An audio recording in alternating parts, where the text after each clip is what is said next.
He numbly clicks his mechanical pencil and stares ahead as the chilling idea sinks in that he exists inside a manga world. In a lecture hall full of faceless students, a lone head rises as he senses that this manga setting is anything but ordinary. Couples of boys cling to each other and flirt shamelessly on the street, turning everyday scenery into a parade of brazen affection. With his deadpan gaze and restless clicking, he admits to himself that this world is one of those stories where boys fall for boys. He recalls how the girls' faces blur into anonymity, while an army of sparkling handsome guys crowd his school, making him realize just how bizarre everything has become. He remembers watching in uneasy confusion as an alluring guy yanked his friend away mid-conversation, dismissing him as just a friend while he shivered at the creepy sight. He stood frozen while classmates casually shifted their dirty jokes from girls to guys, praising another boy's girly sex appeal as he internally screamed that none of it made sense. Staring up into a black void, he frantically scribbles as the grim logic hits him that a BL setting could neatly explain every odd event so far. His pen scratches across the page while he insists to himself that,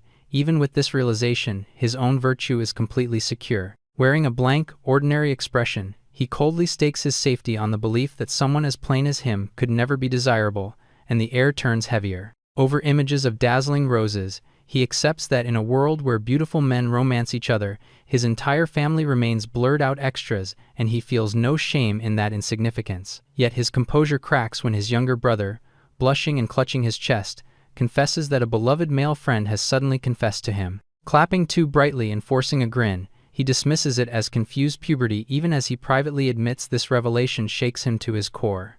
Hunched before a computer, he reads about how average and ordinary traits often belong to BL protagonists and scoffs uneasily at the thought of what average might really mean. Two beautiful men lean in for a kiss as he muses that women seem to favor handsome pairings, making such unions feel disturbingly natural here. Against a black backdrop, his chibi self bristles in frustration while he notes how girls devour stories where a stunning guy falls for an average lead, hinting that the same craving fuels this world. Jaw tight and eyes shadowed, he vows not to lose to this warped reality, reminding himself he alone can give his parents grandchildren, and stubbornly declaring his love for big breasts. Standing in a stark cone of light with a BL book in hand, he admits the moment he recognized this BL world, he dove headfirst into its stories. Surrounded by towers of explicit books, he studies them with grim determination, dissecting every erotic pattern and flag as if preparing battle strategies against an unseen enemy. His chibi form scowls beneath floating expense notes and stars while he concedes that devouring every BL release is impossible,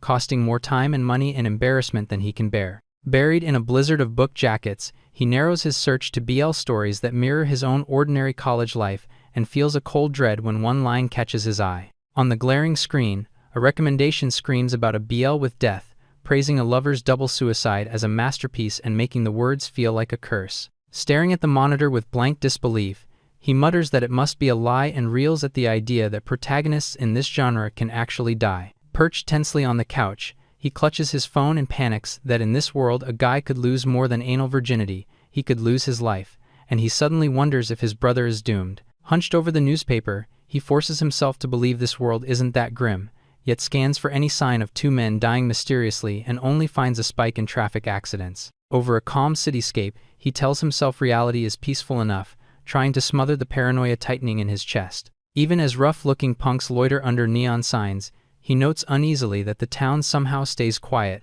like violence is being held back by something unseen.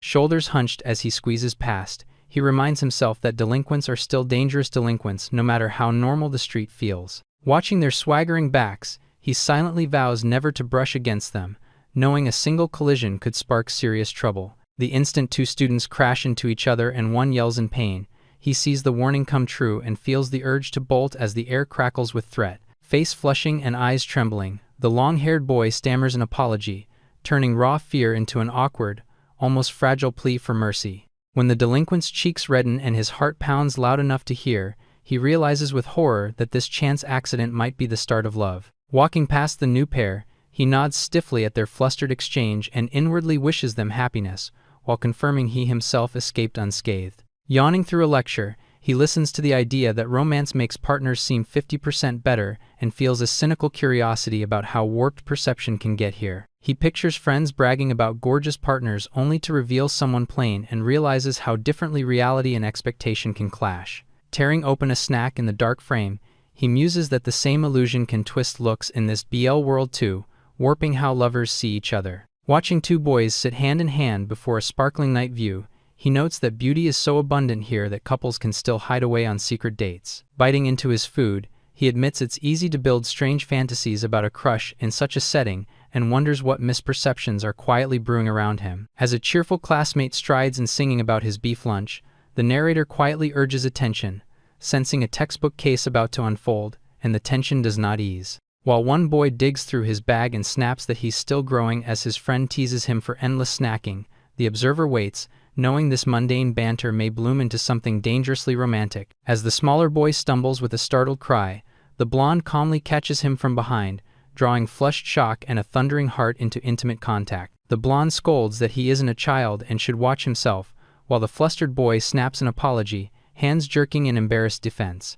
Another classmate quietly notes that he has angered the blonde, prompting the observer to bark for silence as tense ellipses hang between them. Gazing at his own hand in troubled focus, the blonde frets over how slim the other's waist is and whether he eats enough, even while a nearby voice reminds him of that hearty beef lunch. Pressed close, he suddenly notices those long lashes and soft features, and the narrator warns that such stray thoughts will soon twist the boy into seeming outright girlish. His eyes snag on the other's bare neck, seeing it as helplessly exposed and oddly arousing, even as the narrator insists there is nothing truly defenseless about skin that's usually on display. The narrator concludes that this world casts a strange spell that makes any boy you like look delicate and breakable, no matter how ordinary his crumpled clothes seem on the floor. Chugging his drink with a skeptical squint, the protagonist argues that if a guy's charm jumps by 50%, it should make him look cooler and tougher, not dainty, yet he can't quite shake their logic. In the cramped kitchen, one boy stands shirtless while the other critiques his bony frame and urges him to work out, and the supposed normal body suddenly feels uncomfortably scrutinized. With a furious whip of his arms and a blush he can't hide, the protagonist demands to know if his friend is actually in love with him, only to be met with startled denial and rising awkwardness. Back in his school memories, he recalls roll calls in a classroom full of boys bearing soft, unisex names, a detail that once felt normal but now reeks of genre set design. Tapping at an intercom in the quiet campus, he admits he once ignored this quirk, but since recognizing the BL rules of the world, he files even the smallest beep as ominous evidence. When a friend calls out Haruka and Aoi in casual greeting, he lowers his eyes, every feminine-sounding name now ringing like another romantic flag being raised around him. Floating word bubbles about Mizuki and Nagisa adrift in a sparkly void, and he senses that even offhand gossip about absent boys may be hinting at unseen drama. A whirlwind of boys with names like Yuki, Azusa, Amane, and Mao joke over food plans and honorifics, while one protests the cutesy-chan, their banter steeped in couple-ready familiarity. Sitting alone on a bench with his drink, he listens to those names, Nanaze, Natsuki, Mayu, circle him like charms, convinced some pair of best friends is destined to bend into lovers. A stark title card declares the power of pet names, turning ordinary nicknames into loaded bullets aimed straight at platonic boundaries. On the crowded walkway, boys call each other Minami, Hiro, Miki-chan, and Hina while inviting movies and begging for notes, every casual nickname dripping with cozy intimacy that blurs friendship and flirtation. A prickly boy named Suzuno grabs his collar and protests the teasing Rin, snapping that he never wanted this reunion, while his grinning classmate cheerfully frames their shared college as fated. With a soft, sparkling smile, the teaser explains that Suzu can also be read as Rin, praising the name's cuteness even as the narrator dryly insists Suzuno is just Suzuno and nothing more, despite how twisted it already feels. Pinned against the tree by a taller classmate, Rika agrees to meet after class, while a tiny caption quietly mocks the stretch of calling this Morikawa. A boy gulps from his drink as the narration hammers out that names like Maki and Sakura sound like girls but sneak in as surnames instead. With fists clenched in excitement, one student nervously asks if he can invite Misaki from his club to tomorrow's drinking party, sparking a shocked really. Beaming with a blush, the boy gushes that Misaki is a soothing airhead and is instantly told to invite her, while another friend cheerfully asks what she's like. As canned corn refuses to budge, the observer recalls sharing classes with fluffy Misaki and coolly reveals that this supposedly soothing Misaki is, in fact, a man. A party popper explodes in midair, while the narration warns that this world runs on secrets and surprises, and the pressure shows. Yawning down the hallway, he notes that secrets and surprises are things people want hidden, yet plenty can't resist spilling them anyway. Two guys stroll by gossiping that they never imagined a certain pair were dating, and the narrator grimly admits those loose-lipped types infest this BL world too.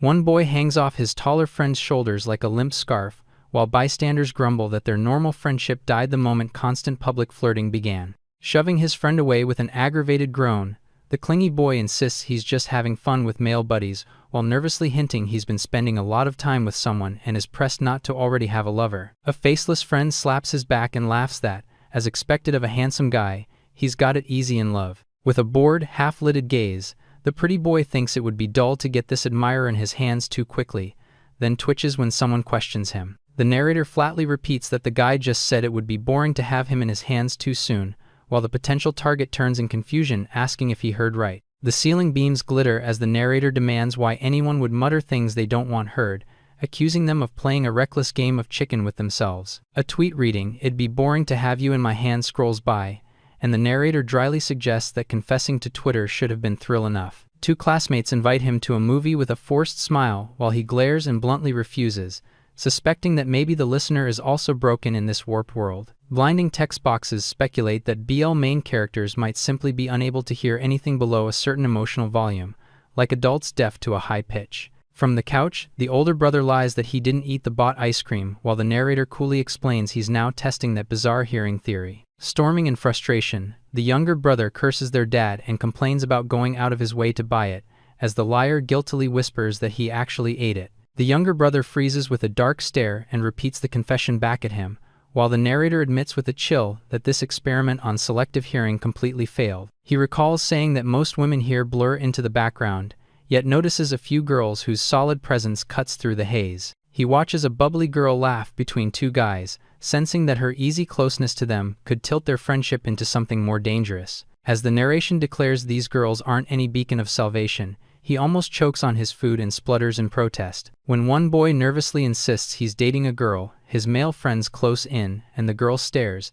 the air tightening with doubt about his claim. A freshly haircut girl beams that she'll stop lying to herself after seeing their love, yet her cheerful goodbye flaunts her boyfriend like a pointed reminder. On the street, a ponytailed girl shoves a boy toward romance with urgent advice, while he stammers agreement and the narrator coolly labels her a love coach. The bespectacled woman smirks and vows to use such supportive girls in her next book, while he trudges off muttering that these saints are the opposite of homewreckers. Chewing at his desk, he pieces together hushed complaints about a single woman who wields terrifying influence in this world, the older sister. Around the classroom, guys groan that their sisters will kill them, confirming that these unseen women are immovable, looming threats. He imagines a faceless, glamorous sister ordering a boy to listen, and privately admits that in his all-brother home, the idea of a sister once sounded blissful. Off-panel voices praise Tomoya's sister as beautiful and kind, while he flatly counters that she's actually stubborn and sadistic. Slurping his drink, Tomoya grumbles about being treated like his sister's slave,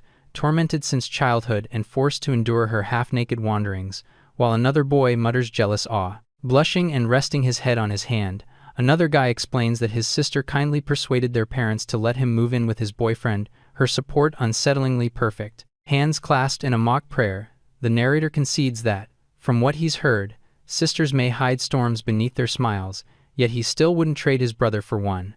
Serving food in the apartment, he listens skeptically as a woman arranges to park her 5-year-old daughter with 2 college boys, and the narrator sighs that absurd guys attract absurd situations.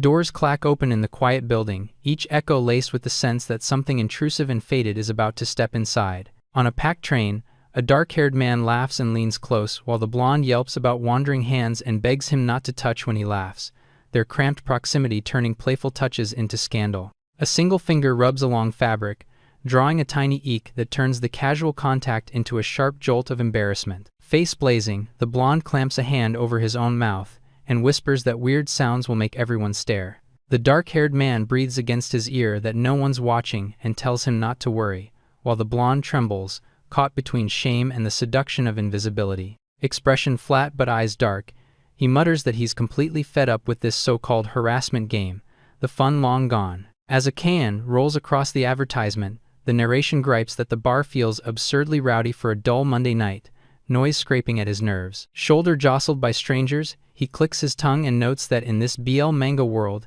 the odds of catching people mid-act are disturbingly high, even in public. He recalls walking back to his clubroom for a forgotten item, only to find his two best friends flailing excuses as they were clearly about to cross a line, their cliches ranked like a joke beneath. Watching a shameless guy grope someone in public, he dryly observes that scenes this brazen only surface about twice a year, which is still way too often. Shoved through the crowd with a jab, one boy snaps that this circus has gone far enough, his patience finally cracking. As the train doors clack, a voice casually confirms he's getting off at the next stop, tightening the air with expectation.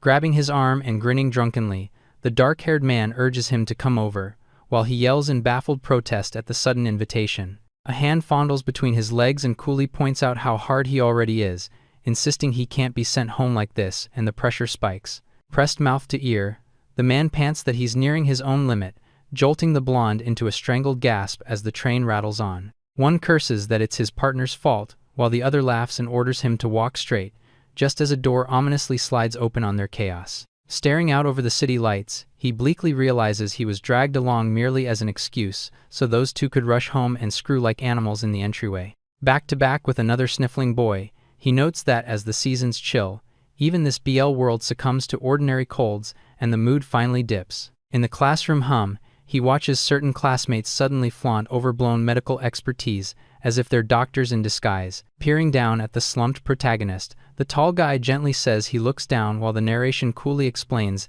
this is how they treat background extras. A drowsy morning drifts through the patterned air, and he trudges in, already bracing for trouble that hasn't even started. One friend narrows his eyes and quietly asks if Aki seems off today, the narrator impressed by how fast he's picked up the shift. Studying Aki's flushed face, ragged breath, and sweat-slicked skin, despite the chill, the observer reels at how much incriminating data piles up at once. Heart thudding, the dark-haired guy suddenly seizes Aki's wrist with a terse "Khmer," leaving him blinking in startled confusion. He drags the bewildered boy away across the floor with heavy scrapes, while Aki pants out a nervous question about what this urgent summons means. The off-panel command that he should go straight home today slams into him as he protests that he only just arrived. Towering over him and gripping his shoulder, the taller boy accuses him of overworking until his face turned pale and his eyes hollow, leaving him stammering. Their hands lock as he tries to tug free, insisting he can go alone while the other snaps that a sick body has no right to play tough and vows to escort him, and the air turns heavier. Slumped and sweating, he listens in silence as the narration coolly credits the other boy's quick judgment for stopping his cold from getting worse. While the tall guy casually orders a classmate to tell the teacher they're leaving, the narrator notes with a sting that this kind of gentle competence appears only for his beloved.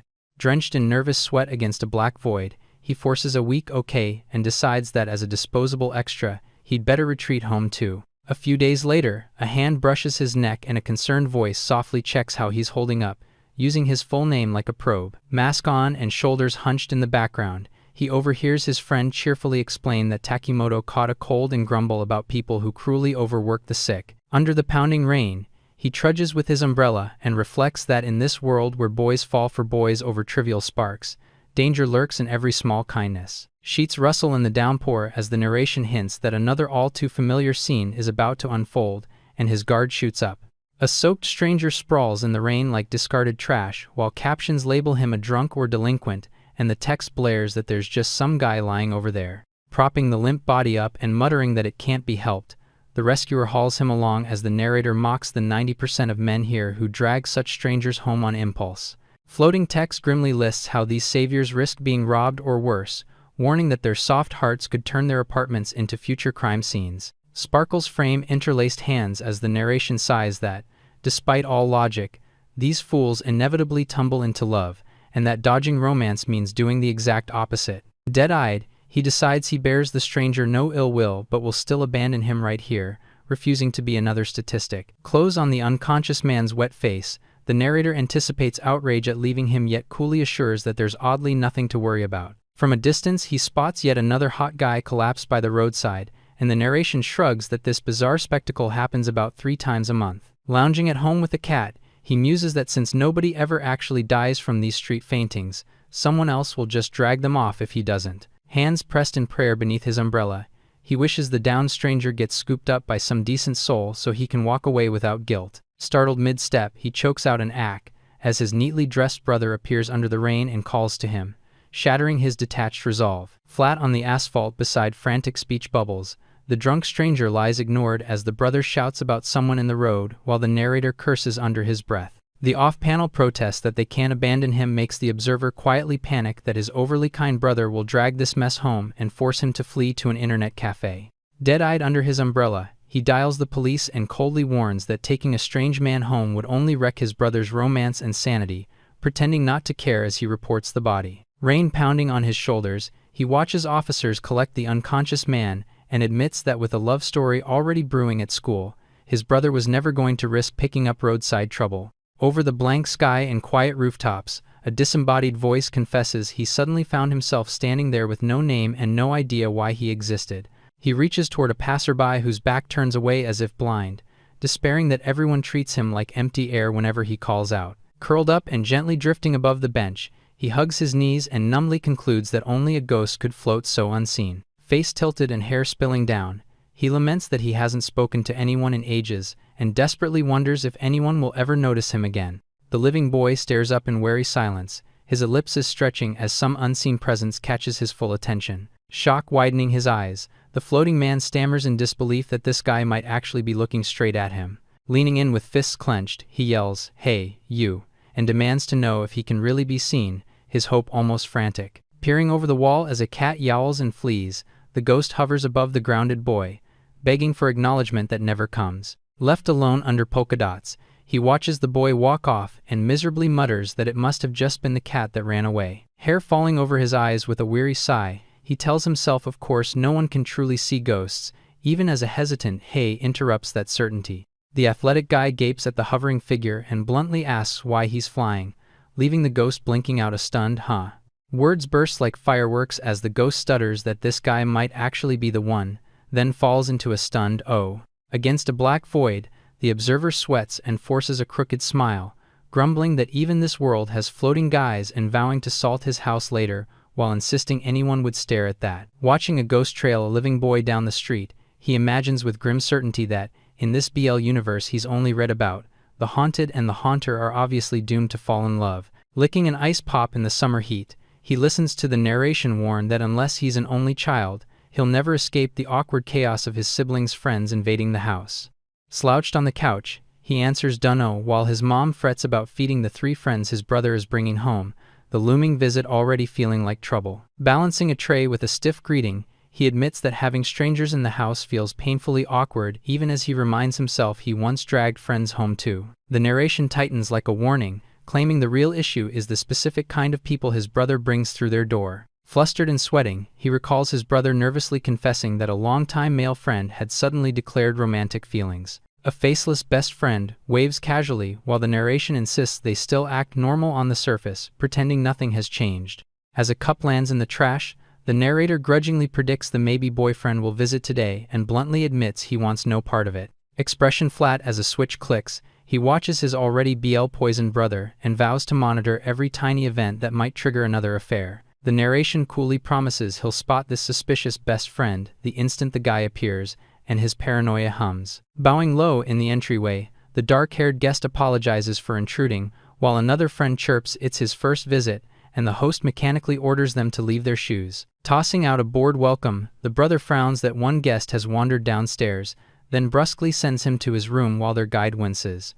A grinning blonde greets him with an easy "hiya," and the observer instantly dismisses him as just another forgettable background character.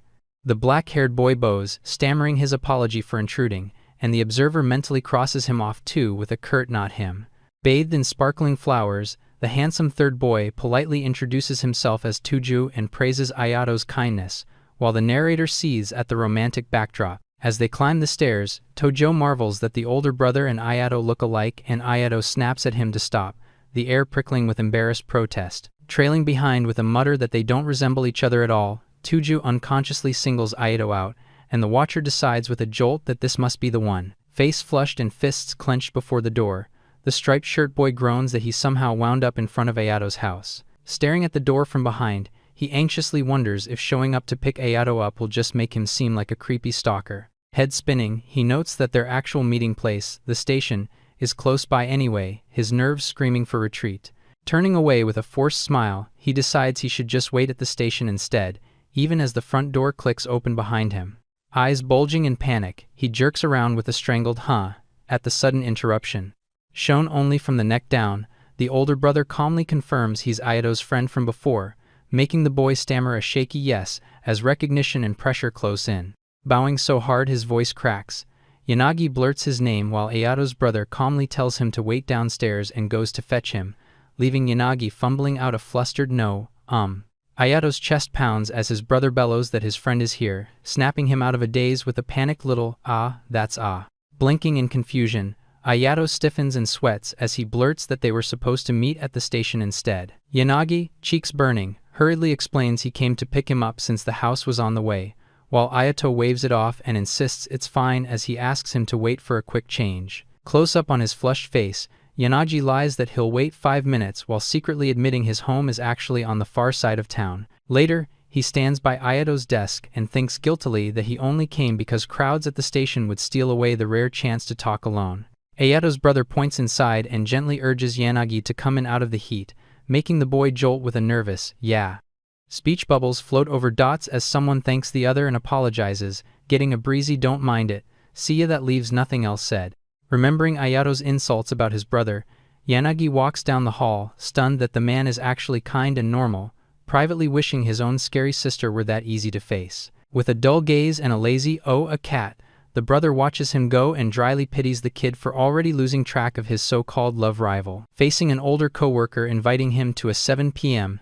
drinking party, the narrator frets in silent boxes over how a mob character can dodge BL in a world where everything turns BL. An imagined version of himself gets crossed out as he politely lies about having other plans, while his real resolve hardens around the command to refuse such invites. He lectures that true mob characters exist only to prop up the leads, warning anyone who thinks avoiding men is enough that things aren't that simple. Turning down an outstretched hand with a stiff apology, he insists he's not into drinking parties while the narration warns that being awkward or lone wolfish would only make him stand out. Neon signs blaze over the izakaya as he rationalizes that attending is safe, so long as he sidesteps anyone radiating main character energy, calling that the smartest move. In a noisy office flashback, a coworker pounds a desk and yells about his lost Natsumi while another urges him to drink, and the narrator tags him as prime unstable drama bait.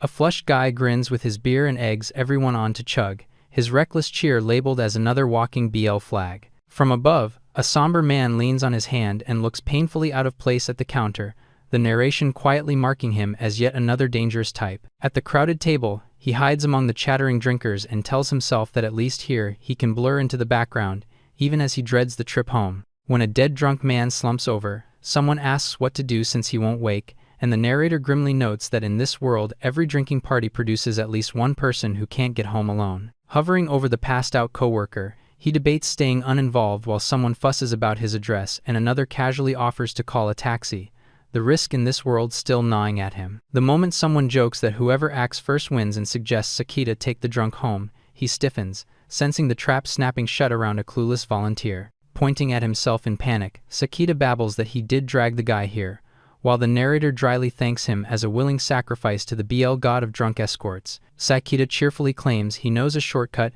and peels off with the unconscious man after a coworker confirms his route and waves him off, oblivious to the danger simmering beneath the casual goodwill. Hands pressed together like in prayer, the narrator watches everyone disperse and declares the drinking party over, his mission to survive seemingly complete for tonight. Umbrella popping open in the sudden downpour, he walks alone and grimly notes that Sakita's shortcut runs through a gauntlet of love hotels, wondering where the rain has forced that pair to hide as the air turns heavier. A disembodied memory rewinds to high school, when vague-faced girls used to trade breathless chatter he once dismissed as overblown drama. Two sparkling girls squeal about how they scream at dramas, their animated gossip echoing in his head as something he now uneasily understands all too well. Back in the present, he sips his drink while women shriek with laughter nearby, admitting that back then he never believed their shrill reactions were real. Stifling a yawn, he concedes that lately he's been agreeing with those girls far more than he's comfortable with, and the realization will not loosen its grip. As he walks, someone points out a thread on his neck and reaches toward him, making him twitch and fumble to ask where it is in a tight, awkward voice. Fingers brush his skin with a quiet "here," and he flinches out an involuntary little NG that betrays far more than he wants in that tiny touch. Face blank with horror, he blurts in nothing while thinking why on earth he made that sound, as his companion stares and asks, huh, in open confusion. Deadpan against a dark background, he admits that the embarrassing noise just slipped out before he could stop it, like some cliched reaction from a scene he hates. He presses an ice pack against another guy's neck with a casual offer of something cold, drawing a startled eek that mirrors his own earlier slip too perfectly. The other guy jerks away blushing and yells for him to stop, while he turns aside, pretending not to notice the fluster he caused or the pattern repeating. Watching the boy squeal "it's cold," he muses that most people would say exactly that when something icy hits their back, and wonders if his own sound really was any different or if he is fooling himself. Lounging with a cat and his phone,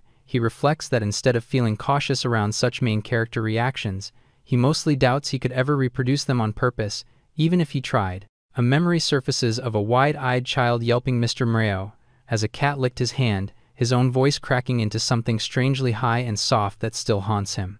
Now, seeing a serious man baby talking to his cat about toys in a syrupy register, he recoils internally and thinks how gross that voice sounds, even as it uncomfortably echoes his own buried squeaks. Amid the street chatter, someone casually suggests ramen, while another offers the new place by the station, the choice hanging like nothing but still feeling oddly fateful in this kind of city. A bored-looking worker shoves flyers at them with a flat plea to take one, introducing himself in cutesy cat cafe script that clashes with his dead eyes and tired slouch. Bathed in sparkles, the smiling girl makes his heart jolt as his mind screams that this beauty is almost unreal, the kind of sight that always spells trouble. He bows awkwardly, mumbling thanks while she bends politely, and the trailing thought that follows turns the simple exchange into something loaded and sticky in his brain. As he walks away, his expression dulls, while the memory of her sweet pleas take this lingers, and the narration coldly drops the bomb that this stunning she is actually a he. Watching the elegant figure stride off, he privately concludes that any girl this striking in their world is probably a guy,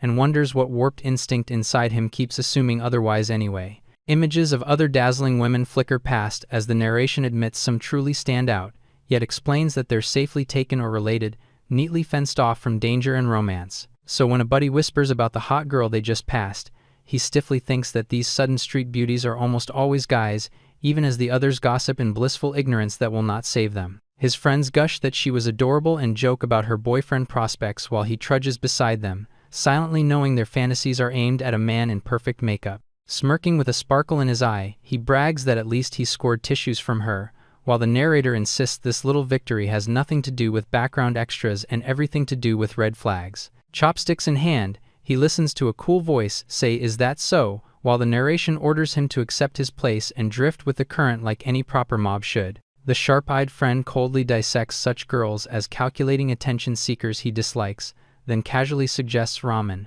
while the narration warns never to pretend disinterest the way he just did. Her gaze turns razor-sharp as she murmurs "ah," and the narration hisses that this man is already evaluating him like prey, the mood tightening around the table. The next day on a bright street, his friend excitedly shoves something at him with a shout to look, dragging him along before he can question what fresh mess awaits this time. Across the table, one guy slams the surface and curses that another moved first while a calmer friend admits he really is fast, resentment and grudging respect mixing in the air. Glasses collide with a loud clink as someone crows that they did good, and the narrator dryly notes this whole after-test party was born on a reckless whim that can only snowball. Around a table buried in junk food and drinks, they celebrate finished exams while the narration quietly frames the scene as just another setup waiting to tilt BL at any second. Sipping from his glass, one guy asks if the host secretly has a girlfriend now that he's stopped talking about mixers, while the narration observes that, by chance, every person here is already paired. Blushing and snapping back that hanging with them is more fun, the floral shirt boy gets called childish as the narration exposes the truth that these two tsundere bros are dating. When someone asks about the remaining pair, one shrugs that he doesn't need mixers and curses his friend's good looks, while the narration flatly reveals these two are a couple as well and the whole scene is a farce. Expression flat as stone, he denies having a girlfriend and bitterly crowns himself the only realist among these smugly paired idiots. He coldly calculates that with every friend already coupled, the odds of fresh BL chaos erupting in this circle should be minimal, and clings to that math. Listening to their lazy chatter about work, notes, and condiments over half-eaten dishes, he convinces himself he can relax, drink hard, and black out with them in safety for once. They crowd the TV and later sprawl unconscious across the messy floor, the cozy scene hiding the quiet risk pulsing beneath their shared blankets like a heartbeat. In the dark tangle of futons, one boy stirs and whispers a shaky protest as another body shuffles insistently against him, the air going sour. Pinned by a hand on his face, he squirms and begs him to stop while the other murmurs that it's fine because everyone else is asleep and won't see. Beside the futons, another figure stands in the gloom and calmly confirms that the room is dead quiet, making the violation feel even more brazen and exposed. Leaning down for a parting kiss, the culprit murmurs that he's heading out, unaware of the supposedly sleeping boy watching tensely through half-lidded eyes. As the door clicks, the flushed sleeper glares after him and curses that he'd been awake the whole stupid time, rage finally bubbling up. Another guy opens his eyes in the darkness and echoes the same line, revealing that even the silent witness had never truly slept through any of it. His bloodshot eye fills the frame as he rants internally that in this BL-ruled world he couldn't relax for a second, furious that people could do such things in someone else's home. A digital clock reading 12:43 glows over a lump under the blanket as a voice calls out, breaking the uneasy noon silence that followed that night. One friend presses a hand over the groaning boy's head and complains how hard he is to wake, scolding that it's already midday and he should get up. A night street stretches ahead as he vows never to stay over again, the memory of that unbelievable incident still burning in his mind like a warning sign. Staggering and wheezing with drink, he thinks resentfully that the others can indulge recklessly with their partners while he, the lone single, has overdone it yet again. Shuffling along the sidewalk with a sick grunt, he bleakly imagines either passing out by the trash or getting robbed, convinced no one would bother taking home someone this plain. A whirl of anxious patterns fills the frame as he mutters that he wants to avoid both humiliations but trails off, plans dissolving in his foggy head. Crossing the street unsteadily, he gropes for his earlier idea, something about the park, and finally latches onto it through the haze. He fixes on the thought of collapsing on a park bench for a bit and then somehow dragging himself home, though even that simple route sounds uncertain now. The final panel sinks into black as his body slumps over the bench, his drunken plan already slipping into dangerous oblivion.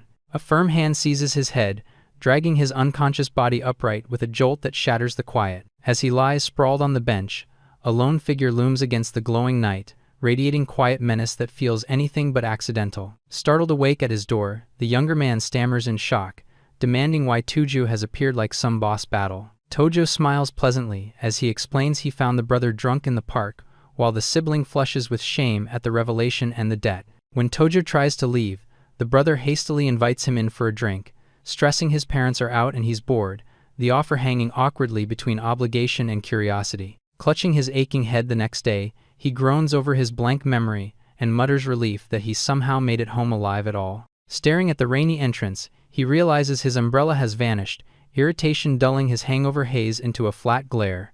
Around the corner, he overhears co-workers laughing about borrowing his umbrella, casually confirming it was his while shutting him out of the joke. Blank-faced, he bristles as they invite him to eat and chat about his job, inwardly fuming that they're bragging with his stolen umbrella like it is theirs. Over a convenience store at night, narration coolly recalls this delinquent-ridden neighborhood is relatively safe, a reassurance that suddenly sounds thin. Buying snacks under the rain, a younger version of him hears the warning to avoid two things, with the first ominously labeled the high-paying job. Slurping noodles, he reflects that in this BL-warped world, that forbidden high-paying job is nothing like the sketchy scams people normally imagine. He steps out, noting dully that the rain has stopped, unaware the real storm is waiting on the neon street ahead. Walking through the nightlife crowd, he eyes a flyer pushed at passersby and wonders what kind of job hides behind the breathless pitch for the rabbit hole. A bunny-eared boy, cheeks flushed, mechanically repeats "come to the rabbit hole," while narration flatly confirms that this humiliating street hawking is exactly it.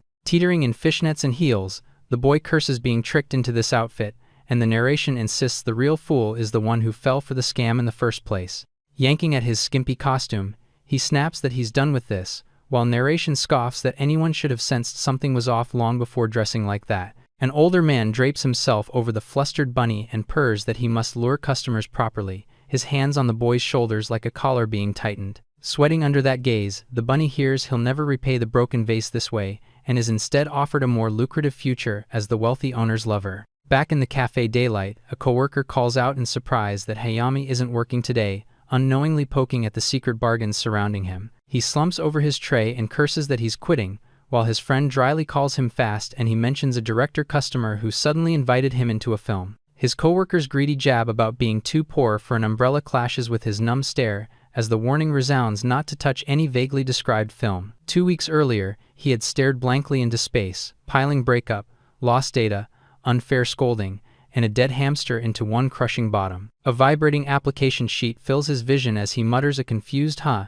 sensing trouble before reading a single word. Fidgeting at the copier, he frets over never using the school machine while someone off-panel coolly tells him to just scale it up and relax. Looking back at that small kindness, he blushes and admits the chat probably meant nothing to the other guy but felt life-saving to his wrecked heart, leaving him restless ever since. Now he sits beside the same boy, burning with embarrassment as sparkles scream his crush while the target looks bored stiff, oblivious to the tension an arm's length away. For 2 weeks he has secretly watched that profile, panicking over what he might have done as he catches those stolen side glances that refuse to fade. An abandoned eraser and scattered notes become a loaded symbol in a world where even that tiny gesture can ignite romance between two men. Grinding his fist into the desk, he vows to close the distance today, even as he worries the guy's fixation will wreck his parents' doting first grandchild dreams and someone nearby notices he's up to something. Flustered and red, he blurts that he really was here last week and begs to copy notes, his mind screaming that the other had been sitting right there the whole time.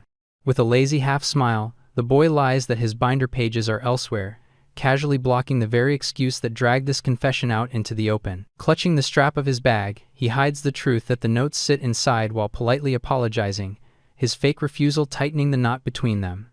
Slouched between classmates, he stares ahead and admits to himself he'd be stupid to think this awkward encounter would be the end of it. From the back row, he silently catalogs each classmate's romantic entanglements, lab partners, and skirt-chasing roommates, until his gaze lands on the one loner with no special bond. Called by name, that bespectacled boy looks up in mild surprise, unaware he's being offered up as a human shield. Put on the spot, the flustered blonde stammers agreement when asked if the other guy was actually present last week and needs to copy someone's notes.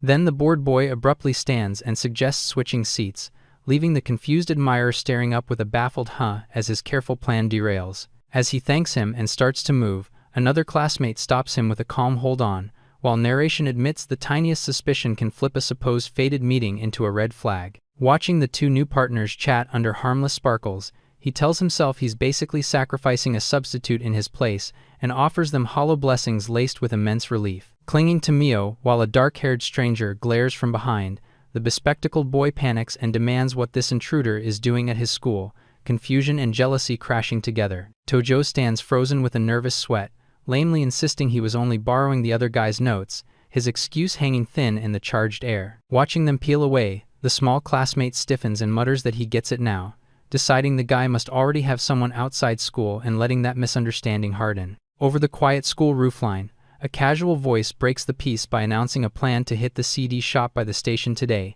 shattering the earlier tension. Tojo's hand slips into his pocket as he answers sure and asks if the other is after that new CD, turning a casual errand into a welcome excuse to be together, and the air turns heavier. Hidden behind a dotted curtain of nerves, Ayato calls out, Tuju-kun, his tiny voice trying to wedge itself between the two boys' backs before the chance disappears. Fingers clutching her cardigan, the girl forces out a shaky invitation for next Sunday, hoping a culture festival shopping trip can pass as a date without sounding desperate. Facing her in the corridor, Tuju apologizes that he already has plans with Ayato that day, leaving her quiet to soak in the sting of rejection. He softens his refusal with a gentle smile, promising they can go with classmates next time, while she squeaks an unsure okay that sounds more like surrender than agreement. Behind that bright lie, Ayato glares with deadpan annoyance and thinks how they never made such plans, his irritation prickling through the sparkles that frame Tuju. Narration coolly exposes Tuju's routine as he lies and locks eyes, then cheerfully says "let's go, Ayato," dragging his supposed partner into the act without warning. Ayato answers okay with a blank face, shoulders heavy as if resigning himself to playing the shield again in this familiar farce. The empty school facade frames Ayato's off-screen question, asking whether Tojo even feels guilty for lying to that girl or if this is just normal for him now. Tujo scoffs that raising her hopes would be worse, while Ayato calls him cocky, and he mutters he's really not, their light banter barely covering the moral gray underneath. Ayato watches Sparkles dance around the smiling blonde and grumbles that it's usually the opposite, annoyed that no one suspects the handsome, composed liar behind that glow. Studying that easy profile, Ayato admits only he notices this unconscious habit that makes people trust Tojo, realizing even Toju may not see how manipulative his natural charm is. From behind, he trudges beside him, thinking bitterly that Tojo's popularity explains everything, anger simmering as he remembers seeing him that way from the start. A dotted classroom in spring reappears in his memory as a voice begins with "you know," signaling the quiet moment everything between them began to tilt. In that remembered scene, Toju stares forward and calmly confesses he has loved Ayato since middle school, dropping years of hidden feeling in one steady breath. Back at the windowed desk, Ayato leans in and blurts that Toju used to be so popular yet never had a girlfriend, pressing if he already had someone he liked all along.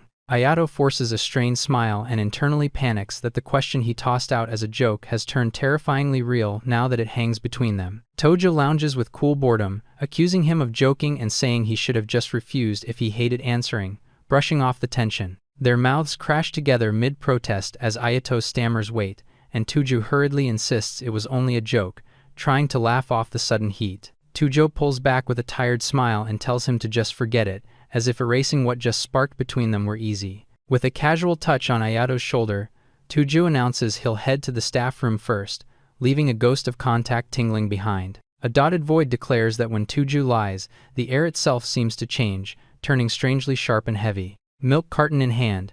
Narration claims Ayato alone knows that Tojo locks his gaze when he lies, and that stare cuts straight through him like a blade. Blushing and sweating over his desk, Ayato squeaks in disbelief, rattled that this tiny milk detail means Tojo just lied to his face again. Later, a faceless brother laughs it off as delusion while narration admits Ayato stupidly spilled the whole incident to this utterly useless sibling. Puffed-cheeked and mortified, Ayato insists it was about a friend and snaps that no one starts dating right after a confession when his brother bluntly asks if they're going out. Scowling in a black frame, he gripes that his brother just talks nonsense for fun, while that brother blandly predicts this friend will end up together after some drama and asks for soy sauce. Tojo beams as he repeats Ayato's mom's story about how he once adored his brother, even mentioning the childhood photos she proudly showed him like embarrassing evidence. Ayato bristles in chibi outrage when Tojo reminds him it came up during that last home visit, narration dubbing him a man whose private sanctuary was shamelessly invaded. A memory of walking under an overpass resurfaces as Tojo relays how Ayato's mom said he always tagged after his brother, while Ayato huffs that such clinginess is normal for a kid. Little Ayato faceplants in the street yelling "Brother, wait," as narration recalls how the guy constantly forgot about him, ran off alone, and still went home like nothing happened. Panting with bitterness, Ayato admits it all became too much, and he ended up hating that brother, while Tojo weakly protests that the guy actually seems responsible on paper. Sipping his drink, Ayato mutters that his brother acts like an only child, casually mentioning how the guy took the car alone the other day and dodged questions about where he went. In a grainy flashback, the brother blandly explains he went to the aquarium because he felt like watching fish, his offhand excuse deepening Ayato's sense of being excluded again. Slamming the table, Ayato rages that he wanted to see fish too and curses a man who hits the aquarium alone on a whim, while Tojo's amused thought bubble notes they seem to be getting along. Tojo fondly ruffles Ayato's hair accessories and asks if they aren't cute while Ayato turns red, yells at him not to touch, and inward narration calmly reveals Tojo secretly finds him adorable. Ayato wilts in cat ears while Tojo smirks that it's cute, and the narration sees that this funny guy is begging to get punched. On February 13th, the flustered guy blurts a question about homemade versus store-bought Valentine's chocolate, only to be calmly asked why he's acting like he'll be giving any when it's supposed to be a day to receive it. Bathed in black, the dead-eyed boy flatly wonders why his classmate expects chocolate at all when he isn't even popular, while inner narration darkly vows to murder this brat. Staring at his phone while someone fusses over a friend's health in the background, he coolly notes that BL protagonists always notice every tiny change in their crush. One short kid snaps that he's already booked a visit as the other bluntly tells him to see a dentist if his tooth hurts, reading him like a book. When his stiff walk gets called out as muscle soreness, the annoyed boy gapes and demands how the other even noticed something that small. A blurry family photo on the screen turns heavy as someone asks if that's his dad and hears it's their first trip in 4 years, the gap weighing on the moment. Hearing that the father skips regular checkups, the observant friend quietly urges he go this year, while another boy gapes, wondering if this incite is some kind of superpower and the pressure shows. The panicked ghost clings way too close, begging for help and admitting he remembers nothing from life, while the living boy grimaces that this clingy stray spirit has zero sense of personal space. As the ghost frets about not seeing himself in mirrors and keeps popping from his host's stomach, The exasperated boy trudges along, thinking how often this deadweight has started intruding. Shock ripples through the spirit when he's told he used to be a darts player or gambler, his wide eyes screaming at the reckless life he might have led. Blushing under a starry background, the visitor stammers, before asking if Ayato is home, while narration confesses a soft spot for underdogs like him. Dotted thoughts wish Yanagi luck and quietly cheer for him over Tuju, even while admitting the choice feels a little unfair given how late he entered the race. Hearing Ayato already went out with Tuju that morning, Yanagi freezes on the doorstep and forces an IC, as narration cruelly concludes he's lost before even starting. Watching Yanagi shuffle away in a cloud of mope, the observer dryly tells him to do his best in some spin-off story instead, as if shunting him to another manga. With a weary sigh, he recounts how yesterday's drama was hijacked when his sister came home, stole the remote, and forced him into crime shows instead of romance. His friend casually says he could have just taken the remote back, and the boy explodes in disbelief, immediately imagining disaster. Flailing in silhouette, he yells that she'd twist all his joints if he tried that, shuddering at how frightening she really is. Walking home side by side, one insists the brother seems really nice and wouldn't get mad, while the other scoffs that the guy's just lazy, nothing more than that. The quiet house exterior answers with a simple "I'm home," hanging in the air as if waiting for whatever chaos that word will bring this time. Ayato watches his brother's back at the TV and falls silent, stung that this supposedly nice guy never actually reacts to his return. The brother casually changes the channel with a dull I was watching that, leaving Ayato startled by how easily his show is stolen without a fight. Keeping his eyes on the screen, the brother coolly asks if there's something Ayato actually wants to watch, tightening the awkward air between them. Slumped on the couch with a scowl, Ayato radiates sulkiness while his brother walks off muttering about his terrible mood, widening the distance. Ayato rushes to the doorway in confusion as the car roars away and his brother's bedroom door slams, leaving him blinking, into the noise and emptiness. A blunt caption hammers home that his brother just drove off with the car, abandoning him again like it was nothing. The next day, Ayato sips his drink and vents that Yanagi doesn't get it at all, raging that his brother spitefully went alone to the very movie Ayato said he wanted to see. Tojo grins in the dark classroom and teases that Ayato has a serious brother complex, proving he hadn't listened to the rant at all and poking the bruise. A quiet locker looms in an empty corner, hiding a secret no one's supposed to find behind that metal door. Two boys tangle half-dressed against the locker, one cursing and the other dazedly wondering how their lusts spun into this mess in a place like this. Moments earlier in that unused room, one boy locked the door with a grin while the other panicked about being caught, and the metal rattled ominously in reply. With pounding sound effects closing in, they hiss at each other to hide, sweat flying as they realize there's nowhere to disappear in the cramped space. A shadowed figure walks past the lockers in uneasy silence, each step echoing as he senses something off on the other side. Flushed and breathless, the lovers argue nose to nose that this chaos only happened because one insisted on having sex at school, while the other fires back that the curiosity wasn't one-sided. Pressed against the locker, one boy clamps a hand over the other's mouth and whispers that he'll find them if they don't shut up, panic racing under the forced hush. Outside, a dead-eyed student stares at the locker and thinks they're talking insanely loud, dread mixing with second-hand embarrassment at what he's hearing. He grips the door and silently wishes those hidden idiots would consider how it feels to walk in thinking you're alone and realize someone's stuffed in the locker. Face tightening, he admits their recklessness is downright frightening, a tiny sweat drop betraying his own unease at being this close. Spotting the BL cover about being trapped in a tiny room with a hated guy, he recognizes it and realizes reality just mimicked that dangerous setup. He stiffens like a chibi extra and frets that if he reacts, his fragile status as a harmless background mob might be destroyed by getting dragged into these couples' chaos. He forces himself to walk toward the staff room, telling himself he'll just deliver the materials and escape this ominous school before anything else happens. Pressed close in the dark, one of them gasps and half protests about where those hands are wandering as a helpless moan cuts him off and spikes the tension. Clapping a hand over his own mouth, he bolts from school in terrified silence, convinced any sound will get him caught in their mess. Back home at his laptop, he types with grim focus, convinced there's some hidden law that explains why men start wanting other men in stories like this. His conclusion flashes against a starry void, claiming that the rare few outside the norm are always the beautiful ones standing out from the crowd. He imagines the city crowd as a sea of bland mob extras, office drones and students who will never be main characters no matter how BL world things get. As a polite excuse me breaks in, a looming hand slices through his statistics, hinting that some traits can suddenly rip a person out of mob status. Later that summer night, a nervous ghost waves and babbles that he means no harm while begging the unamused boy not to freak out just because he's dead. Remembering the road encounter, he credits the little mound of salt in his room for keeping this restless spirit stuck whining outside the doorway. The ghost pours out his confusion about the accident, the important destination he's forgotten, and his desperate need for help, while narration groans that he just won't shut up. Typing through the haunting, he coolly reframes the chaos as proof that in this world a job exists for the overwhelmingly beautiful, almost guaranteed leading role material. Deciding to end the hot ghost in my room situation, he pointedly ignores the spirit's chatter and resolves to take decisive action at last. With deadpan urgency, he searches for a same-day psychic exorcist, as if booking delivery instead of banishing a haunting from his life. A dazzling man in uniform appears at his door, calmly announcing he's from a consultation firm, while the caption quietly crowns this entrance as a win.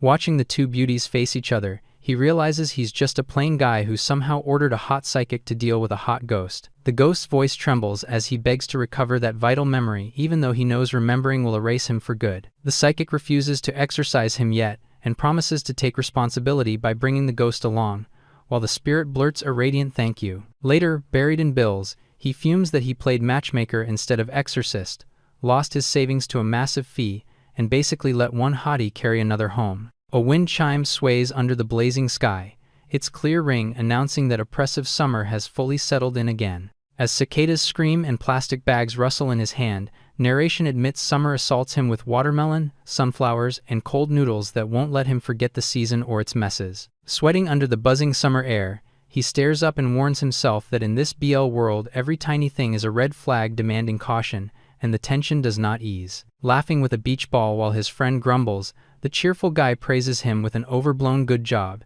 turning a simple favor into playful irritation that still feels weirdly loaded. With a rip of plastic and a smug thought that this is what summer means, a hand tears into the treat like it's a seasonal victory he knows could hide a flag. As he walks past kids playing soccer, he coolly lectures that licking popsicles is dangerous for more than gums, because even that can spark a flag, leaving someone off-screen calling it foul play in genuine confusion. Sheets of rain crash down with a relentless pouring that promises trouble for anyone caught outside instead of simple relief from the heat. Looking up at the sudden shower, he mutters about the rain yet convinces himself it'll stop soon, even as a distant shriek snaps that fragile optimism in half.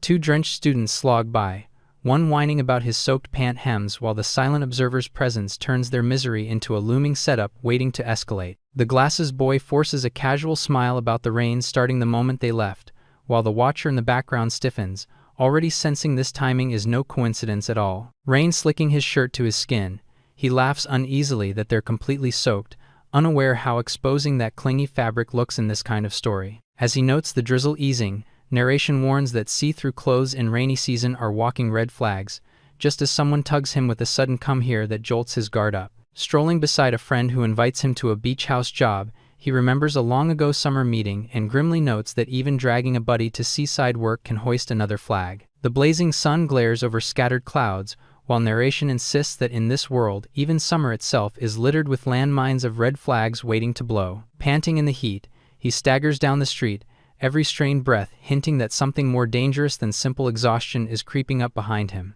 From a nearby window, someone hisses that people outside can hear everything and blames the loudness on how hard it's being done, turning his flushed eavesdropping into obscene misunderstanding. The camera pulls back to the empty, sun-blasted street where he flinches under the warning that heatstroke is terrifying, the quiet neighborhood suddenly feeling hostile and watchful. Around a cluttered karaoke table, a girl notes she's the only outsider, while another chirps that it's everyone's first meeting, and one boy off to the side tries to push aside a nameless unease. Surrounded by music notes and forced cheer, he sits at the group date thinking wryly, I'm in a go-con, even as the noisy performance around him clashes with his detached mood. Deadpan in his hoodie, he explains that BL couples have drained the male population, so he agreed to help fill seats, though inside he just hopes to finally date a girl for once. Glancing toward the empty spot, he admits the gokun's fun yet can't shake the nagging worry of when the missing guy will show up to flip the vibe. Hearing that the absent boy is delayed by trouble at work, the group murmurs while narration quietly flags that this late arrival is about to change everything. Sipping his drink with dead eyes, he blandly accepts the prediction that the latecomer will be handsome enough to arrive wreathed in flowers. As the karaoke room door creaks open, Narration insists he no longer needs proof to recognize the incoming walking flag. The newcomer apologizes for being late while friends tease him for missing drinks, and the watching boy feels the atmosphere tilt the moment he appears. Bathed in floral sparkles, the latecomer smiles an easy "sorry I'm late," and the observer silently brands him a full-blown Margaret. The girls squeal over his height and charm, while the narrator grimly notes that a face like that will steal every shred of female attention. Staring at the city lights, he coolly calculates that in this BL world, such a beauty won't chase girls but will instead ignite a lopsided 9-to-1 flag with some guy. Watching Margaret greet the group with a casual sup, he steels himself that if the Gokon is doomed to swirl around this main character type, he'll just play his usual role and avoid getting dragged in. Glasses clink and drinks swirl as a quiet however hangs over the table like a slow-forming storm that refuses to blow past. When Margaret leans in and gently asks if he's okay and wants the other half, the narrator curses himself for ever lowering his guard. Framed again by flowers, Margaret keeps invading that thin personal space and repeats the offer, while the narrator wonders why this particular beauty is glued to him. Ice splashes into a glass with repeated pours as he acknowledges the man seems merely kind, yet reminds himself that in a BL world even this tiny kindness can explode into a flag. From uncomfortably close, Margaret murmurs in his ear asking if he's enjoying the Gokon, and his shoulders tense at the loaded small talk. He stammers a yes while Margaret presses that it's just that, and the gap between their smiles throbs with unspoken dissatisfaction. Hearing he's been wearing a gloomy face all night, he deadpans that it's just his default expression, stung that even his resting mood is being read as heartbreak. As ice rattles in another glass, he awkwardly agrees and privately worries that a complaint from this handsome guy hints he's not having fun here either. He watches Margaret deflect every flirtatious move from the girls and remembers how the man even left the table to check on a sickly-looking guy, realizing that smile hides exhaustion with being desired. Scratching his cheek with a strained laugh, Margaret admits he doesn't enjoy Gokon either and only came because he couldn't refuse, while the narrator bristles at being lumped into that also. Seeing Margaret's profile soften, he realizes the man has linked their complaints together, and narration coolly predicts that whatever he suggests next will be born from real agony with this event. With a forced grin and clenched jaw, he suddenly overacts that Gokon are the best and chirps about how hyped he is to leave together, weaponizing fake enthusiasm to twist the script. Half his face, swallowed by black, he vows to show absurd energy even as he silently cringes at himself, wondering what madness made him talk this lively. Cringing at the memory of staff overhearing their loud talk, he slumps over the counter and declares he can never show his face here again. Smiling too gently, he tells the other guy to do his best, while narration flattens the moment with the blunt verdict that he is leaving. Minutes later, the latecomer walks off hand in hand with another boy, and the watcher numbly recognizes them stepping into their destined BL lead roles. Staring at the drink station, he remembers that every reference book he owns is BL, and that all the plot ever cared about was the main couple's aftermath. Around him, girls click their tongues, sigh, and fall silent, each tiny reaction stabbing at the Gokon's shattered mood. Trying to pep-talk the room while one girl casually asks to leave for her boyfriend, he realizes he misread everything and should have escaped with the other men. Christmas lights blaze over the crowd as narration coolly notes this holiday whips couples into the same frenzy as Valentine's. Shuffling through streets filled only with pairs, he curses himself for going out on a flag-swarming day when staying home alone would have been safer. Throwing an arm around his shoulders with a grab, his friend jokes that two lonely guys should grab a meal, and their shared laughter rings like a careless flag. Under the falling snow and towering tree, he broods that despair over having no Christmas plans is exactly the mindset that lures in new encounters, then wonders what move he's about to make. The city's glittering skyline stretches out, and he bitterly likens lovers admiring it to parasites feeding on overtime office workers' misery. He eyes the plaza tree and decides it's harmless to drift through this Christmas spirit scene as long as he only participates halfway. Bundled in a thin Santa suit, he stands outside in the snow, muttering that it's freezing and offers a flat Merry Christmas to no one in particular. Glancing at the clock past 9, the staff trade low comments that in matching Santa outfits they disappear into the background as Christmas winds down without incident. Panicking under his fake beard, he shouts cake pitches to the empty street while inwardly screaming for help because he's been ordered to buy all the leftovers if they don't sell in 20 minutes. Tiny and desperate in chibi form, he recounts how he already begged his school friends in advance to come rescue him by buying cake. Surrounded by sparkling complaints, his popular friends grouse about pointless two-guy cake dates yet still line up to purchase, proving this is what it means to orbit leading couples. Even after their help, he stares at the 4 untouched boxes and frets that he can only justify buying one, doubting anyone else will show up this late. A tall figure in a coat approaches with a polite "excuse me, these cakes," jolting the exhausted Santa into an eager yes, before he can stop himself. Face shadowed and scarf wrapped tight, the man quietly asks to buy one cake, and the narrator brands his aura so suffocatingly gloomy it chills more than the winter night. Back turned at the counter, he mumbles a hesitant yes to the offer of special cake decorations, while narration reminds him this BL world makes even that choice suspicious. As glittering Christmas lights frame tangled limbs, narration darkly warns that this happy day for couples can flip into the first stumble toward BL disaster. A fist clenches around a ring box as someone gasps, "Why, Miku?" and narration paints the scene of a Christmas breakup, leaving one man alone with that tiny coffin of hope. Blushing in the snowfall, he compares the unsold cakes to himself, as narration predicts he'll buy an absurdly huge one out of sheer desperation and self-disgust. A polite "sorry to keep you waiting" meets a small "thank you," and the brief exchange hangs awkwardly between two strangers bound only by a cake box. Trudging through the snow with his purchase, he insists he's just a cake seller heading home, while narration warns that even pity for this lonely back could spark unwanted red flags. Peeling off his Santa beard with a sigh, he panics over 3 boxes and 10 minutes till closing, utterly lost on how to dodge the looming financial trap. Under the glowing tree, a couple spots the stall and casually notes there's still cake, oblivious that their curiosity just brushed against his desperation. Breath steaming in the cold, the Santa-clad clerk and the two boys lock eyes with matching awe, the coincidence crackling like a troublesome reunion. In chibi form, he sulks that if any cakes remain he must buy them, pointedly asking why they don't help, while they demand to know what he's even doing out here. Pressed against his side, one boy lets his taller partner decide,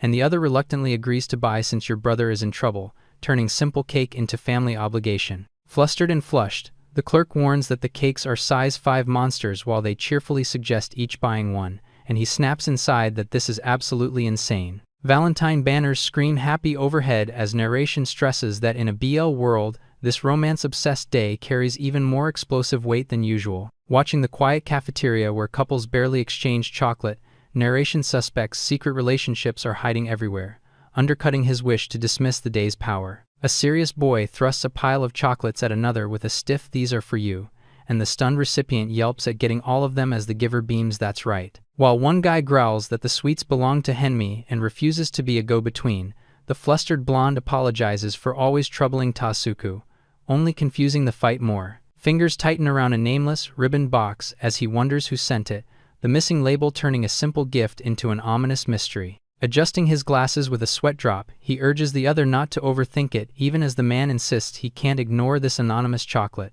Cradling the box with a soft smile, he says that since someone went through the trouble of giving it, he should at least thank them, unknowingly marching toward awkward confrontation. Clutching the gift between them at the crowded counter, he stammers you know, that person, as his friend looms closer, dreading exactly who this unseen giver might be. He adjusts his glasses and coolly insists that just accepting the anonymous chocolate is enough, speaking with unnerving certainty about the sender's hidden feelings. In a classroom buzzing with secret gifts, boys puzzle over nameless chocolates while narration exposes a swarm of concealed crushes tightening the air. Close to the crinkled bag, narration points out that chocolate usually comes from a friend, then twists the knife by asking what he should do when the giver is a complete mystery. In chibi form, he debates whether to search for the sender or just eat it on the spot, sensing that either choice might trigger the exact reaction they're craving. Dragging his tote, he decides to feign ignorance and hopes the unseen giver won't mind his non-reaction, even as he sneaks the chocolate home like contraband.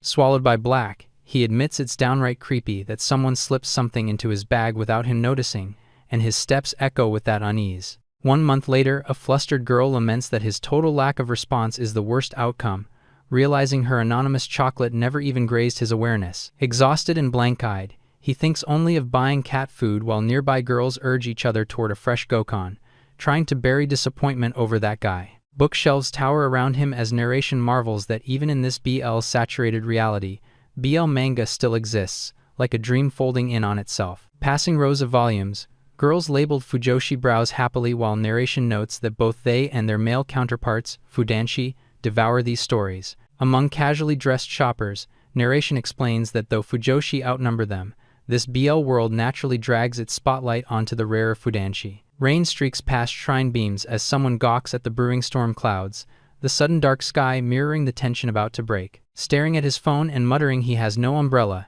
he hears the taller boy promise to stay until the storm passes, trapping them together under the downpour. Sheets of rain pour down while narration stresses how crucial the Fudanshi trait is in BL manga, and he silently wonders when this ominous storm will end. His thumb taps a phone icon and a vivid BL image of men at each other's throats explodes onto the screen, making him jerk with a panicked whoa. Watching the other boys back, he secretly frets about having left that explicit page open before and braces himself, thinking there's something he desperately needs to say. Amid thunderous sound effects, he recalls reading BL for research to dodge flags, yet now dreads the Fudanshi label sticking to him, while the grinning classmate cuts in that he wasn't done talking. Mayama beams with sparkly smirks, marveling that he never expected this quiet guy to have such a hobby, and the narrator reels at suddenly being seen through. Facing that bright grin through the rain, he decides the real priority is fleeing this scene before it solidifies into something dangerous. A giant X looms behind his retreating back as narration warns that flustered denials here only count as confession, turning even his panic into another trap. Thunder splits the sky as he curses that killing time by browsing manga has somehow branded him a BL addict, and the pressure only climbs. Under the dripping roof, the grinning boy promises not to tell while the narrator coldly runs backup plans in case that playful finger gun ever turns into quiet blackmail. Laughing with a red face, the blonde jokes that being caught reading that manga is embarrassing, yet still shrugs that its appeal keeps wobbling between hits and misses. In Chibi Sparkles, he blurts that a co-worker girl chatting non-stop about that manga dragged him into this whole mess in the first place. Waving his phone, he babbles that he only looked up the BL to get closer to her, while the other boy stiffens and silently forces himself to act like these casual searches are totally normal. Brandishing the cover, he cheerfully asks if the other knows this BL and if it is any good, while the cornered guy stammers about a little sister, and the narrator smirks that the power has completely flipped. As the seated boy apologizes and says he will head home now that the rain has eased, narration coolly notes that flustered prey always bolts the very second they can. The retreating back ignores his shout about needing something, leaving him dead-eyed and expressionless as the one clean moment to explain slips away for good. Two furious men dominate the BL cover, while narration insists that although this kind of pose shows up in many genres, the ebook's homepage was undeniably BL and impossible to excuse. A blinding flash overlays their earlier embrace as narration concludes that since the guy instantly recognized the genre, he must now live saddled with some deep, unreadable Fudanshi label himself. Staring up into the rainfall, he realizes this means the other must be a serious closeted Fudanshi, and that knowledge alone pins him there, unable to just turn and go home. Slumped at his desk, the freckled author laments that he thought the customer ogling his book was finally a kindred soul, only to watch that fragile hope evaporate. Framed by campus greenery, Mayama calmly introduces himself as a BL manga creator whose latest work has just hit shelves, carrying quiet pride like armor against disappointment. Touching his lips in thought, he admits he is already hunting the next spark of inspiration, driven by an itch that will not let him rest for long. In chibi form with a bold sash, he declares that life is short and time relentless, so even as a mere college student he has to keep pushing forward without pause. From behind, he strides onto campus while narration lists high schoolers, office workers, idols, and bandmates all swirling together, perfect ingredients for messy university boy love. His eyes glint behind glasses as he vows to keep scrutinizing this world today as well, every passing scene potential story fuel and nothing off limits. Peeking around a doorframe, he secretly watches a serious blonde absorbed in talk, already tagging this important conversation as ripe BL material. From the corridor corner, he eavesdrops as one boy nervously debates properly inviting them out, the offhand advice tinged with clear dating tension. Half hidden by trees, he trails the blonde who explains he saw the target studying a movie poster, his simple curiosity already sounding suspiciously like budding interest. Cheeks tight with dread, he rubs his face and frets that inviting them out of nowhere will seem gross, even as a voice insists no girl could refuse someone who looks like him. Leaning into the doorway with predatory curiosity, the glasses boy grills him about the girl's type while coolly claiming his human observations have all the data he needs. From above, girls hover and squeak apologies while narration coolly exposes that he is sick of fawning fans and only ever relaxes around male friends.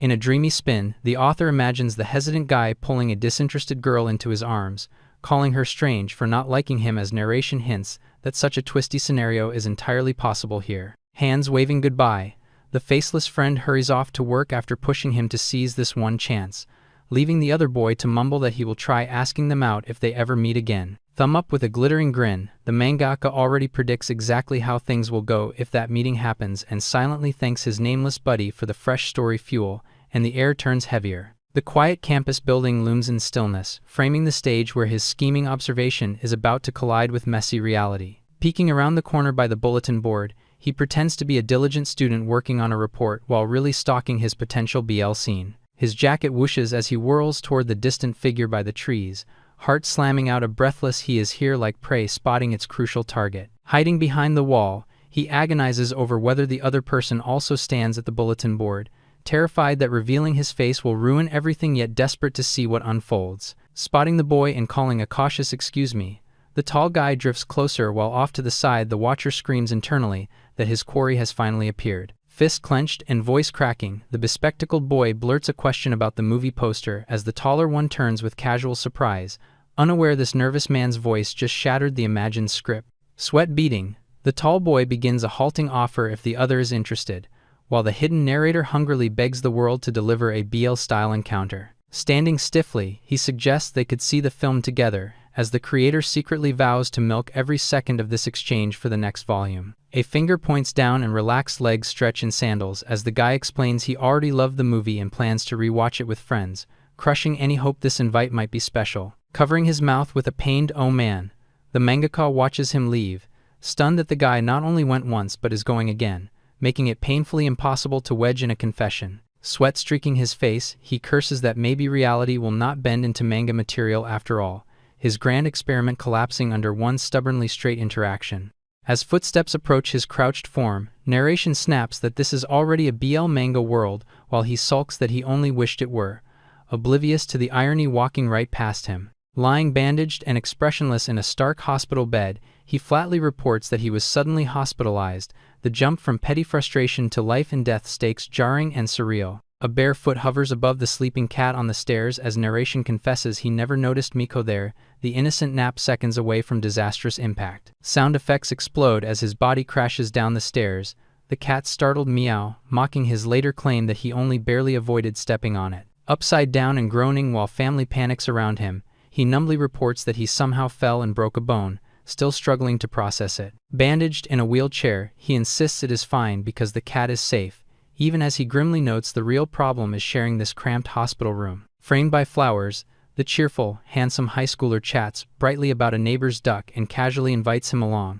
talking like they are already close. He glares in chibi form, recognizing that in a BL manga world a friendly roommate should be good news, yet feeling only wary dread at the boy's relentless sunshine. Sweating with a crooked smile, he tells himself that if they are both free, then BL developments are guaranteed here, their mismatched lives sliding toward a scripted fate. The beaming boy explains he was hospitalized after a traffic accident and rambles about years of soccer, while the narrator quietly fixates on how he never mentions high school itself. When the boy blurts shock over an actress's surprise marriage, the narrator notes how he somehow watches TV, yet knows nothing about any recent news. Blank text declares his cold diagnosis that this must be memory loss from the accident, or at least that is the only explanation he can accept right now. Watching the other pause mid-meal and softly say he thinks he used to like this taste, the narrator carefully files away each fragile flicker of recognition. As hurried footsteps pound the floor, he calculates that if this lost memories drama has only just begun, his own chances of avoiding any flags are still slim but alive. A sweaty teammate bursts into the room, breathless from rushing over after training camp, shouting about hearing of Aoyagi's accident. Half turning with his back exposed, Aoyagi awkwardly confirms they go to the same school and apologetically claims the crash wiped his memories, while the narrator decides the door needs closing fast. The friend stares in disbelief, repeating that he remembers nothing since entering high school, the words landing between them like a gut punch. Looking down in guilt, Aoyagi softly says he wants to remember too, his quiet apology weighing heavier than any clumsy explanation. Sitting up in bed with a strained smile, he asks if the boy who came all this way must be his friend, leaving the visitor speechless and blinking. Collapsed sideways, the roommate muses that the revelation will shock everyone but assumes this world's bias toward happy endings means the amnesia cannot last. Lying drowsy against his pillow, he weakly protests that the lie should not go too far even while telling the visitor they are secretly dating, sparking a stunned really. Another classmate barges in with a bag of clothes, snapping about going out of his way, while the flustered teammate stammers a request to walk and hear more about their relationship. In chibi irritation, he puffs his cheeks and grumbles that this is all such a hassle, mocking his own clumsiness for breaking a leg and starting this whole mess. Feigning confusion behind the counter, he politely claims a head injury erased any memory of the man now staring him down. Finger jabbing and veins popping, the other guy roars about an unpaid 5,000 yen, while internally branding him a shameless liar. Over grainy footage of an arrest, narration recalls a TV cop show where a casual drug user was swiftly dragged away in handcuffs. Slouched on the couch with his brother, he mutters ignorance about where people even buy that stuff, while remembering they once gossiped about it just like this. A packed lecture hall drones on as the professor talks in circles, his words dissolving into background noise for the scattered, restless students. Head heavy on his desk, the drugged boy curses having been dosed again. Stunned, he is sitting through class in such a fog while his friend mutters damn beside him. Clutching the tiny vial that caused this, the culprit remembers how instantly it worked and nervously demands to know where such a thing can even be bought. 10 minutes earlier, he had fretted over its shady strength, wondering if a medicine that warps someone so fast could possibly be legal or safe for a human body. At a sterile counter, he had stiffly ordered an aphrodisiac while inwardly doubting any drugstore should be selling something that powerful over the counter. Images of ornate bottles swirl in darkness as narration warns that, designed or not for everyday life, it is the last thing that should ever be used in a classroom. Rows of anonymous cans line the shelves, hiding whatever forbidden stimulant he finally grabbed among ordinary drinks, and the tension does not ease. Half dozing with his phone, he worries about how sleepy he feels after lunch, just as someone's shout snaps through the quiet room. Out by the trees, he fumes that being forced to drink that stuff could ruin him if anyone hears, only for a flat voice close by to remind him every word carries. Smirking with the vial at his lips, the dark-haired man teases that this so-called aphrodisiac is what caused all the fuss, ignoring the panicked plea to put it away. Leaning in, he casually admits he lied, leaving the other boys staring up in stunned, betrayed confusion. Crowding into his space with a wicked smile, he reveals it was only an energy drink, confessing the aphrodisiac story was pure fabrication as the other pants and blushes. A firm hand grips his waist while his body jolts, and the teaser marvels that a mere touch makes him this reactive, musing he might be naturally indecent or even a born hypnotist. Face buried and trembling, the victim begs him not to do this here while narration coldly explains that these dubious products work only because the mind decides they do. Gulping down real caffeine, he feels his drowsiness lift and resolves to drag himself back to class, as if nothing warped just beneath the surface. Moments later, he is slumped over his notes again, being nudged awake with a warning that class is starting while he insists it simply felt like it already had. Collaged scenes of men snarling, grabbing, and swearing flash by as the narration insists that even in this BL world where male couples shine, ugly human friction and possessive jealousy still tear relationships raw. A blank white space hangs under the words, a lover's quarrel over conflicting intentions, as the narration ominously promises there is more fallout to come. Slumped over his cushion, the guy confesses his lover always flares up with jealousy whenever he gets along with someone, replaying the sting of seeing them walking too close with some girl, or whoever that was. His friend stiffly insists she must have stumbled or he was just brushing dust from her eyes, while another blurts that they even kissed, each lame excuse fraying under the memory of hugs and contact that felt far too real. From above, the two friends sprawl amid cans and clutter as one moans that escape is impossible even when tied down, while the other quietly admits the same crushing betrayal happened to him too, and a third voice reminds them this disastrous pattern repeats every month. In a flashback stamped month before last, one man drags his buddy away with a curt "we're eating out," while the left-behind guy reaches after them, weakly protesting that he wanted the cafeteria special, already being cut out. Labeled last month, he sits wedged between them at a desk, mumbling that he's been there a while now, yet both men silently ignore him, letting the distance grow cold on either side. Perched on the bed with dead eyes, he finally asks why they keep taking turns fighting like serialized volumes, wondering if their books are being released one after another while off-panel voices dryly agree. The school rooftop peaks under the caption, "Next Day," signaling that whatever decision follows will be made under a deceptively calm sky. At a gloomy desk, the blonde clutches his head while the narrator coolly explains, "This is how things stand," his misery radiating like a physical fog over the table.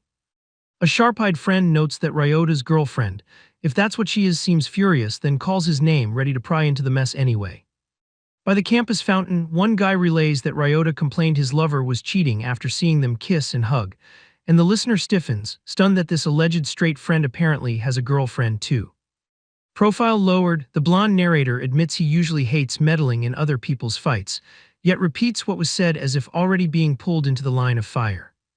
Over the rustling treetop, the narration advises acting like a clueless carrier pigeon while the guy casually agrees to skip next class, leaving his startled friend to sputter at how easily he's flying into the drama.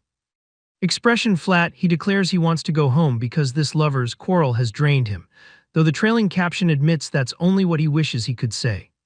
His phone blares a message ordering soy sauce, milk, and detergent from the supermarket, and narration sighs that sometimes he'll be roped into errands no matter how exhausted he is. Staring down the road, he decides riding the bus would be wasteful and trudges off on foot instead, unaware a quiet "oh" from behind marks someone already tracking his route. Flowers explode around the smiling man in a suit as he greets him with a bright, long time no see, Yato's brother, and the narrator grimly announces that his brother's boyfriend has finally appeared in person. Chibai heads drift under stars as the older man pleasantly asks if Tojo is heading home, while the younger just manages a wary hello, already bracing for whatever this chance encounter hides. Facing him with phone in hand, the protagonist gives a flat smile and says he figured as much, but he's buried under supermarket errands, while the other lets out a soft, unreadable ha-ha that does nothing to ease the pressure. Hidden in the alley's mouth, he calls out to Yato and casually offers to help carry the load, startling the lone boy who admits in relief that he's saved. With Tojo pressed close beside Yato, the brother dryly confirms the text from Mom, while Yato awkwardly reports that Tojo will be helping him haul things. Walking home under a flock of crows, all three sweat in heavy silence until Yato mutters that they too have been roped into this mess. Hands shove at a grinning face while another mouth latches onto sweaty skin, breathy protests and swallowed moans turning resistance shaky. Pinned beneath Tojo's weight, Yato pants that the others will arrive soon, only to be met with a teasing smile that ignores his warning and keeps grinding closer. Cans rattle on the messy floor as the bed squeaks, Yato gasping for him to stop, while Tojo calmly insists they still have time since it has been so long.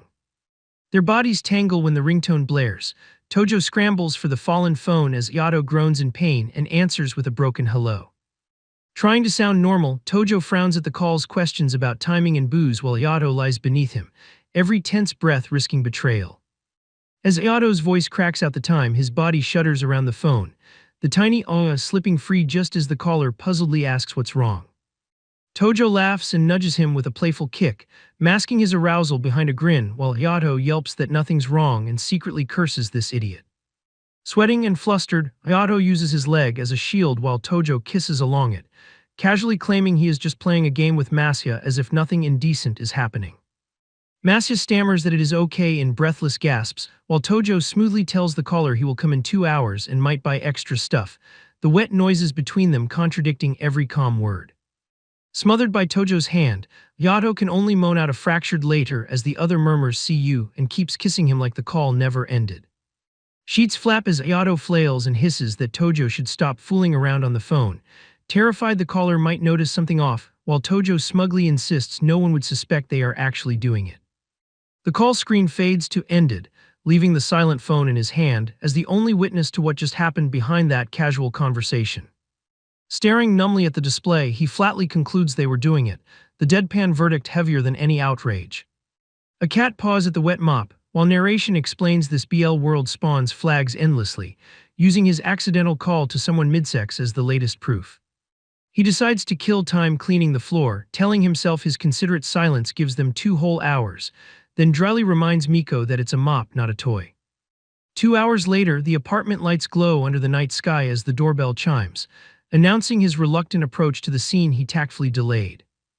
Marching up with his friends, he asks if Yaoji arrived first and hears they were playing a game, while narrating that acting clueless like this is exactly the kind of commendable behavior expected from a mob character, even if he knows all too well what really went on. The door slams open to a pounding thud thud thud, and he walks in on something that already sounds suspiciously frantic.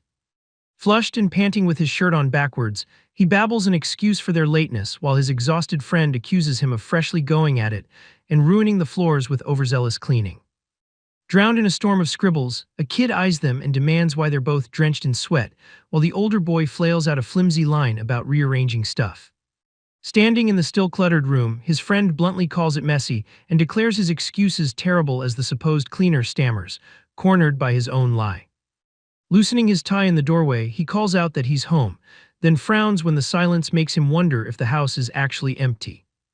A cat scoots its backside with a frantic crawl while someone off-panel shrieks not to rub its butt, turning the hallway into a bizarre emergency. He pauses mid-step as his brother greets him with a casual "you're back," and he answers, "Yup, I'm home," the routine oddly flat after all the earlier chaos. Sparkles glint off the gleaming floor as someone wonders aloud if he actually cleaned, the question hanging like a trap he barely remembers setting. He tilts his head with a confused yeah, and silently plays along, the caption branding him the clueless younger brother who agrees without understanding a thing. The cat yawns wide as their guardian chirps that father and brother aren't home, then tempts them with a reward meal for cleaning, making the empty house feel suddenly opportunistic. Eyes shining with sushi circling his head, he lights up at the word alone, happily accepting a treat he doesn't remotely deserve. A chapel spire rises over the trees as narration dryly clarifies this wedding ceremony has nothing to do with him, undercutting any fantasy of romance. Inside the chapel of a BL world where men fall for men, he watches guests gather for his cousin's wedding, half expecting hidden flags in a love story he doesn't understand. When a cousin greets him with a casual "yo," narration notes that while BL sometimes toys with cousin romance, their ordinary matching faces make such flags statistically unlikely here. Surrounded by near-identical male relatives cooing over a child, he relaxes a little, convinced their copy-paste features spare this bloodline from becoming BL material.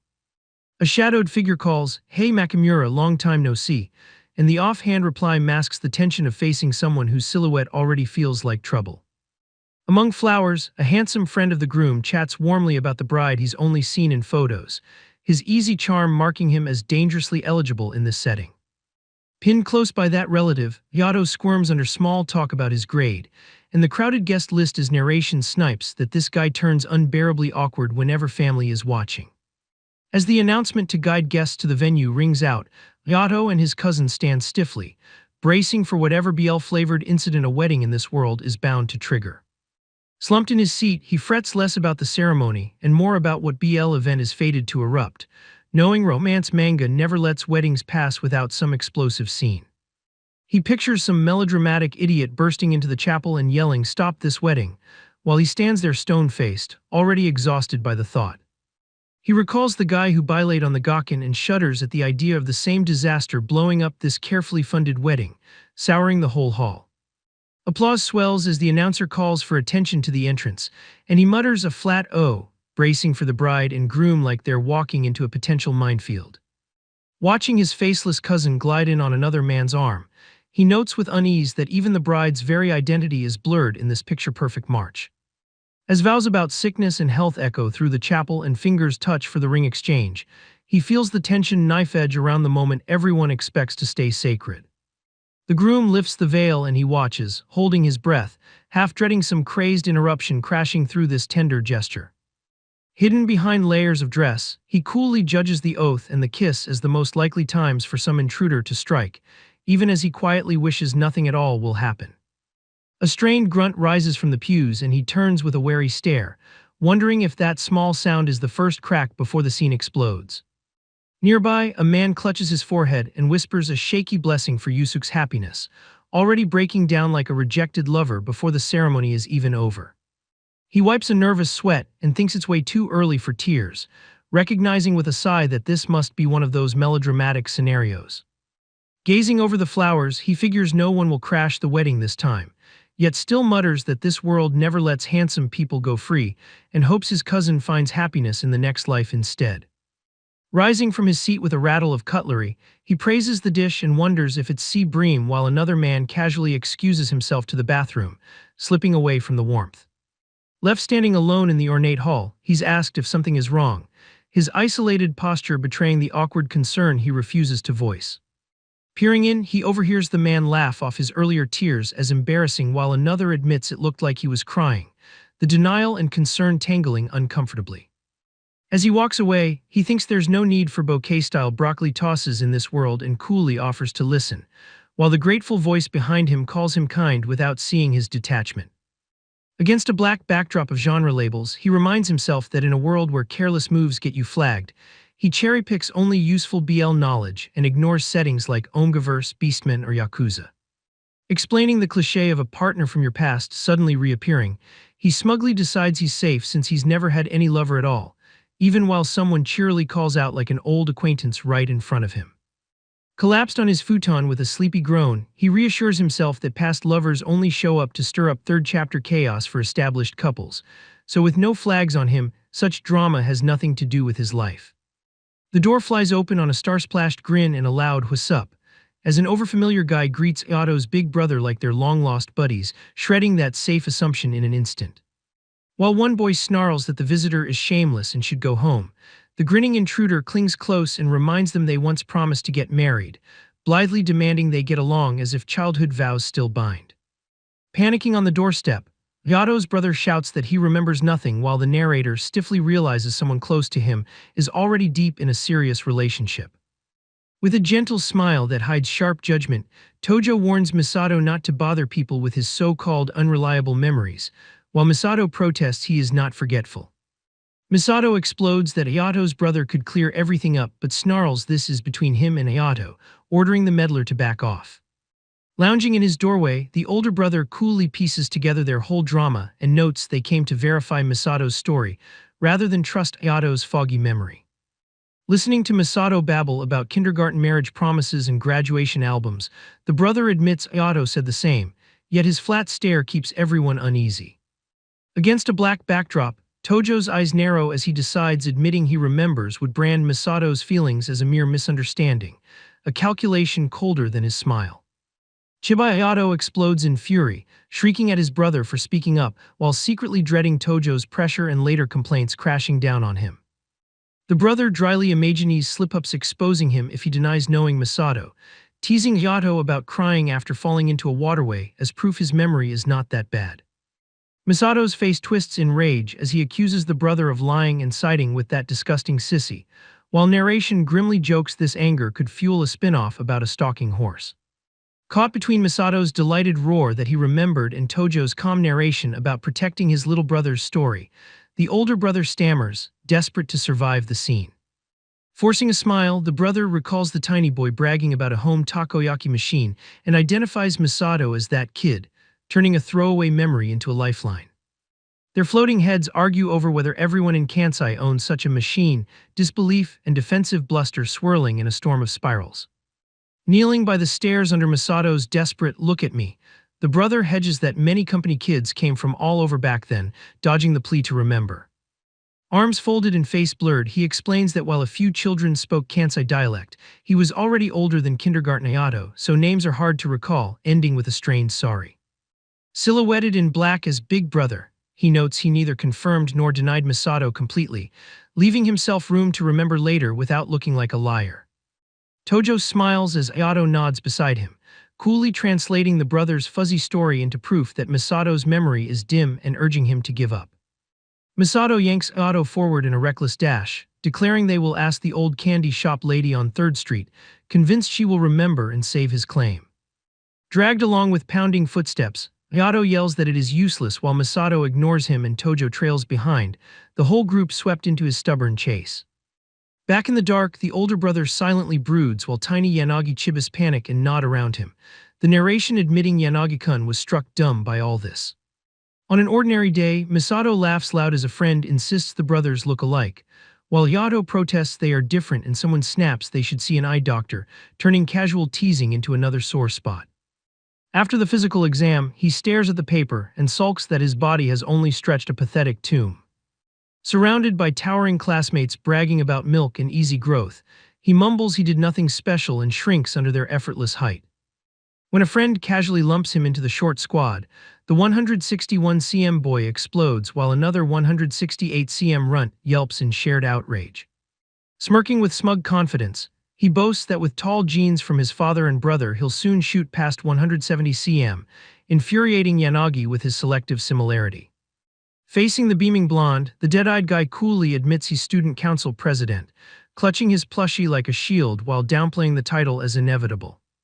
Teased about being popular and drowning in confessions, he laughs awkwardly while his friend spins a dramatic scenario where a devoted vice president finally snaps and confesses. Last month's memory looms of that very vice president clutching his chest, wailing that he'd always longed for him and still wasn't chosen, leaving the president grimly stunned. Slumped on the couch, the brother warns not to kick the mysterious bag because he needs it for tomorrow's study trip, and the careless question of what's inside hangs suspiciously. From above, the lounging brother grumbles about annoying mountain climbing, while the other insists on taking an umbrella despite a 0% rain forecast, quietly tempting fate. Rain hammering down, Yato yelps as someone grabs his arm and orders him not to trouble Taoju, insisting he won't do anything even while fate clearly drags him in. Leaning over a scraped Taoju, his brother scolds him not to fall off a cliff and get hurt while Taoju insists he's fine, and the narrator cuts in coldly that he actually did. Spotting the handsome blonde, he notes with a small spark that it's Taoju again, the familiar presence pricking his awareness. Smiling gently despite Saturday, Taoju greets his big brother and explains he came from student council, their easy rapport quietly underlining Ayato's outsider status. He tells himself he can stay calm around Taoju now that his brother is already dating him, so calling out casually feels like the safest way to coexist.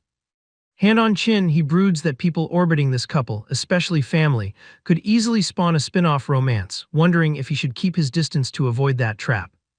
Studying Taoju's back against the sky, he decides this guy is future star material and schemes to cozy up through his brother the moment he's invited over. A stark caption drops the bomb that Taoju confessed to him last week, blowing apart every safe assumption he had about their roles. The next day, Taoju laughs with friends like nothing happened, chatting as usual while the narrator seethes that the confession seems erased from everyone's memory but his. Dark circles under his eyes, he glares into the swirling background and admits the whole thing keeps him awake at night, and Taoju's carefree act pisses him off. Slumped over his desk during test return, he glares at Taoju, the lone perfect score in class, and mentally rages that of all people, it had to be that flawless guy. Taoju smiles modestly at the praise, while Yato silently panics that someone so popular could have picked anyone but inexplicably chose him. Clutching his collar with burning cheeks, Yato agonizes that Taoju saying he likes him must mean real love, not some harmless compliment. Hunched over under a dark haze, he admits that even hearing it straight, he can only see Taoju as something he can't quite name. Taoju stands alone in Ayato's mind like a sketch in white space, as Ayato tortures himself over what this man truly is to him. Buried in his arms, Ayato admits it is fun being with Taoju and that he definitely likes him as a friend, his stammer betraying deeper fear. Watching Taoju's back blur with vertical lines, Ayato dreads that if he reacts wrong and Taoju pulls away, he would hate that distance more than anything. Facing each other in a blank glittering void, Ayato and Taoju stand awkwardly close as Ayato wonders in terror if dating is the next step. Flushed and rambling into his sleeves, Ayato frets that if they start going out nothing will change, since dates and house visits already fill their days. His heartbeat slamming in his ears, Ayato's thoughts lurch to kissing and sex, and the sheer escalation makes his whole body seize up. The chair rattles violently as he shoots up screaming that absolutely is not it, his denial exploding louder than the classroom around him. Taoju turns in surprise at the outburst, confused as the teacher snaps at student No 13 and he fumbles a startled acknowledgement under everyone's stare. Outside, his footsteps drag through an ordinary street as the calm scenery clashes with how completely off balance he has felt since that day. Shuffling home with a red face, he curses that lately every step and thought has been hijacked by Taoju alone. When his name is called, Ayato's whole body goes rigid, dread slamming through him before he even turns to see who it is. Taoju appears with an easy smile, admitting he had been searching for him and only realized too late that Ayato had already slipped away. Ayato answers weakly while Taoju gently points out how strangely he has been acting, listing classroom slip-ups that make Ayato's nerves spike higher. With a teasing glint, Taoju asks if he stayed up gaming again, and Ayato curses inside that this perceptive concern feels painfully normal. Blushing and gripping his strap, Ayato fumes that Taoju's worry over him getting hurt is exactly what keeps throwing his heart into chaos. He starts to mention upcoming tests and whether Ayato will manage, only for Ayato to choke off mid-step, words boiling over instead. Finally snapping, Ayato leans in red-faced and yells for Taoju to listen, hurling his bottled-up frustration straight at the oblivious boy who caused it. Blushing and sweating, he stammers that everything has spiraled out of control simply because the other boy confessed he liked him. Their shadows stretch across the ground as he yells that being told to forget the confession only proves it was never meant. Bending forward with clenched teeth, He accuses the calm boy of cruelly brushing it off and then acting perfectly composed. Hands gripping his clothes, he admits that from that moment until even today, his thoughts have been consumed by nothing but that confession. Face blazing, he finally explodes and orders the other to take responsibility for messing him up. While the taller boy snorts and laughs at that phrase, the mortified one shouts not to make fun of him. Leaning in close enough to steal breath, the blonde softly asks if he can assume those flustered reactions mean the other is actually aware of him now. Reeling back with a strangled sound, the dark-haired boy snaps for him to back off, panic written all over his blush. Shoving at the other's chest, he insists the distance is unbearable and confesses he has no idea what any of this means. Eyes down and arms shielding his face, he admits he's a complete mess who cannot even understand his own feelings yet. Pointing a trembling finger, he begs the blonde to wait a little longer, pleading for time until he figures himself out. The blonde answers with a gentle okay, smiling so softly it disarms more than any pressure could. Heart-thudding, the dark-haired boy stares at that unfamiliar smile, struck by how different and strangely fresh Tojo looks. He wonders if that tender expression is not for just anyone but meant only for him, and the thought makes his chest ache. Under the drifting clouds, he quietly confesses he cannot help feeling a little good about that possibility, no matter how dangerous it is. Later at home, Hayato glances up from his book with dull suspicion as his brother calls his name and demands he look at something. Pointing at overlapping marks on his cheek, the brother proudly explains how Miyako stepped on his sleeping face, leaving a tatami print and a perfect paw stamp. He continues the tragic saga by announcing a mosquito that nailed him on the forehead during a convenience store run, like fate piling on. Yato just stares from the couch and wearily asks what any of that matters, while his brother insists it is hilarious anyway. Cradling the cat, the brother happily reports that Taoju lit up when shown the marks, and Ayato sees that he has never seen Taoju that thrilled before, which infuriates him. Licking his popsicle with a tired stare, he admits that while he has dodged flags in this world, there is one looming problem he can't escape or fix. Watching a TV psychic from behind, he listens as the man urges everyone to focus on a spoon and feels an ominous, and that's form in his gut. The camera closes on the bent spoon as the announcer crows that it's magic power, while a side voice dryly exposes it as mere paranormal-flavored trickery. Beside the dazzled viewer, he gnaws his popsicle and grumbles that staying constantly alert for anything that might shatter this supposedly modern BL setting is exhausting. Over grainy panels of floating spirits, narration explains ghosts behave like extensions of the living, while one drifting man numbly insists he must be dead. Surrounded by grinning demons, masked spirits, and feathered angels, he vows that as long as he never meets such things, he can pretend other worlds, gods, and forced marriages don't exist in his BL manga reality. From behind, a lone man is called with an uncertain "ah, hey," his backlit figure hanging in a white void that feels ready to swallow him. On the sidewalk, a desperate student begs Minamoto to be free Friday night, convinced luring this one guy will drag every girl along, and the silence stretches. Minamoto coolly turns away with a simple refusal, leaving the other boy shouting hey at his retreating back and the rejection stinging. Curled on the ground with hands over his ears, the child confesses that since forever he has heard people's heart voices, a gift that already feels like a curse. Over the campus trees, disembodied thoughts whine about hunger, boredom, and awful part-time jobs, a constant psychic buzz he can't switch off. A trio of stylish girls gush about how cool Minamoto looks and scheme that if they call out to him they might join him, their fluttering thoughts crowding his head. As Minamoto taps away down the path, the girls sigh that he left and lament the wasted chance, their disappointment echoing behind his back. Sighing with his head lowered, he admits this innate ability sometimes helps yet weighs on him more than it ever comforts. Walking under a storm of stray thoughts that call Minamoto charming, boyfriend material, arrogant, and bragworthy, he wishes harder than ever that he could shut their voices off. Shown from behind amid faceless students, he explains that after giving up on such hollow noise, he moved on to college where he finally met him. Hearing a casual "I'm on a diet and what should I eat," he suddenly realizes those inner voices have vanished in this BL world, just as his eyes lock on the one person whose presence makes him tense. Buck's thoughts crowd around his tired face, mapping out how avoiding handsome men and new encounters might dodge flags, yet only brands him a socially awkward mob in a world where men fall for men. Across a blinding close-up of glaring eyes, the intrusive inner voice roars "shut up," its fury slicing straight through his overloaded mind. Clutching his head in the gray static, he admits he has no idea who this loud intruder is, but thanks to that constant shouting in his skull, he's finally, if forcibly, deaf to everyone else's hearts. Pressed flat by overlapping narration boxes, he listens only to the stranger's blaring thoughts and coldly decides that as a mob, keeping quiet is the safest move. Pacing outside the school, he clenches his jaw at the unseen mind yelling in his head, convinced the owner must be an obnoxious loudmouth somewhere nearby.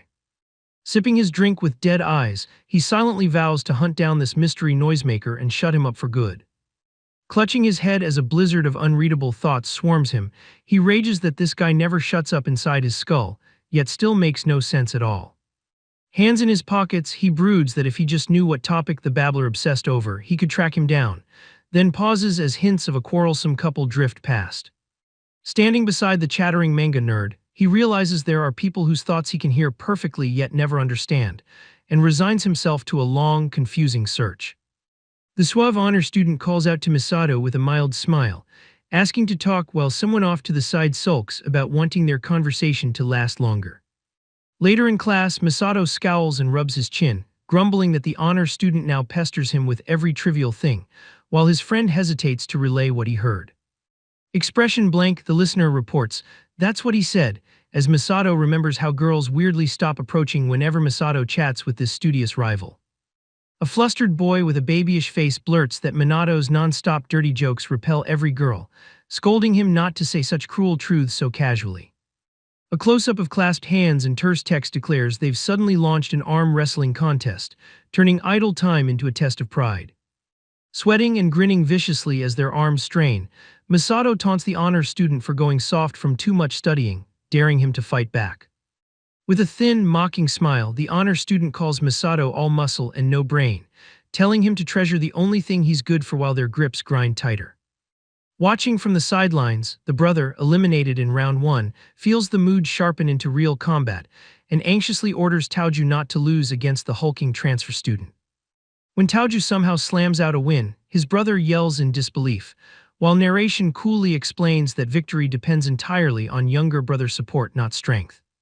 Face exploding with outrage, Misato demands to know why Yato would ever like such a boring honors geek when he himself is obviously way more fun, baffling the quiet boy.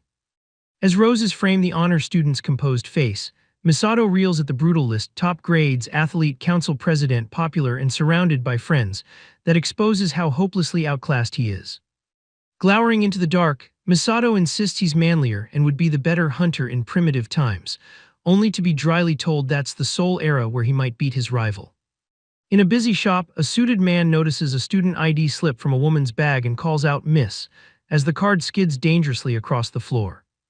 Smiling gently amid flowers, the bespectacled clerk returns her ID and warns it would be terrible to lose, making her stammered thanks sound like flustered awe.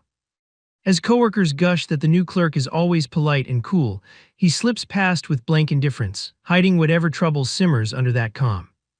A regal cat glows on its cushion while keychains and phone cases orbit it, as narration admits pet owners helplessly splurge on anything that mirrors their beloved animal.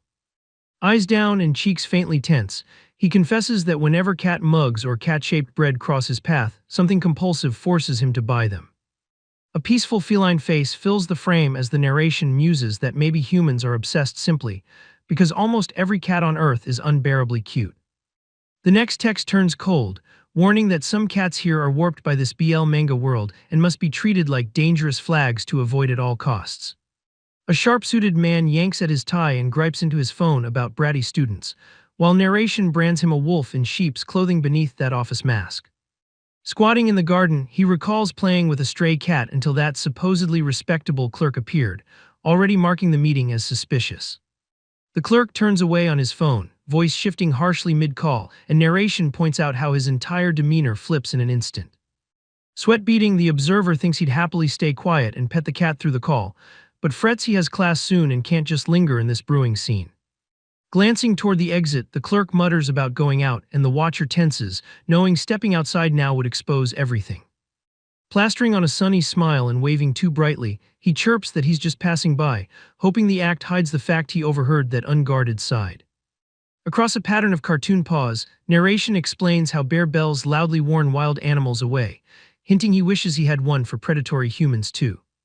Jaw tight around the phone, the clerk snaps at his sister to shut up as a jagged shout of "and then" slices in, spiking his irritation. Rustling leaves frame the sister's shrill complaints about appointments and bad reception, trapping him in a chaotic call he can't properly escape from the back garden. Forcing on glasses and a strained smile when he notices the student, the clerk greets him politely, flowers popping up as he desperately tries to restore his cool facade. Turning away with relief, the clerk thinks he narrowly dodged exposure, while the observer flatly decides no fake imposter cat like him will ever win his heart in this world. On the rattling train home, his phone pings with Ayato's message that Miko's been fed, and he hums in mild surprise, already sensing that instructions will soon be tested.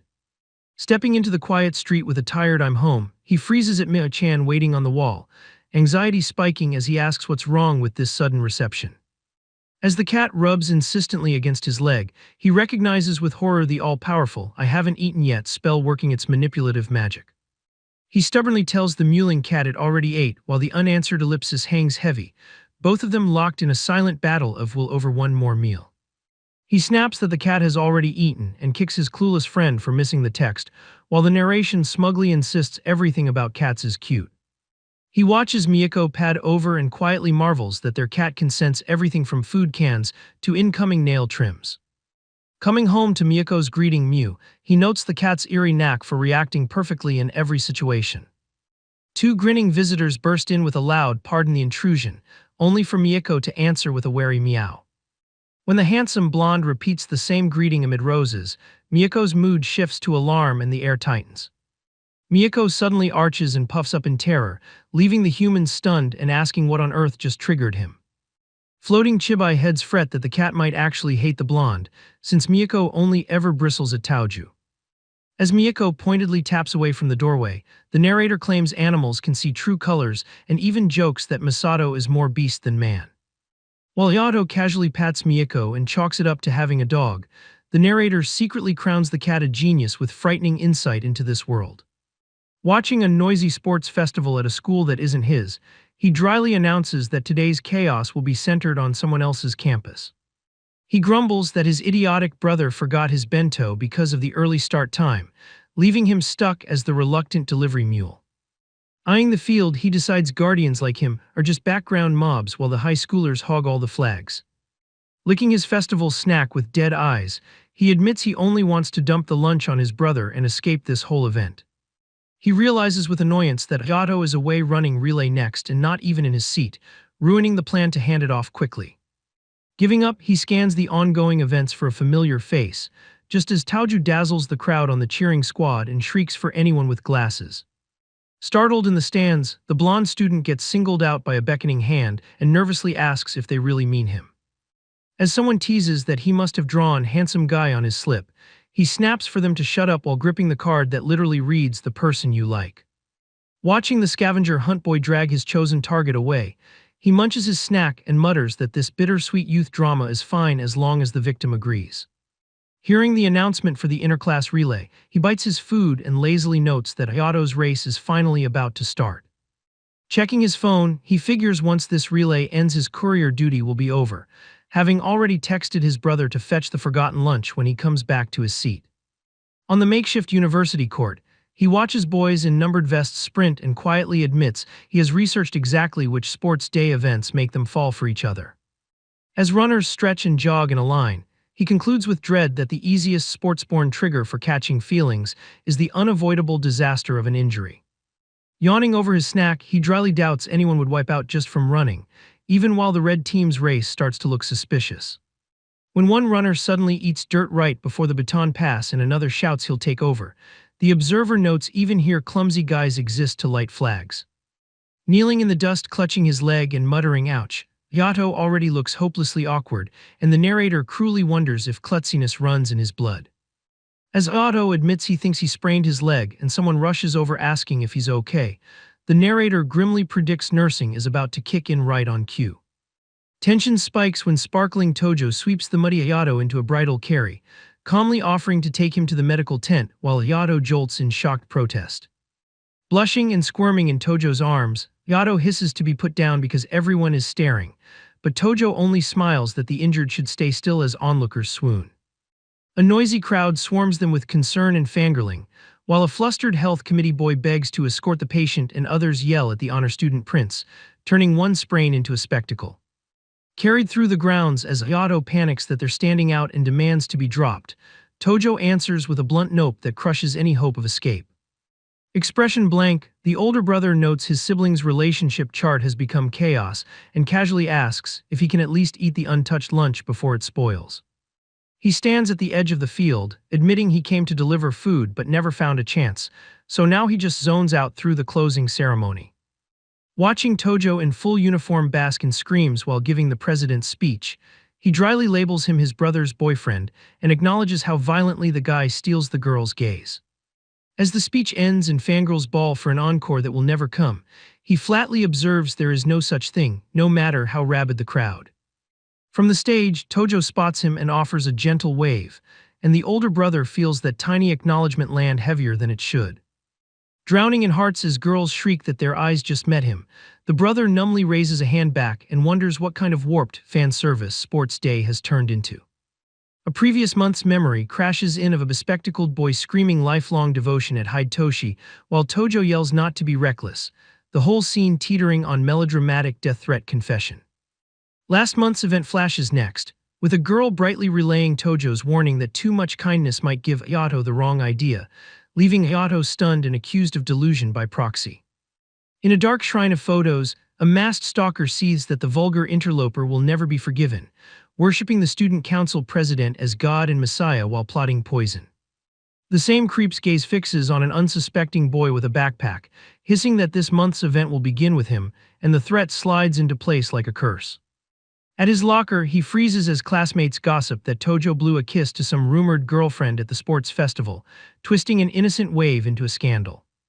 He coolly explains that in this BL manga world, the back alley is one of those places where dangerous events naturally erupt. Pinned to the wall and panting, the feverish delinquent braces his hand as each ragged breath betrays how badly the alley has turned on him. Down the starry alleyway, laughing punks taunt Kashihara about running away again, their easy jeers stalking his unsteady back.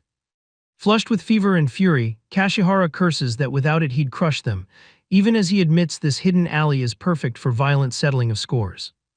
Narration insists this world tends to dodge true bad endings, soothing that even dire pinches probably won't become real disasters.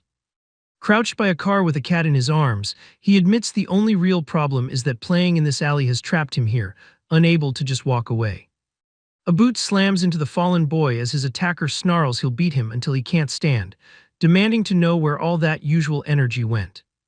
Bloody but defiant, Kashihara glares up and rasps that their threat doesn't even make him laugh. Surrounded by circling thugs, he sits bruised while they sneer about teaching him his place with their bodies, and he realizes they're dragging the whole pack towards something far uglier. A hand clamps his face as another orders them to hold his arm, his startled cry cut off as restraint replaces simple bullying. Clutching the cat and his phone, he whispers that he should call this in, yet grimly concedes that in a BL world the first rescuer won't be the police. A looming figure steps forward with a curt hey, his clenched fist and long stride slicing through the alley's tense air. Sweating and out of breath, Shishia orders them to release Kashihara, his shaking voice barely hiding the fury boiling under his glasses. The thug sneers at the four-eyed stranger and swings, slamming him back as he spits for him to get lost. Straightening his bent frames, Shishia begins to say Kashihara isn't what they think, words trembling on his lips. Snapping the glasses in his fist, Shishia explodes that Kashihara isn't someone scum like them can lay a hand on.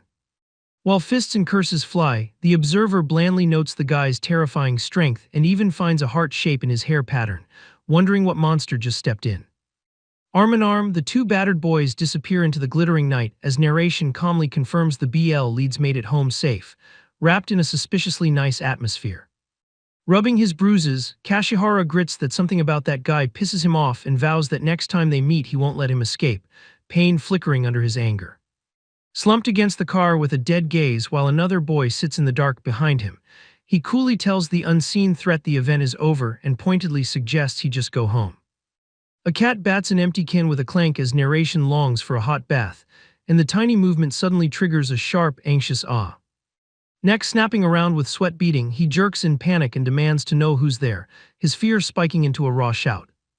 Sweat dripping as patterns swirl around his face, he curses himself for relaxing, knowing if no one comes he'll be beaten. But if anyone rushes in to save him, he'll be flagged, trapping him in a losing dilemma. The cat lets out a huge meow as he realizes he's cornered with nowhere to hide, and thinks his only options are playing dead or groveling, the stakes feeling sink or swim.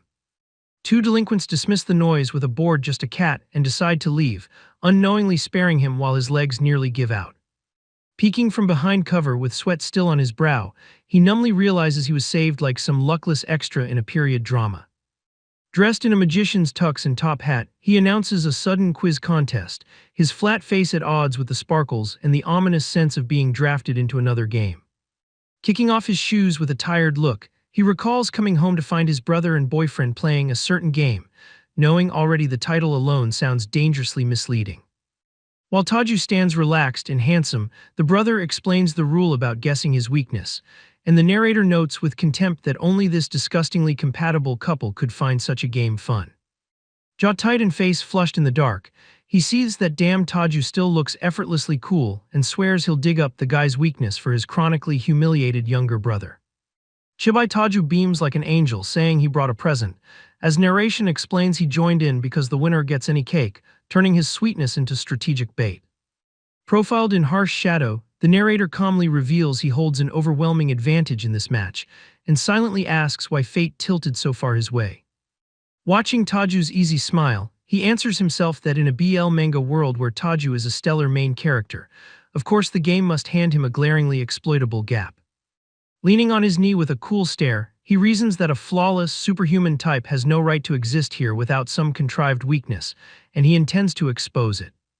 In Chibai form, he and his brother brood under thought bubbles full of wildly different fears, and narration points out the stark gap in their answers as the key to this puzzle.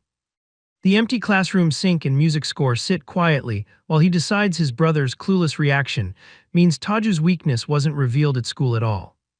On a rain-soaked mountain memory, Yato flails that he won't do anything while someone warns him not to bother Taju, and the narrator insists it's hard to imagine the cool guy missing common scares like thunder or bugs. Snapping his fingers with a manic grin, the brother triumphantly yells that horror must be it, only to be bluntly reminded Ayato skipped the ghost story session on the school trip, wiping that theory away.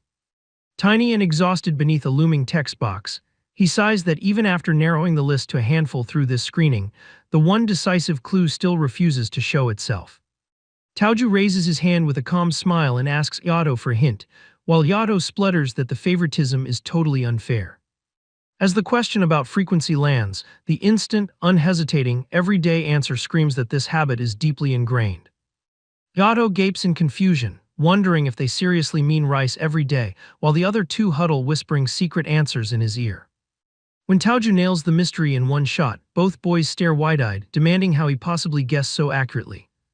Flushed and sweating, Ayato glares at Tauju, stammering on his name before grinding out a desperate demand to know the answer. The unseen narrator smugly refuses to explain, promising Ayato will have to figure it out himself someday, leaving him fuming at the taunt.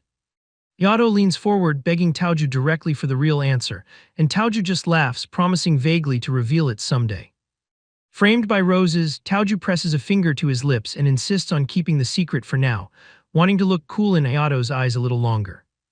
Later at the counter, he agonizes aloud over cake choices with absurd detail, prompting a baffled curse from Ayato at this overanalysis. The next morning, Tauju jolts half awake with a hollow stare and mutters for reality to wait, as if yesterday's realization is only now crashing in. Buried under blankets while the dog rolls nearby, he groans he's not going, and his sister snaps at him to change or be late yet again. Half asleep, he mumbles a sleepy response as she gives up and heads out first, the doorbell chiming to drag him toward trouble. At the intercom, a bandaged hand fumbles the buttons, assuming it is their mother and answering nervously while the unseen visitor waits. The dog trots in with a tie in its mouth as the sister calls that his friend has arrived to pick him up, while off to the side a mutter insists it is the wrong person. Still wrapped in bed, Tauju grumbles, as his sister urges him up, insisting the visitor is in his school uniform and clearly here for him. A tall apartment block rises against the morning sky, quietly framing the stage where this uninvited visit is about to change the day. Tauju greets him at the door with an easy smile and a soft "Good morning, Yato," casually asking why he came so early like it's nothing. Blushing and fiddling with his bag strap, Yato stammers he was just passing by, mentally reeling that Taoju acts perfectly normal even at dawn. Walking side by side down the familiar route, Yato curses his shitty Aniki for claiming he'd notice if he paid attention, now realizing the brother's smug advice was dead on. With a self-satisfied pose and sparkles, Mayama Masumi reintroduces himself straight to the audience as a proud Fudenshi mangaka and college student, ready to keep mining this world for BL. In the noisy campus cafe where boys casually cling and lean into each other, he quietly realizes this world runs on BL logic. Punching the air with shining eyes, he admits this place overflows with BL-like developments far beyond what he ever imagined. Watching one guy avert his gaze with a timid blush beside another, he judges from that shy flinch alone that they must be dating. Seeing a tall boy cling possessively around a smaller one's shoulders and demand where he was, he condemns the clinginess as proof they're absolutely a couple. Catching two roommates calmly discussing detergent, he fixates on their shared household chores as undeniable evidence they're living like lovers. Even just passing each other outside in the same frame, the two boys walking apart still convince him they're obviously dating. Kneeling with notebook in hand, he prowls the campus and thrills that every casual stroll gives him another BL manga scenario to record. Arms flung wide amid blooming roses, he exults that this overflowing school of boy love is pure paradise and guarantees his future as a BL mangaka. Gazing up at the quiet school building, he admits that while gathering material, one nagging inconsistency keeps tugging at him. When the flustered blonde boy approaches, tugging his mask and stammering an "excuse me," the observer recognizes him instantly as the source of that unease. Blushing and twisting his fingers, the boy trembles out an invitation for next Saturday, his sparkling nerves turning the question into a desperate gamble. With a dismissive hand and calm voice, he coolly rejects the offer and tells him to ask someone else, leaving the other stuttering in stunned hurt. Peeking from the bushes with shining eyes, the mangaka hisses if the other saw that brutal scene just now. Staring at the boy's shaky footsteps and clenched hands, he marvels that even while blushing, this guy flatly crushed an eager suitor. Remembering scene after scene of hearts aimed his way only to be sidestepped, he concludes that over these months the boy has repeatedly dodged affection with uncanny speed. He imagines the guy reading each romantic signal like a flag, and then karate-kicking it to splinters before it can ever rise. Lurking in the shrubbery with a sly grin, he decides to keep secretly tailing this walking flagbreaker who constantly generates prime BL material. Hearing his name bellowed across the quad, Minamoto grimaces that yet another troublesome guy has locked onto him again. On the park bench, one boy listlessly thinks about drinking sake while behind him the sneaking mangaka tiptoes closer, eager to siphon new drama. Dressed as a mischievous catboy for Halloween, he lunges forward with a playful threat to prank unless he's showered with candy, turning sugary fun into flirty menace. With a cold sideways glance, he scoffs at the idea of a prank and dares them to try, clearly spoiling for a challenge. A sudden thud sends his cape flying as someone shouts in alarm, the prank turning physical faster than anyone expected. Wrapped in devil horns amid sparkles and vampires, he listens blankly to the warning that Halloween without candy means relentless misfortune. Cat ears bristling beside a grinning vampire, he seethes at the casual woe, demanding what exactly is so surprising about his costume. While he blandly critiques their cliché outfits and slowly calculates his jab, the other snaps back that a stupid helmet hardly puts him in any position to judge.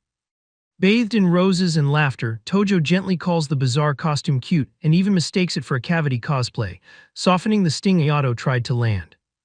A towering Christmas tree lights the crowded city as winter clamps down, turning every street into a stage for couples season. Liquor bottles and heart-shaped chocolates float over the page while he grumbles that winter is cold, full of couple events, yet quietly thrills for the boozy sweets release. Bundled in his patterned sweater and scarf, he fondly recalls splurging on a fancy box of liquor chocolates that hits the shelves only once a year. Leaning over the table, he grimly notes that the pricey box has vanished after only a few pieces, dread already pointing straight upstairs. Seeing the pile of high school shoes and hearing raucous voices from his brother's room, he immediately fingers that merry crowd as his top suspects.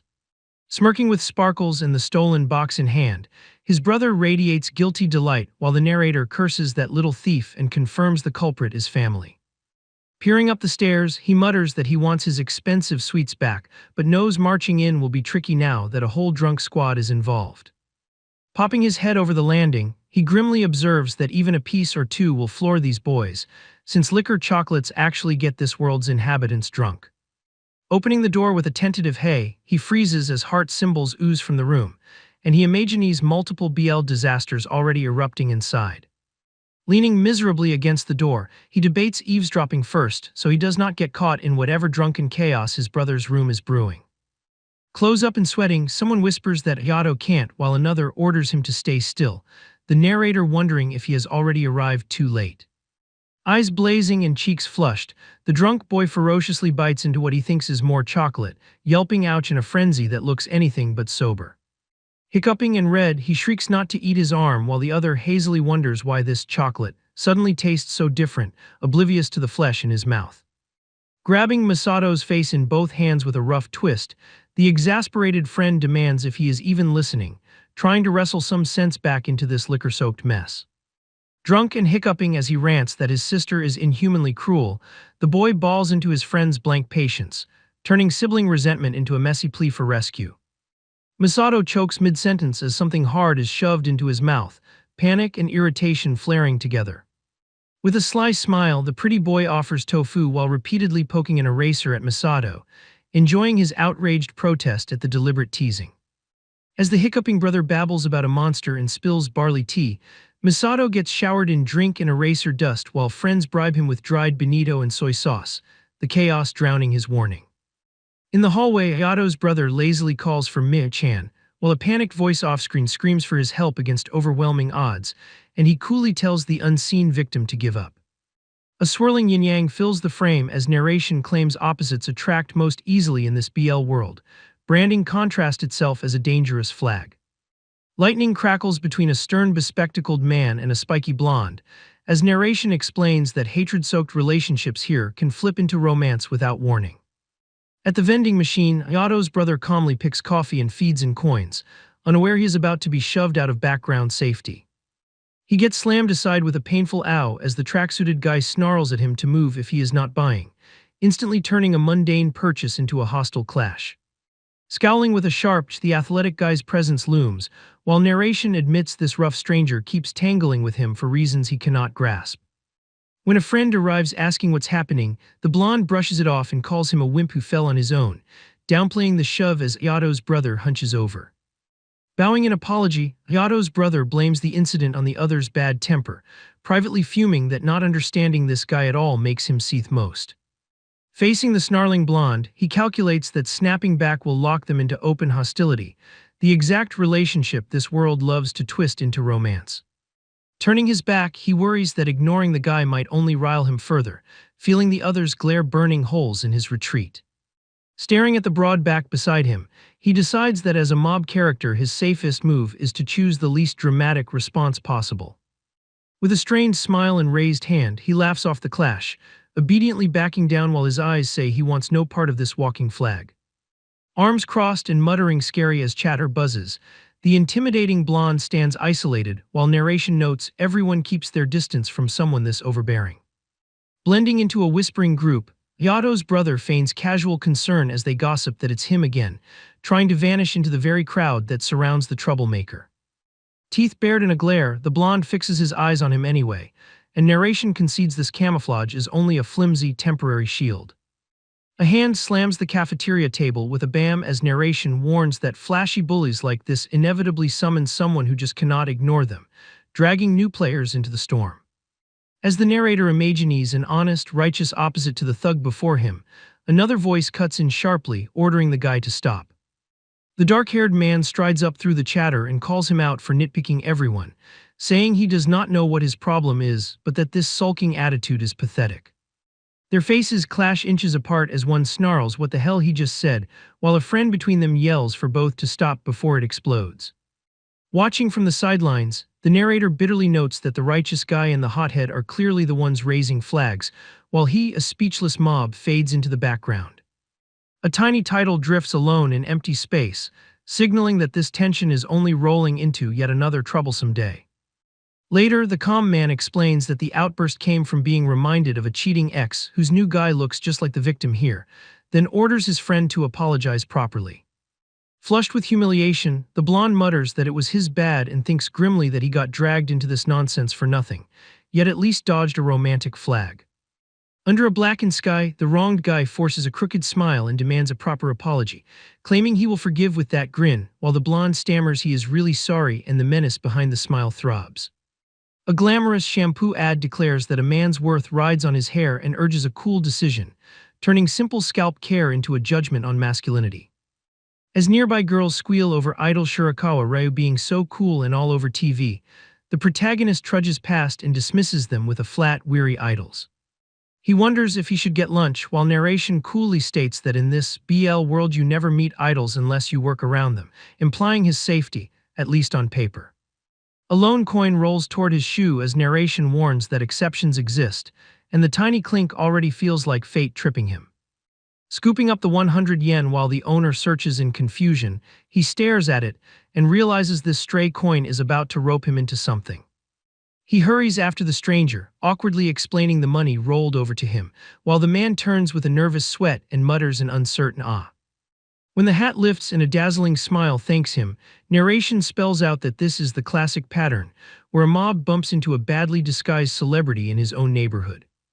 Panicking inside, the idol resolves to crank up his voice so this guy will shout Shirakawa Ryu and scare him into fleeing, while the oblivious student nearly blurts the name aloud. Instead, Shirakawa clamps a hand over his mouth and drags him off with a frantic SHH as fangirls beg for autographs, while narration notes the high risk of him acting without thinking. Smiling nervously, the idol points at himself and wonders if the guy really does not recognize him, deciding it is safer to play ordinary college student than admit he is a popular star. Studying his face with a suspicious stare, the protagonist says he feels like they have met before, while the idol jolts in shock and hurriedly insists it is just his imagination.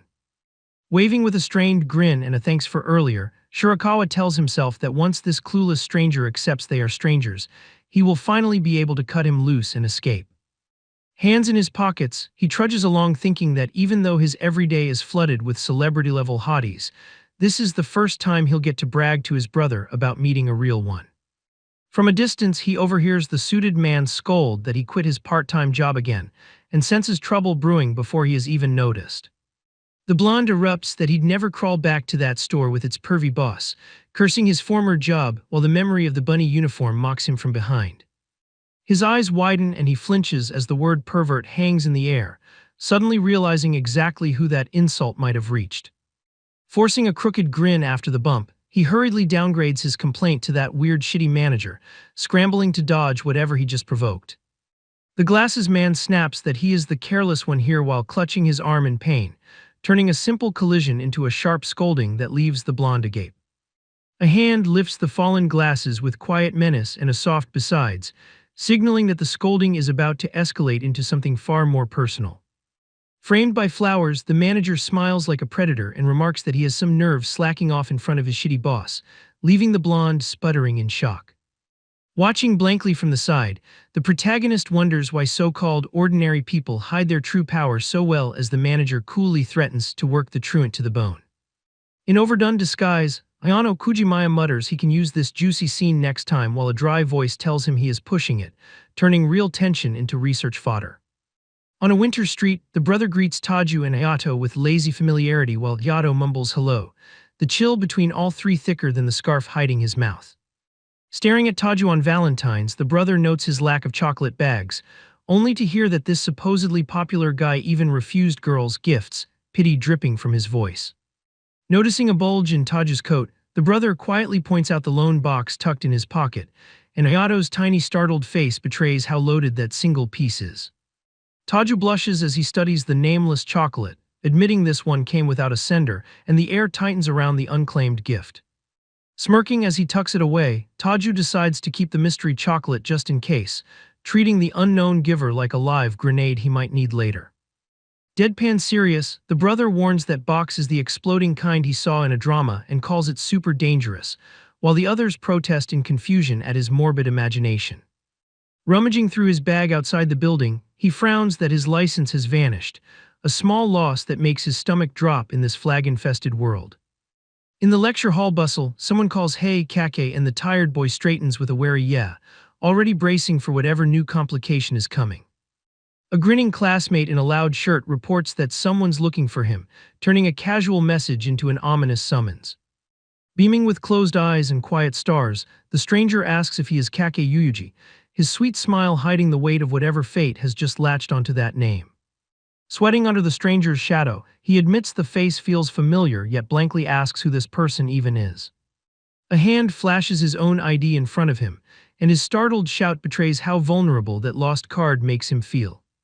He bows in flustered gratitude, apologizing for the trouble and anxiously demanding where he could have dropped something so important. When the hooded boy calmly insists they were together, his uneasy "what" exposes the terror of a memory gap. Staring at that back, he repeats "together where," as if the word itself might trap him. Hidden by his hood, the visitor murmurs that forgetting is cruel, turning the moment into quiet accusation. Pulling back his hood with a small smile, he says he actually had a lot of fun, twisting the guilt even tighter. Later, with her hair down and eyes sparkling, the same beauty politely asks if he has time, luring him in with sugary charm. As she strips and grins that it is a pity he got hard for a scheming girl because she is actually a man, his outstretched hands freeze in horrified shock. He erupts in a panic scream, sweat flying as the foundation of his desire shatters in an instant. Down the hall, his friends wince at the echoing howl and mutter what is wrong with Keke, baffled by his distant meltdown. At another table, someone jolts as news hits that Ryota has suddenly vanished, disbelief cracking the easy mood. Damp with sweat, a friend mutters that Ryota dashed out without even taking an umbrella and asks if anyone has heard from him, anxiety creeping in. Rain hisses over the city as another voice admits they have not seen him and quietly asks why things spiraled this far. Leaning back with a lazy face, one guy lies about a drunken argument while narration exposes it as just their usual lovers' quarrel part 2. Standing stiffly, another agrees to contact Ryuta as everyone fusses about his dead phone and missing return, the room filling with helpless worry. Hands pressed like in prayer, he solemnly claims he is worried even as narration coolly reveals he actually feels nothing at all. The window rattles under the downpour, while narration reasons that anyone rushing out without a phone, wallet, or umbrella in this storm has clearly abandoned sense. Two boys cling together in a rosy frame as captions remind him this is BL World, that this is merely one couple's event, and that silence between them would only stall the story. Hunched and calling Ryuta's name, he's told that unless the man truly vanished into thin air, he must be hiding somewhere close enough and unavoidable for his lover to find. Scattered snapshots of city corners and hidden haunts spell out that the missing boy is almost certainly lurking somewhere emotionally crucial, far beyond a mere mob's ability to predict. Around the table, they grill the worried friend for clues, pointing out he has no choice but to dig into his own feelings if he wants any hope of finding where the runaway might go. Pressed by their questions over food, he flounders while they demand to know which places hold his happiest memories with the boy and why he never bothered to ask before. The moment a possibility clicks, he bolts from his seat with a choked "maybe he's at," and dashes off, leaving his friends shouting half-hearted cautions after his pounding footsteps. Hours later, his phone finally pings with the anticlimactic relief that Ryut is safe, and the narrator can only register the update as a blunt text after all that panic. Under the moonlit parking sign, someone exhales a ragged "ha," the night sky swallowing his leftover fear and exhaustion. One friend mutters that Ryuta and Talma are terrible at hiding their feelings, recalling that frantic expression, while the other sighs that their fake discretion only makes things more troublesome to watch. Another laughs that their crush is so obvious he has to pretend not to notice, and his companion quietly agrees, complicit in the shared secret. Chewing on his skewer with a dead-eyed glare, the narrator snaps that these guys, who screw around over the phone or in other people's houses, are the last ones allowed to judge anyone's love life. A desperate hand clamps around a wrist with a pleading, "Please wait, Yashido-san," turning a casual departure into a charged moment that refuses to let the older man walk away. Flushed and shaking, the younger man clutches his chest and insists he is serious, as if terrified his confession will be dismissed as childish. The bespectacled adult smiles with a faint sweat and tells him not to tease grown-ups too much, masking unease behind a patronizing calm that only widens the gap between them. Drifting through the busy city, he muses that in this world where tragedies rarely stick, even thorny age gaps almost never manage to derail romance for long. A lineup of handsome older men materializes like a danger chart, and he privately swears to steer clear of every refined dilf, dandy, and eternally youthful beauty who clearly is not a safe, average Uncle Mob. The narration needles that age gap flags can just as easily strike from below, and a faint groan answers from somewhere off panel like the first crack in his defenses. Passing the bushes, he hears a tiny voice choking out mama through sobs, and his steps falter as the wailing child yanks at his conscience. Close up on the tear-streaked kid, the narrator warns this isn't just a small age difference but a long-range sniper in years, the kind that hits from impossibly far away. As the child curls up, shoulders shaking, narration hisses that what looks like a cute little girl is, in this world, anything but simple innocence. A fluffy puppy with thick legs radiates prophetic light as the warning lands that children who resemble adorable girls now will someday grow into towering, wild-hearted pretty boys. Watching the kid bawl loud enough to rattle the air, he grimly admits he can't abandon him yet knows all too well that, in this place, even basic kindness toward a crying child can plant a landmine for future trouble. Bleary-eyed and smirking weakly, he admits an all-nighter on his report has left him too exhausted to think straight, even as a child's distant crying grates on his frayed nerves. He weighs dragging the crying kid to the police box just to dodge suspicion, then realizes even that plan reeks of guilt. Eyes flashing with sudden resolve, he bolts off thinking any older man will do, as long as he can shove this responsibility onto a convenient adult. He crouches toward the tearful child and calls out, "Little girl," already feeling how wrong and fragile this approach looks. Smiling gently, the androgynous beauty greets the lost child and casually admits he just called over a classmate to dump this troublesome job on him. The protagonist's messy hair, dark circles, and wrecked complexion stare back at him like a mugshot, proving how criminal he already looks on paper. He imagines his own face slapped onto the attempted abduction poster and shudders, convinced that in this BL world only pretty, androgynous men can talk to kids without sirens blaring. With a soft tilt of his head, the handsome classmate asks if the kid got lost on an errand and suggests they go to the store together, his easy charm erasing every hint of danger.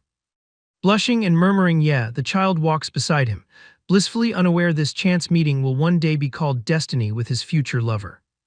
Swaying down the street and muttering about flags to himself, the exhausted narrator becomes such a spectacle that a nearby mom hisses for her kid not to stare. A close-up of the deadbolt turns ominous, as narration reminds that people lock doors to keep crime out or protect what matters most. The street scene widens while he asks what happens when someone forgets to lock up in this BL manga world, where people act like bad things only happen in stories. Facing a roaring dragon alone, the hero stands as a metaphor for the die-hard solo player.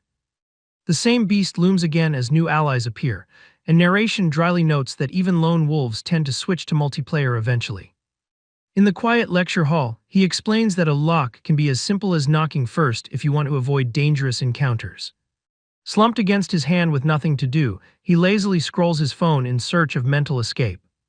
Thumb flicking the screen, he admits he kills time by browsing endless cat photos online.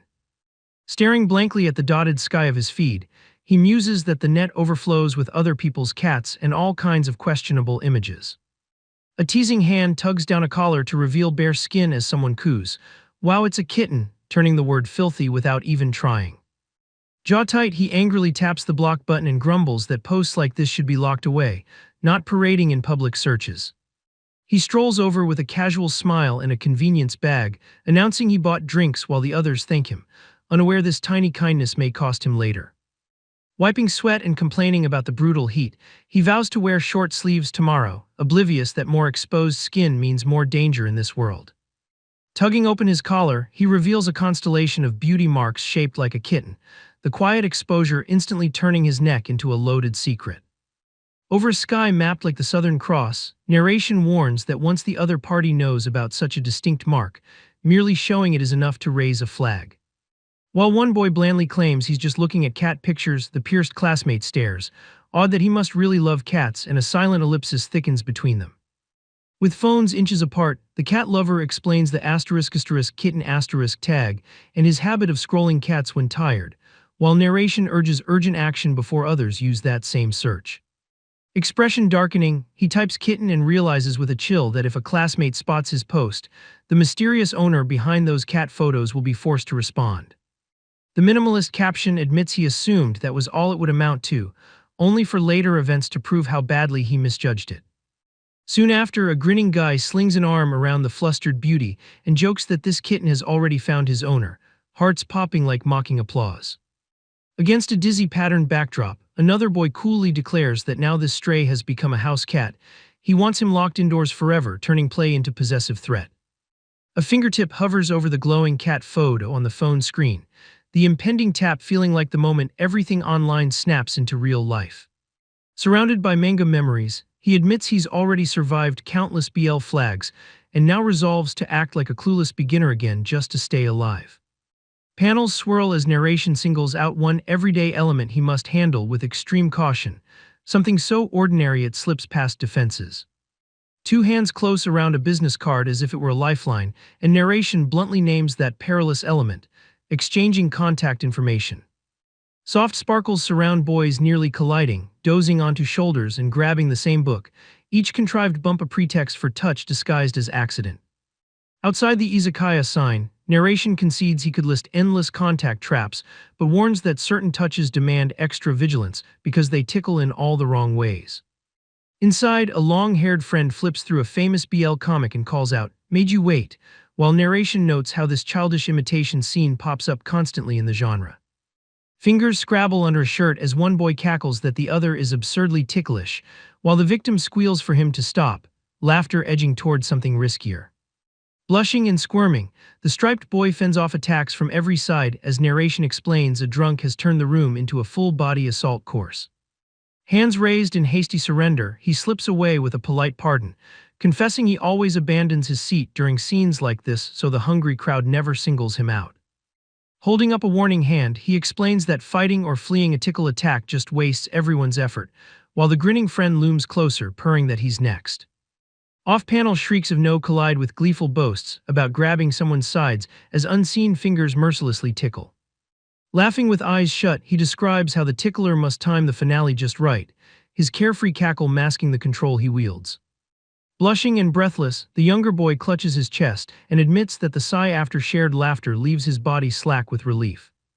While footsteps pound closer and someone cheerfully calls him next, he sits with his drink and dryly asks if this tickle gauntlet is some regular ritual. Straddling his squirming friend, he digs in with relentless tickles as the boy howls that it's too much and to stop, their tangled bodies blurring the line between play and something riskier. Panting over the pinned body, he blushes and grudgingly admits that the other guy's gasping protest somehow sounds erotically charged. Half hidden behind the menu, he drones out a mountain of greasy orders while the others quietly listen, knowing the gluttonous list has already been approved. Strapped into a giant zippered cocoon on his bed, he stares blankly at the ceiling while narration coolly muses about metamorphosis, turning the absurd image into a threat. Over the busy city, narration declares that in this BL manga world metamorphosis is real, even though everything still masquerades as ordinary modern Japan. Eyeing a hair salon sign, he scratches his head, while narration explains that any so-called metamorphosis here is really just a human-scale change hiding in plain life.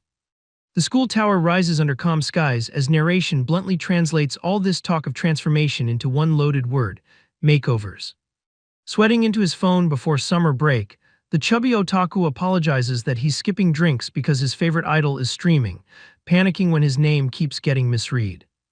After summer, the same man reappears slim and sharp amid roses, snapping that it's a soda, not Futopa, while admitting his idol's love scandal killed his appetite. A classmate's thought slams like a bam that skinny Hosoda is exactly his type, while the narrator worries more about the unhealthy weight loss he pointedly ignores. Passing couples in the corridor, the observer notes that marshmallow-bodied Hosoda once hyped lovers like he does now, yet somewhere over summer that side character shifted lanes.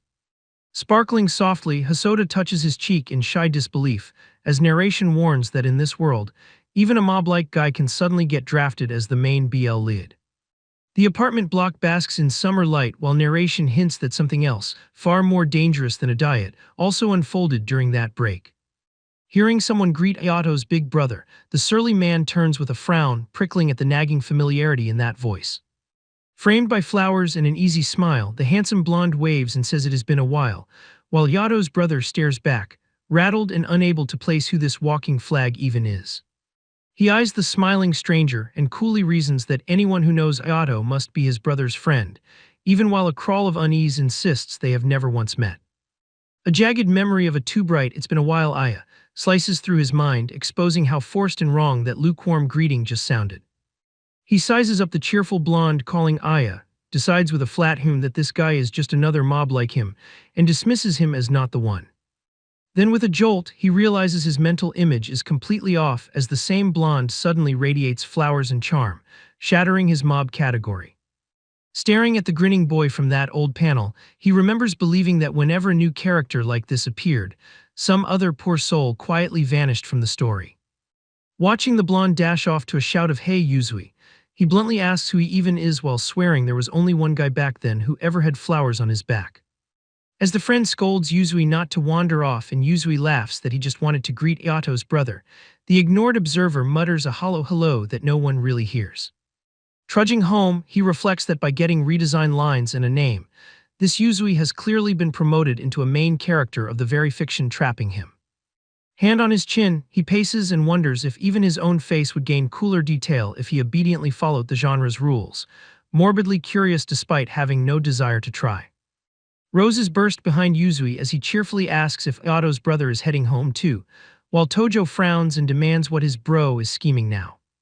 Watching their glittering approach, he smirks that maybe it all just depends on the person, only for Ayato to snap unsettled and demand what that creepy expression means. Surrounded by cobwebs and costumes, he stands in a cape and blankly asks himself how he let his guard down enough to end up at a Halloween party at all. Nursing a drink under a dangling mask, he dryly notes it is really just another drinking party with a seasonal label slapped on, nothing less dangerous for that. He surveys a trio of smoldering vampire cosplayers and mutters that, as always in this BL manga world, Halloween brings a full outbreak of bloodsuckers in love. Floating pumpkins and bats frame his thought that even with so many of them, couples strangely avoid matching outfits, as if holding back from an obvious cliché. He observes that each vampire's partner shows up in some other fetish costume, devils, black cats, witches, nurses, turning the entire room into a catalog of kinks. Watching a shy mummy complain about being wrapped head to toe while everyone else looks effortlessly cool, he sips his drink and snarks that the real mystery is why that guy is basically naked underneath.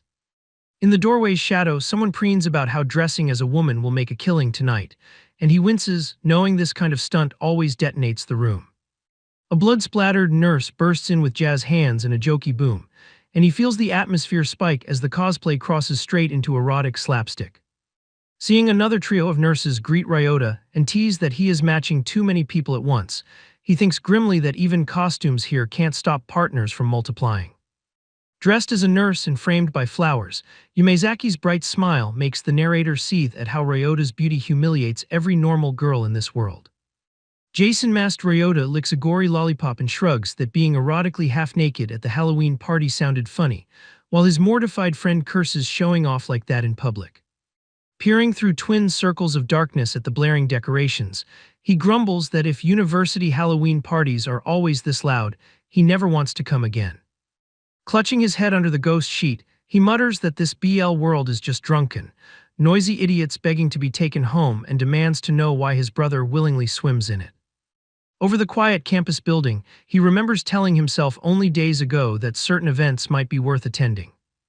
Ears pricked at the word Halloween, he reasons that in this world couples milk events hardest, but if the fee is cheap and the booze is free-flowing, even he would probably cave and go. Now hunched and clutching his head, he agonizes over that reckless promise to find someone today, realizing it is all too easy to hunt flags when you know they are coming. Wrapped in a sweating ghost costume amid the glittering bar, he stiffens as curious eyes swivel toward him, sensing trouble the instant the room starts whispering. Through squinted eyes inside the stifling sheet, he admits he is glad no one can see his face because talking to people is torture, even though the costume almost blinds him. A hard bump jolts his side and he snaps that he was standing right there, only to get a lazy my bad that does nothing to ease the sting. When the girls sneer that the ghost he collided with is creepy and tell him not to touch them, he shrinks back, stung by their open disgust. Listening to them gossip that Mizumoto might show up half-naked, yet probably will not come, he winces at how even other people's risky costumes feel like floating landmines. Panting and flushed, he wheezes that the sheet is suffocatingly hot and decides to grab a drink before he passes out. Fumbling around blind, he curses that he cannot find the eye holes or grip the tablecloth, his ghost form reduced to a helpless lump beside the glasses. Shaking his arms wildly, he staggers forward as someone dryly points out the monster, turning his clumsy struggle into a sideshow. A calm hand lifts the cocktail toward him with a gentle, "Are you trying to get this?" and his muffled thanks spills out in relief at being saved. Hidden behind the sheet, he awkwardly lines the glass with an eye hole and slurps, trying to drink without exposing a single inch of himself. Staring at his phone afterward, he admits he only called out because he was stuck, then grimly reminds himself that in a BL world careless interactions are fatal and decides to bolt. Still swaddled in the costume, he yells, "Hey, wait," after the man, only to launch himself forward in a panicked rush. His foot catches, the ghost body topples, and nearby onlookers jerk in shock as his fall threatens to blow his flimsy anonymity apart. The two costumed girls giggle about just chatting with that guy, oblivious to how their careless gossip tightens the tension. Mizumoto stiffens and blushes hard at being called out, cornered by attention he clearly didn't want. While he blandly praises his jelly, the scene explodes as girls cling to Mizumoto, dragging him for drinks while he yells to be let go. Banners and balloons scream festival joy as the narrator grimly notes his brother's school event has appeared like a looming stage trap. On the phone with a strained smile, the brother explains he's filming the play for distant grandparents, duty weighing heavier than his words. A New Year's envelope floats center stage, while narration insists a stay-at-home college kid has no right to ignore the orders of those funding him. Wandering through strangers with a drink, he mutters that his brother will be overshadowed anyway and suggests snapping proof, then escaping this BL swarm. Under the lazy sky, he admits he was taking it easy, not yet sensing the festival clouds are packed with flags. In the dim hall, he casually films as the announcer introduces Class 2's Cinderella, dismissing the play itself as forgettably standard. Expression flat, he zooms in while whispers note a boy is playing Cinderella, his deadpan classic masking fresh dread. On stage, an unknown boy in a dress and an unfamiliar prince recite lines, while narration coolly notes some random guy has claimed the lead. Sipping his drink, he reminds himself this is a BL world, and the festival merely parades whatever hidden couples his brother's class is hiding. He decides to save storage until his brother appears, letting the early scenes run past like background noise he refuses to dignify. A wizard shouts about midnight and spells while a cross-dressed stepmother cackles for dinner, and the chaos pushes the fairy tale toward farce. The prince leans forward, demanding why Cinderella runs and stammering that he thinks he knows what they really are, emotions cracking his role. Blushing in the gown, Cinderella flails that they can't be together and then clumsily downgrades it to needing to go home, betraying real panic. A sparkling glass heel on a cushion turns the narrator's warning concrete as the prince is ordered to hunt down whoever can bear this shoe. Face soft and eyes bright, the prince confesses he loves the girl from that night, insisting she is standing right here. Smiling gently in an apron, the Cinderella boy answers that he loves him too, letting the scripted confession bleed into something raw. As applause swells around his camera, he stares blankly and mutters that Class 2's Cinderella reeked of personal feelings, professionalism completely abandoned. Scrolling through his phone with a flat stare, he coolly insists that the supposedly fake onstage kiss was absolutely real, no matter what anyone says. His tiny chibi self slumps up from the chair, exhaustedly declaring the play filmed and his task finally over as if he has barely crawled across a finish line. Bathed in ominous black, he freezes mid-thought and uneasily wonders if he even has a younger brother, the doubt itself feeling like a glitch in reality. Floating high heels and disjointed thoughts swirl as he realizes the performance's emotional whirlwind has made him forget why he came and whether he left someone behind. He remembers that in the finished BL theater video, his brother barely appeared as a horse pulling a carriage, proving this world erases anyone not playing the lead even from happy endings. On the TV, stern headlines declare discrimination against Omegas a hot issue, turning abstract prejudice into a constant newsflash warning. The broadcast proudly introduces a professor from the Center for Sexual Biology, signaling that even academia now dissects people's bodies and instincts. As the polite thank you drones from the TV, the camera drifts over his cluttered room, hinting that cold research on new inhibitors is creeping right into his private life. Holding the remote with dead eyes, he mutters that suddenly waking up in an Omgaverse is just too much, as if the universe has crossed a final line. Slumped over a newspaper screaming about heats and problematic questions, he sweats and mutters that he literally opened his eyes this morning in an Omgaverse world. Floating text confesses he has never even studied this setting, yet the rules feel so infamous that even he instinctively grasps the danger. A frilly chart of alpha, beta, and omega traits blooms with flowers, while narration grimly concludes that in this hierarchy, his chances of avoiding flags have skyrocketed downward. Sweating a crooked smile, he admits he nervously checked his own classification, bracing for whatever label might wreck his remaining safety. Imagining his whole family tree stamped with beta marks, he pictures himself as a farmer from generations of mediocrity and tries to take comfort in how unremarkable that sounds.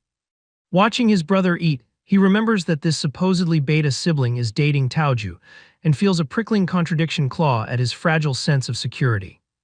He pictures the composed student body president glowing like an obvious alpha beside his brother and decides template followers in this world would never stray from alpha, omega, making their ongoing relationship deeply unsettling. Shadows writhe around his profile as he imagines any handsome stranger turning out to be a hidden omega-converting bullet and realizes if his brother could flip from beta to omega, then nowhere is safe for him. Perched on the sofa with arms folded, he resolves to subtly interrogate his brother while the TV drones about Mr. XXX as the first omega candidate, turning dinner into a covert investigation. Eyeing him over chopsticks, the brother pauses with a wary hum, as he casually asks if Taoju, the student council president, belongs to that mostly alpha council, forcing the conversation toward dangerous territory. Jaw-dropping in genuine confusion, the brother snaps back that Taoju has nothing to do with alphas on the student council and demands what nonsense he's spouting, shattering the narrator's tidy assumptions. As he's told Taoju isn't the student council president and must be getting mixed up with him, Yato's brother stares flatly while the other guy gasps that his position has been compromised, already spiraling into melodrama. Slumped groggily, he recalls dreaming he'd been reborn into a terrifying alternate universe and labels it a plain nightmare. Shuffling to the kitchen, muttering what a waste of a dream and that he has to eat, he notes that in this world of constant BL trials, hunger still wins. Hands in pockets and food on his mind, he trudges along thinking at least there's some twisted logic to the romantic flags he has to dodge. Grumbling that he's glad real life doesn't spring random plot twists because they feel too forced, he's abruptly stopped by a timid "excuse me" that shatters that belief. When the flushed boy stammers that he's Yato's older brother and blurts out "I like you," the world erupts in flowers as the narrator screams at this ambush confession with zero warning. Facing the sparkly stranger, he thinks the land of BL has no laws if even a setting change can't stop a handsome guy from materializing to attack him with affection out of nowhere. He coolly observes that a confession is one of the most unavoidable death flags, while admitting the story's pace is terrifying, yet the sudden boy declaring his love takes urgent priority. Staring at the blushing student who explains he's Ayato's acquaintance and has never met him before, he flounders at why a total stranger would choose this moment to confess. Forcing a bright grin, he launches his mishearing strategy and pretends to think the kid mentioned a stolen bike, hoping to derail romance with feigned stupidity. The narration overlays a dizzy pattern as it explains that twisting, like into any rhyming word then wishing them luck, is a dirty but necessary trick to shut down confessions before they land. Instead, the boy simply frowns in confusion and clearly repeats, "I like you," smashing through the tactic with blunt sincerity. Gaping, he stammers that they've never even met and wonders how someone can say that so easily, branding the kid's emotional courage as a terrifying heart of steel. When the boy winces that he's forgotten him, then quietly insists they met before, his downcast eyes betray the hurt that old memory still carries. A flash of sky stamped 8 years ago stretches over the trees, while the narrator yells that dragging ancient history into this is pushing things way too far. A wall of speech recounts how he once helped the kid fix a broken bicycle in elementary school, the narrator dryly compressing this epic backstory of 2 Olympic Games into a single, overly earnest rescue. Listening to "Since Then I've Always Loved You," he sweats and realizes this has been a long-range sniper crush, his casual childhood kindness weaponized into years of devotion.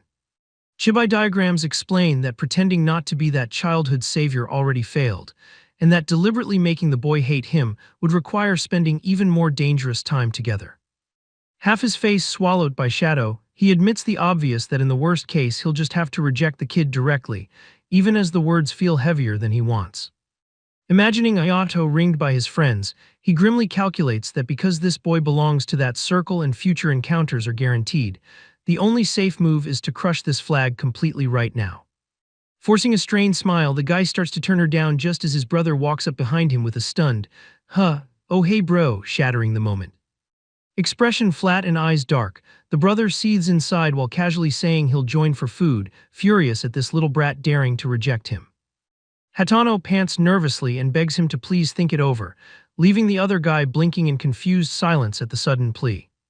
As Hatano walks away with his bag, the brother's outstretched hand and desperate "no, wait" betray a panic he refuses to voice. Watching Hatano's back vanish, the brother's twisted grin and dead eyes confess that this outcome is somehow even worse than his imagined worst-case scenario. When his sibling demands why he was with Hatano, the brother turns away, certain this BL world would never release such a juicy setup and that their paths will cross again. Staring ahead in annoyed resignation, the narrator admits his brother has devolved into a mob commentator on Hot Guys and quietly wonders what Hatano even wants from him. A few days later under the same night sky, Hatano stands beside the brother with a stiff awe, while narration labels it bluntly as a flag progression event. Facing each other awkwardly, the brother starts to bring up the other day, and Hatano stammers back, both men snagged on the unspoken confession. Sweating with a crooked smile, the brother thinks this is his belated chance to say no, but Hatano cuts in to put things on hold, yanking that escape away. Hatano blushes and trembles as he apologizes for getting ahead of himself, assuming the brother has forgotten, while the narrator reels that he gave up without a fight and frets over what on hold means. The camera drops to Hatano's shoes as he quietly warns that dating a minor means arrest, something he heard on TV, and the narrator shrieks inside that real-world law just overruled BL rules. Hatano suddenly grabs him with a shocked "whoa" and shoves him back, the physical jolt matching the emotional whiplash. Clutching his shirt, Hatano yells that he likes him, swears he'll say it again in 3 years, and vows never to give him up, turning their gap into a fierce promise. Face burning and stuttering, Hatano tries to continue his confession, choking on his own words as nerves strangle every syllable. With a pained smile and sweat beading, the brother finishes the moment with a weak "that's all," clearly rattled yet pretending indifference. Hatano suddenly bolts with a shouted "ah," while the brother stands frozen, the phrase 3 years echoing before he lunges into a desperate charge after him. Yanking his jacket as he sprints, the brother roars that there's no time to wait 3 years and orders the little brat to stop, refusing to let the story skip ahead. Pounding down the street, he thinks only an idiot would relax with a 3-year deadline and knows if Hatano escapes now, this world will bombard them with even more flag-reinforcing events. Text bubbles from his brother's chat announce school ending at noon and a friend visit, while he grimly calculates that once Hatano graduates and stops being my brother's classmate, he could be attacked from any direction with no warning at all. Alone in the narrow alley, he breaks into a determined run, swearing he cannot let that long-haired boy slip out of his grasp. His feet falter between urgent steps and hesitant drags as he battles himself, insisting he must break this flag even while whispering he doesn't have to. Sweat pouring down his grin, he bitterly admits that a lazy, hard-drinking adult like him can hardly hope to chase down a fit high schooler on foot. Bent over and gasping, he sketches a desperate strategy to avoid contact until Ayato graduates, praying distance will suffocate the flag before it can fully form. Sprawled on his bed, he rewinds yesterday's humiliating curveball and forces himself to draft a brand new game plan against his own past mistakes. Half asleep on the pillow, he wonders if this ridiculous fate is really his, questioning why a boy would fall for the one childhood helper instead of any babysitter or teacher. Eyes widening in the dark, he curses himself for forgetting the simplest laws of a BL manga world that's been smothering him since day one. A cold idea snaps into place as he decides the only move left is a ruthless game of spot the difference. Staring at his reflection amid bathroom bottles, he mutters that there's just one thing he can truly change. With black hair suddenly framing the same hoodie, he challenges the mirror and asks if the crucial difference finally stands out. Montaged couples with clashing hair colors swirl through his mind as he concludes that in this world, matching shades almost never share a bed. Gazing at Hatano's dark hair, he resolves with a chill that to shatter that romantic flag, he'll make himself a perfect color match. Tugging his newly abused scalp, he notes that aside from the hit to his wallet and hairline, this defensive makeover battle actually went disturbingly smoothly. Dragging himself through the doorway as the lock clicks, he recalls that his brother conveniently announced he'd be bringing friends over today, turning the house into a testing ground.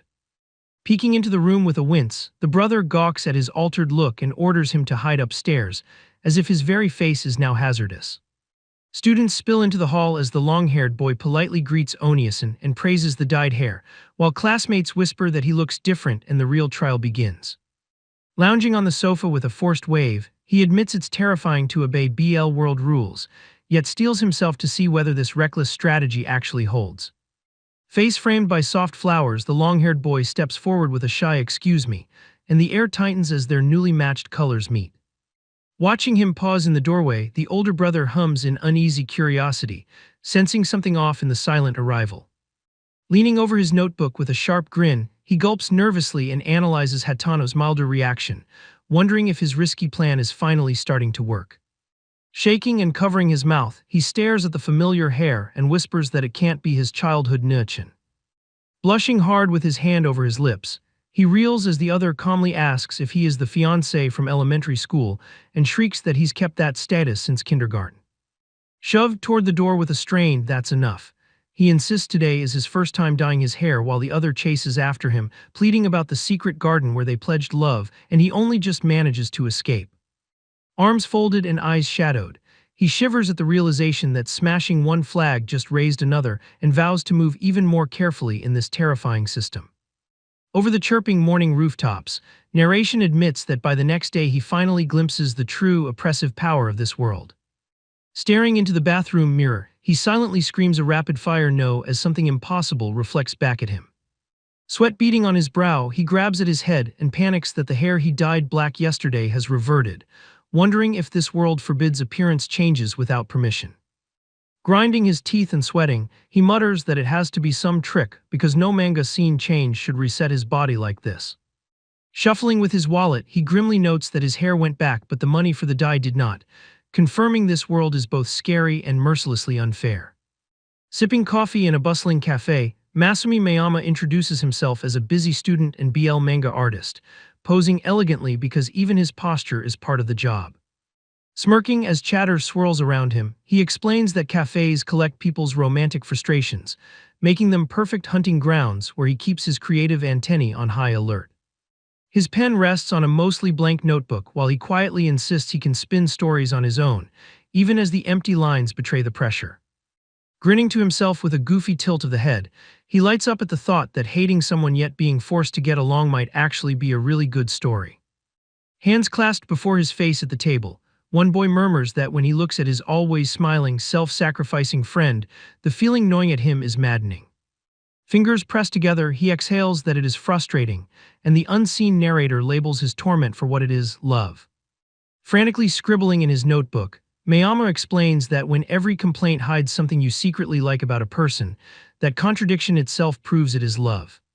Snapping his head up with an aha, he seizes on the report that someone has been laughing more lately, sensing another crack where feelings might be leaking out. From above, the worried boy recalls how his friend once hated school and only ever smiled for him, now torn between relief at the new friendships and a quiet ache at being left behind. Watching ice clink in his drink, he admits he is a little sad and misses those rooftop talks with just the two of them, bearing a loneliness he barely dares to name. Smiling shyly over his straw, he asks if that yearning is weird, and the narration answers mercilessly that what he is feeling is unmistakably love. Clutching his pens like weapons, the bespectacled mangaka coolly diagnoses that jealousy over shared time means the poor guy is already in love, and in deeper than he dares admit. He leans in with a gleeful aha as he confirms the other idiot delayed confessing, turning that hesitation itself into damning romantic evidence. Staring at his back, the amnesiac's admirer agonizes that blurting "I love you" at someone who cannot even remember him is unfair, yet he cannot bear to sit still and do nothing. Blushing and overthinking every rule, the blonde listens to advice about keeping respectful distance from an older crush, even as his own heart screams that love should ignore such barriers. Scribbling like mad, the younger mangaka insists that being born later means charging in recklessly, urging the flustered boy to chase passionate love instead of polite restraint. Snapping his notebook shut with a satisfied thump, he quietly revels that today's overheard angst has stocked him with fresh BL material. Stretching toward the window with lazy pride, he muses that stealing real worries for BL scripts just makes him a biographer of this chaotic world. In the bustling cafe, he slumps over his notes while nearby chatter about breaking up with boyfriends grinds on, until he sighs that only in a real BL manga world would such drama finally make sense. Against a starry black swirl, narration explains that in this BL world, sense can yank up memories and emotions far more violently than in reality. Hands cupped over his face mid-sneeze, the boy unwittingly becomes the example of how even a sniffle can trigger concern and intimacy. By the drink aisle, one guy downplays his cough as just a chill while his friend scolds that flimsy clothes caused it, their ordinary exchange already steeped in worry. As he strides off to the club room, he tosses his sweater back with orders to wear it, leaving the protesting friend blushing and fumbling with the unwanted warmth. Burying his face in that sweater, the younger boy inhales the lingering scent, cheeks burning as the smell wraps him in a guilty sense of safety and secret comfort. Sitting too close on the grass, one complains he can smell the other's cologne, while the shameless guy laughs that sticking near him will scare off bugs, twisting fragrance into an excuse for proximity.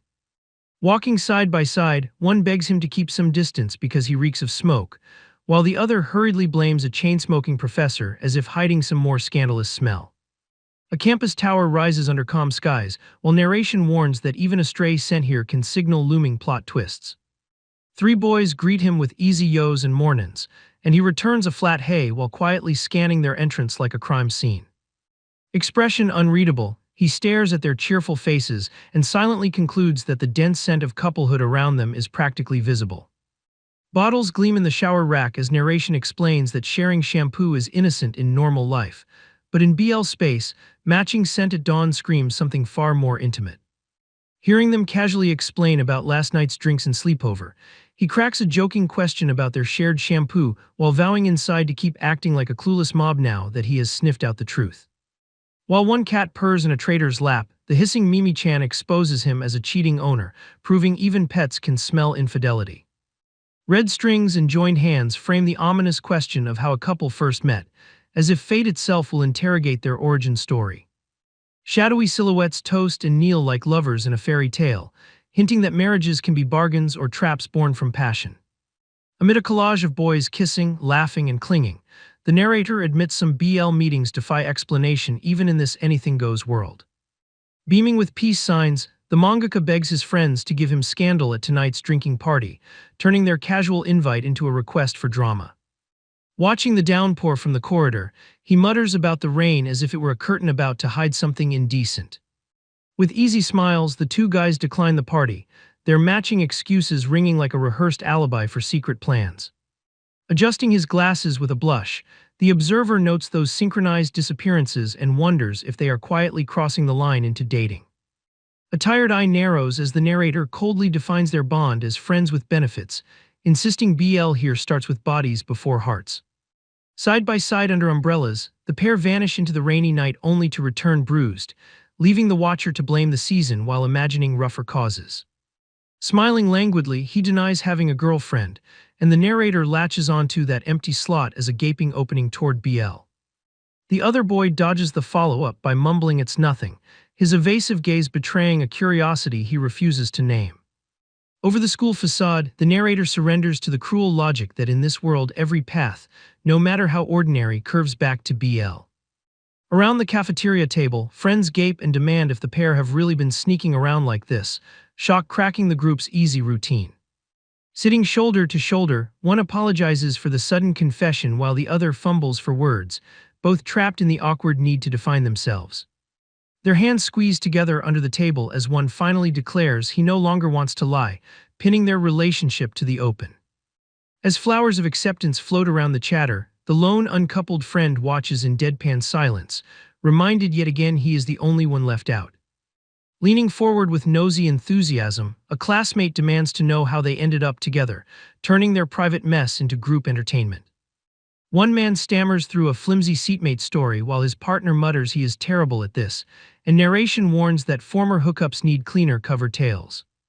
Back home with his failed dye job and unimpressed cat, he admits the hairstyle ploy bombed, yet grudgingly concedes it still stirred up more BL chaos than he planned. Blushing and shaking with a cookie in hand, he realizes Masato approached him the instant he dyed his hair black, and the implications scare him. He coolly calculates that if Masato really likes black hair, then Masato and Hatano might be compatible enough to reroute this dangerous attraction. In a flowery frame of chibi cupids, he unveils his grand scheme and names it Operation Cupid, fully aware where this meddling is headed. Grinning like an overexcited meddler, he warns himself that in BL a pushy matchmaker can easily become a target, while he still fantasizes about giving everyone just a little shove. Hatano's intense confession, vowing to make him understand he's the only one he likes, flashes as the worst-case outcome he knows is far too likely. Over a quiet street view, he decides this plan needs subtlety, like coaxing the wind itself to change direction without anyone noticing. Peeking down the stairs when Ayato brings friends over, he shamelessly eavesdrops, hunting for the right angle to twist their conversations. Later, he waits in the hallway for the perfect moment and calls out to Hatano, ready to nudge fate when the timing finally feels right. With casual hands and hidden intent, he asks why Misato doesn't cut his long hair, poking at a weakness he hopes to weaponize. When Misato dodges by claiming he needs the bathroom, Yato dryly calls out the evasion, and the tension in their small talk spikes. Opening the door with an easy wave, he greets Misato in surprise, while the visitor stiffens in alarm at being caught off guard. Misato bows and apologizes for intruding as Ayato's brother waves off the worry, both men pretending this strained politeness is normal. Smiling brightly, he brings up how long Hatano's hair is now, and Hatano answers with a wary huh, suddenly self-conscious under the scrutiny. Flustered, Hatano asks if it looks weird, and the other hurriedly insists it only seems troublesome, pushing the question deeper under his skin. Hatano protests he just ties it back for class, while the grinning instigator claims he was only curious since Hatano's the lone long-haired guy, apologizing as if this weren't calculated. Their footsteps echo down the hall as Hatano walks past, leaving Ayato's brother hunched and scheming behind him. Peering from the corner with a dramatic D-U-done, he smugly predicts that impulsive BL-type beauties always chop their hair after a single suggestion. He imagines Misato cheerfully parroting, "Why don't you cut your hair?" So it looks like Misato's idea, not his manipulation, tightening the invisible strings. He pictures a freshly shorn Hatano while Misato, king of assumptions, believes the haircut was for him and starts spiraling into romantic delusions. Striding down the corridor thinking only of the bathroom, he smugly forecasts that once Misato fixates on Hatano, he'll be free from danger at last, even as the plan edges toward chaos. Wrapped in blankets with a leering grin, he hears the distant protest, and smugly thinks the poor guy has no idea this so-called happy-ending world is about to swallow him. A quiet neighborhood shot marks the calm one-week lull before the next flag detonates. His phone glows with Ayato's terse text ordering him to stay shut in his room when friends visit, and the command prickles like a quarantine. Arms folded on the couch, he pointedly waits in the living room instead, daring the incoming guests to break his imposed house arrest. He imagines the sparkling guy spluttering over Misato's new haircut and coolly judges whether his risky flag transfer scheme actually worked. The front door creaks with an "I'm home" and he tenses, bracing for the experiment's results to march in. Yato's offhand remark about needing a trim slams into him with a double exclamation, as if the smallest comment might unleash another chain reaction. Seeing the long-haired boy still blushing under his bangs, he silently screams at Ayato for failing to cut it and wonders why this lingering softness won't vanish. Perched awkwardly, he greets them with a strained hi while mentally demanding why BL logic refuses to make anyone cling to his casual comments the way it's supposed to. A beaming delinquent flashes a peace sign and calls him Niachin, his loud friendliness crashing against the observer's fragile sense of safety. Sweat beading, he stares at the grinning Misato, who gushes about finally getting that haircut, and he reels at how badly this diverges from the script he counted on. Posing beside a polished blonde, Misato brags he's way hotter than that preppy rival and jokes Ayato might fall for him, while the pretty boy mercilessly mocks that the trim fixed nothing in his brain. With a twitching smile, he declares the whole flag transfer operation a flop, and consoles himself that only a few centimeters of Kansai-accented hair were sacrificed in this failed gambit. Yato's eyes narrow at the memory of someone softly pointing out how long his hair was, the trailing silence now heavy with implications he missed. Back in that summer scene, the younger boy fidgets and explains short hair burns his neck red, anxiously asking if it's weird while Yato blurts that it's absolutely not. Blushing as he touches those long strands, Ayato insists the hair is really cool, his awkward praise betraying the seed that never stopped growing. Called from downstairs, Hatano hesitates on the steps before answering yes, his small voice hinting he's already lost in thoughts he can't show them. A neat floor plan promises solitude and freedom in his college apartment, yet narration reminds him that handling everything alone also means no witnesses if loneliness twists into something stranger. Controllers and candy float over dotted space as that same freedom turns sinister, tempting anyone once restricted from sweets or games to drown themselves in guilty indulgence. Silhouetted students gorge and mash buttons, discovering that once the ban lifts in their empty rooms, they either bloat with snacks or sink into video game addiction, prisoners of their own unchecked desires. Outside the quiet, parentless-looking campus, narration bleakly notes that in BL Manga 2, people start doing things they'd never attempt under their parents' gaze. One boy clamps on his friend from behind with a too-familiar hug, loudly announcing another visit to his place while the other explodes in panicked protest.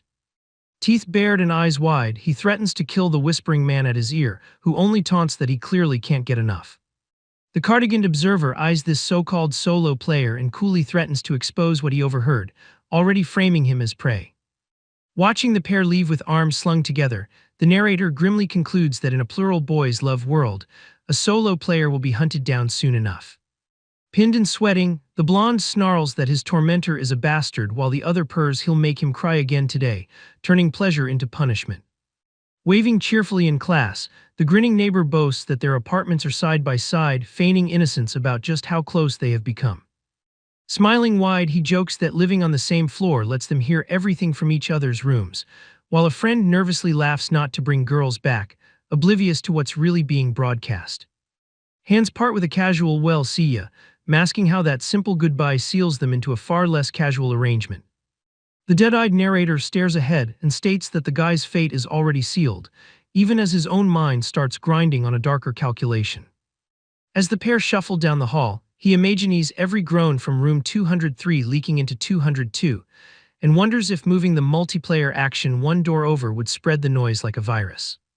Under a starblank sky above creaking balconies and muffled moans, he nervously speculates whether the racket in 202 would echo straight into cursed room 201. Naked, shaking, and flushed, the blonde gasps that his partner is a pain in the ass and screams for him to die, even as his twitching body betrays the lie. Leering down through sweat, the lover promises that once he is finished, no toy will ever satisfy that body again, turning obsession into a threat. Hands slap and bed creaks surround dirty whispers as he vows to fuck him so hard he'll think of nothing else, the room filling with the sound of surrender. Clutching his head in room 201, psychic Mizumoto Minamoto drowns in every slap and moan bleeding through the walls, muttering that he wants to die as pornographic echoes pound his brain. While the traumatized psychic floats beside him, the narrator shrugs that it's someone else's problem and brightly declares it curry time, using cheese and naan as his flimsy escape from the misery next door. Striding down the corridor with a tight jaw, the psychic laments that his search for the mystery chatterbox is still going nowhere, even as a new, unsettling development closes in. Hands over his ears, he focuses on the drunk thought, "As long as the party has free booze, I'll go," and realizes with a chill that the man's once scattered mind is becoming disturbingly easier to read. Staring into a field of jagged thought bubbles, he admits that eavesdropping on broken fragments is useless, so he quietly shifts tactics, ready to meddle more directly with this dangerous signal. In a burst of mental static, he spots the chatterbox and grimly notes that in this BL manga world, the fact they are both men is the least of his problems. Tapping furiously at his phone, he decides to stitch together stray thoughts he overhears instead of chasing the direction of that voice, gambling on mind reading to track his target. In the echoing lecture hall, he hunches over and strains to separate each student's inner mutter, training himself to lock onto one heart amid the cafeteria chaos. Over a notebook scrawled with paranoid notes about mobs, flags, and the world being out to get him, he admits this exhausting concentration can't be sustained, and that realization jolts him. BL volumes spin through his mind as he recalls the chatterbox insisting this is a guy-on-guy romance world, and that he himself is just some nameless mob left to drown in it. Slumped at the table, he admits the fragments he's stolen from others' heads are slowly teaching him how terrifying it really is to live inside a BL world. Snapping his notebook shut, he steels himself as if closing a case file whose conclusion he almost fears to read aloud. With the background writhing like anxiety itself, he stares ahead and brands the chatterbox a terrifying BL maniac. Chewing his thumbnail in the cafeteria, he frets that the man he is chasing is basically a tinfoil hat conspiracy nut and wonders if pursuing him is a mistake. Imagining himself getting punched for mind hacking, his chibi self panics that if the guy ever learns about this power, things could explode into messy violence. Sweat beading, he snarls that he has come too far to back down now, rejecting the safer option his fear whispers. Shoving back his chair, he vows not to stop searching, convinced all that grueling training and the live buzz of the man's presence nearby means he's closing in. As he passes the ramen-slurping student, the unsuspecting target just savors his cheap meal, oblivious that he's being hunted like some romantic suspect. A swirling pattern announces the word disguise, turning the concept itself into something ominous and charged. A faceless detective silhouette asks what disguise evokes: deception, adultery, intrigue, priming the mind for secrets before romance even enters the frame. Outside the bland campus building, narration coolly twists the knife that in BL, disguise isn't just for mystery, but a weapon to drive love itself. Flustered and sweating before his friends, one guy blurts a desperate plea for someone to pretend to be his boyfriend, detonating the room's calm. Hands pressed together in frantic prayer, he babbles about a male coworker's confession, the stalking that followed, and his willingness to use any fake lover, man or woman, to force the guy to give up. Pointing across the room with forced nonchalance, a friend suggests Takemoto as the stand-in while the narrator panics inside, scrambling to dodge the roll before it sticks. In Chibai headcount, he grimly notes that every other guy here is already paired off, leaving only himself as the logical sacrificial lamb for this fake boyfriend setup. He steels himself to throw away his dignity, muttering Taki's confused, "Why me?" as the price of escape. With a calm smile, the friend explains that once the stalker learns his rival is another guy, the creep will start judging himself against that phantom opponent. Arms folded in a swirl of unease, the tall man reasons that if the stalker sees a skinny or quiet rival, he might crown himself the alpha male and feel entitled to do anything. While one classmate grudgingly accepts the logic, another snaps his fingers in dawning horror that pitting the stalker against hulking Takemoto might crush the man's pride as a male.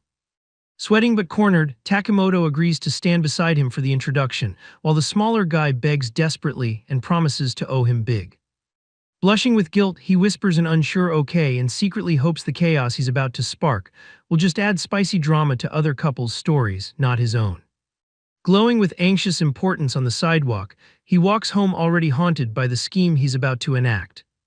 Watching Ayato with unfamiliar boys, he narrows his eyes and marvels that the main character Magnet is actually mixing with background extras. When one of those boys pauses and glances his way, the older brother stiffens, unsure if he's been recognized or silently rejected. Under the black frame, the younger boy's silence hardens into distance, then he strides past outside, clearly choosing to act like the man he knows is a total stranger. Shrugging in tiny defeat, the brother decides to respect that wall, resolving to pretend ignorance too if Ayato is that desperate to hide his family. The moment Ayato's friends instantly peg him as the brother despite his frantic denial, his deadpan face says everything about how hopeless this fake distance always was. At the door, the brother blandly announces he'll be late for Tojo's after-school class, leaving Ayato bristling at how suspiciously shady that sounds. Explaining that Tojo's class is actually a study group for slow students like him, Yanagi, and Misato that somehow ballooned, he unwittingly feeds Ayato's dread of where this is heading. A sparkly flyer for Tojo's cram school turns Tojo into a princely tutor, while someone dryly suggests he should start charging for the intimate after-school lessons. Over a mall decked with trees, narration declares December's arrival, hinting that the season's true battlefield is just beginning. Under shrine gates and steaming soba, he lists New Year's Eve rituals and year-end TV, as if normality alone could drown out how charged this time really is. Calendars whirl toward the 24th as he admits it's Christmas, yet grudgingly rewinds to a one holiday he tried to skip in his narration but knows he can't avoid. Faded behind last year's Santa beard and costume, he recalls usually hiding inside that role, safely erased as just another background clerk. Now imagining himself exposed instead, he pictures running into that dangerous him in the open and feels the risk of a fated encounter tighten around his throat. In a Santa suit, he grimly declares that extra-rare holiday events are disastrous, while his friend mutters that any seasonal event would be especially bad. With a worn-out stare and a tight jaw, he resolves that he absolutely must avoid running into that guy on those two cursed days. Mask on and shoulders slumped over boxes, he calmly lays out his plan to bury himself in part-time work on the 24th and never step outside. Beaming with stars around him, he proudly explains the private family restaurant booking that will serve as his armor on the 25th, even if it drains his wages. Imagining his brother either sneering at Christmas dinner or choosing Tojo instead, he frets that asking outright will only get his careful strategy shot down. Pointing and yelling about family dinner like a battle cry, his brother unknowingly solves the problem by insisting no one can stop him from going. Radiating triumph in a burst of speed lines, he crows that he has successfully dodged a Christmas event, as if escaping a death flag. The very next evening, he freezes mid-greeting in a track jacket, cheeks flushing as fate dumps that dangerous someone right in front of him. Wrapped in a scarf and exhaling mist, the other man offers a flat hi, turning the casual encounter into a jump scare that spikes his nerves. Seen from behind by a watching woman, he tells himself it is just an ordinary day and clings to the safety of the other man's nearby family as a buffer. Smiling gently, the scarfed man notes boys his age usually hate being seen with parents and assumes he'll hurry off, misreading the tension simmering between them. Blushing and scratching his cheek, he stammers that it is his birthday and his brother reserved dinner, even though he himself had awkwardly agreed. Against a stark black backdrop, the older man offers a calm "oh, I see, happy birthday," his unreadable tone leaving the moment strangely hollow. Only their feet visible, they trade stiff farewells and thanks, each step away stretching the unspoken feelings thinner and more fragile. Walking off with a faint flush, he replays the simple greeting in his head, heart pounding that this man actually wished him happy birthday. Smiling faintly into the darkness, the older man muses that a single offhand greeting has turned an ordinary night into a loaded holiday, and it feels unfair. Deadpan with chopsticks raised, the brother suddenly announces he's joining a volunteer program and orders daily bentos, blindsiding the narrator with new trouble. Working the register in flashback, he recalls his old convenience store job while a customer taps through age verification, and his mom casually asks about this new placement. Watching his brother munch unconcerned, he concludes that even with that plain face, the guy is clearly a main character, so this work subplot will drag in fresh drama. Cheeks puffed as he eats, the brother guesses at preschools and kindergartens while being warned not to get jealous if little kids end up liking Tojo more, stirring a new, petty anxiety. Dead-eyed and flustered, he jabs a finger and snaps that it is not a date, not jealousy, and Tojo will not even be there, even as the word oof lands like a jab to his pride. Over glittering memories of the BL Cinderella play, he grudgingly concedes that his brother cannot hog the main character spotlight forever. Tiny and panicked against a dotted void, Yato yelps that it is already 7:20 while a calm voice reminds him not to forget his lunch. The school bell blares bing bong as the teacher orders everyone to sit, pinning the restless class into place for whatever announcement is coming. Propping his cheek on his hand, he wearily raises a brow and says he has something to discuss before class begins, the words hinting at trouble. Scarf wrapped tight and bag slung over his shoulder, he mutters that he is off next week, resignation dulling any excitement about this new job. From the doorway, his brother calls good luck on his first day of work, while he answers with a flat yep that sounds more like dread than enthusiasm. Later, the brother clicks the door shut with a blank face and admits the guy refused to say how it went, suspicion pricking beneath his boredom. In the park, Tojo smiles with a kitty bag in hand and explains the girls caught cold so Ayato, Yanagi, Misato, and he went to the kindergarten instead, while the narrator coolly confirms through the boyfriend that the job really happened.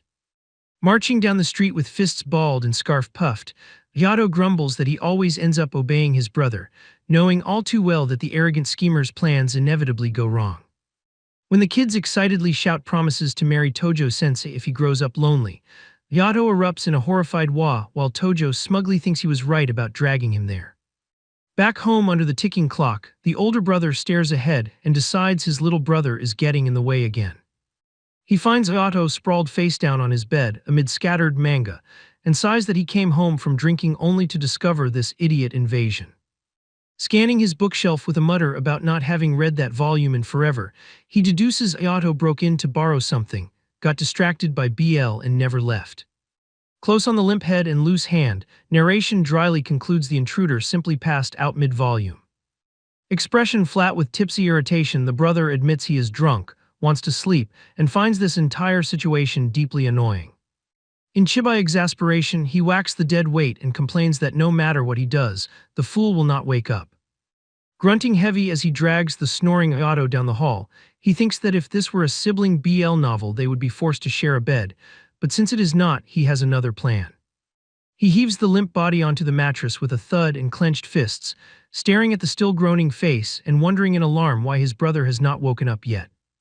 As Otto's legs slide uselessly through the doorway, the exhausted brother half considers abandoning him in the hall, but keeps dragging anyway, afraid of how furious their parents would be if they found out. Grunting and half strangling him, the tall guy drags the limp boy out of the elevator and across the room like smuggled contraband. The unconscious boy flops onto the bed as his exhausted captor pants that people are way heavier asleep, but still declares the mission complete. A small groan cuts through the white space just as the unseen narrator sighs that at last he can sleep peacefully. He bolts upright on the bed, blinking and asking if he had been asleep, while an off-screen voice snaps in disbelief that he wakes only now. Face blazing with fury, he screams that barging into his room without permission is unforgivable and vows to kill the intruder. The next day outside school, someone calls out a sharp, "Hey you," turning the peaceful facade into a summons. Red-faced and trembling, the blond guy yells that the others stormed in last night, then vanished by morning, spitting raw outrage. With a smug, sparkling smirk, the dark-haired man coos that he was terribly rude, acting unfazed by the accusation. The blonde stammers in horror as the other calmly reveals he bathed his sleeping body, twisting last night into something even more invasive. Dead-eyed, the narrator dryly praises the insane strength it takes to haul an unconscious man into a tub, while someone off-screen howls that such behavior cannot be forgiven. A jabbing finger and accusing captions demand what he was thinking, framing him as the hypocrite who orders obedience while pretending to preach independence. In a murky flashback, a taller man grips a smaller boy's shoulder and demands obedience even as he claims to want him to think for himself, embodying pure contradiction. Over the calm campus building, narration remarks that even in this supposedly peaceful BL world, people still act in jarringly inconsistent ways. Clinging to Hinata, the younger brother snarls that any pervert who ogles him will be killed, while the target raises both hands and promises not to look at all. Flustered behind his glasses, the man insists Hinata holds no such value in his eyes and nervously urges them to rest assured, trying too hard to sound harmless. Sipping his drink with a flat stare, the observer mutters that being boxed in by words like "rest assured" is irritating, then twists it into a jab about the guy apparently not liking his little brother at all. Slumped at the cafeteria table, he glowers and mutters he cannot believe those words were thrown at him, the slight still stinging. His friend sighs that harsh lines are just part of that guy's personality, yet the offended one insists it still crosses a line.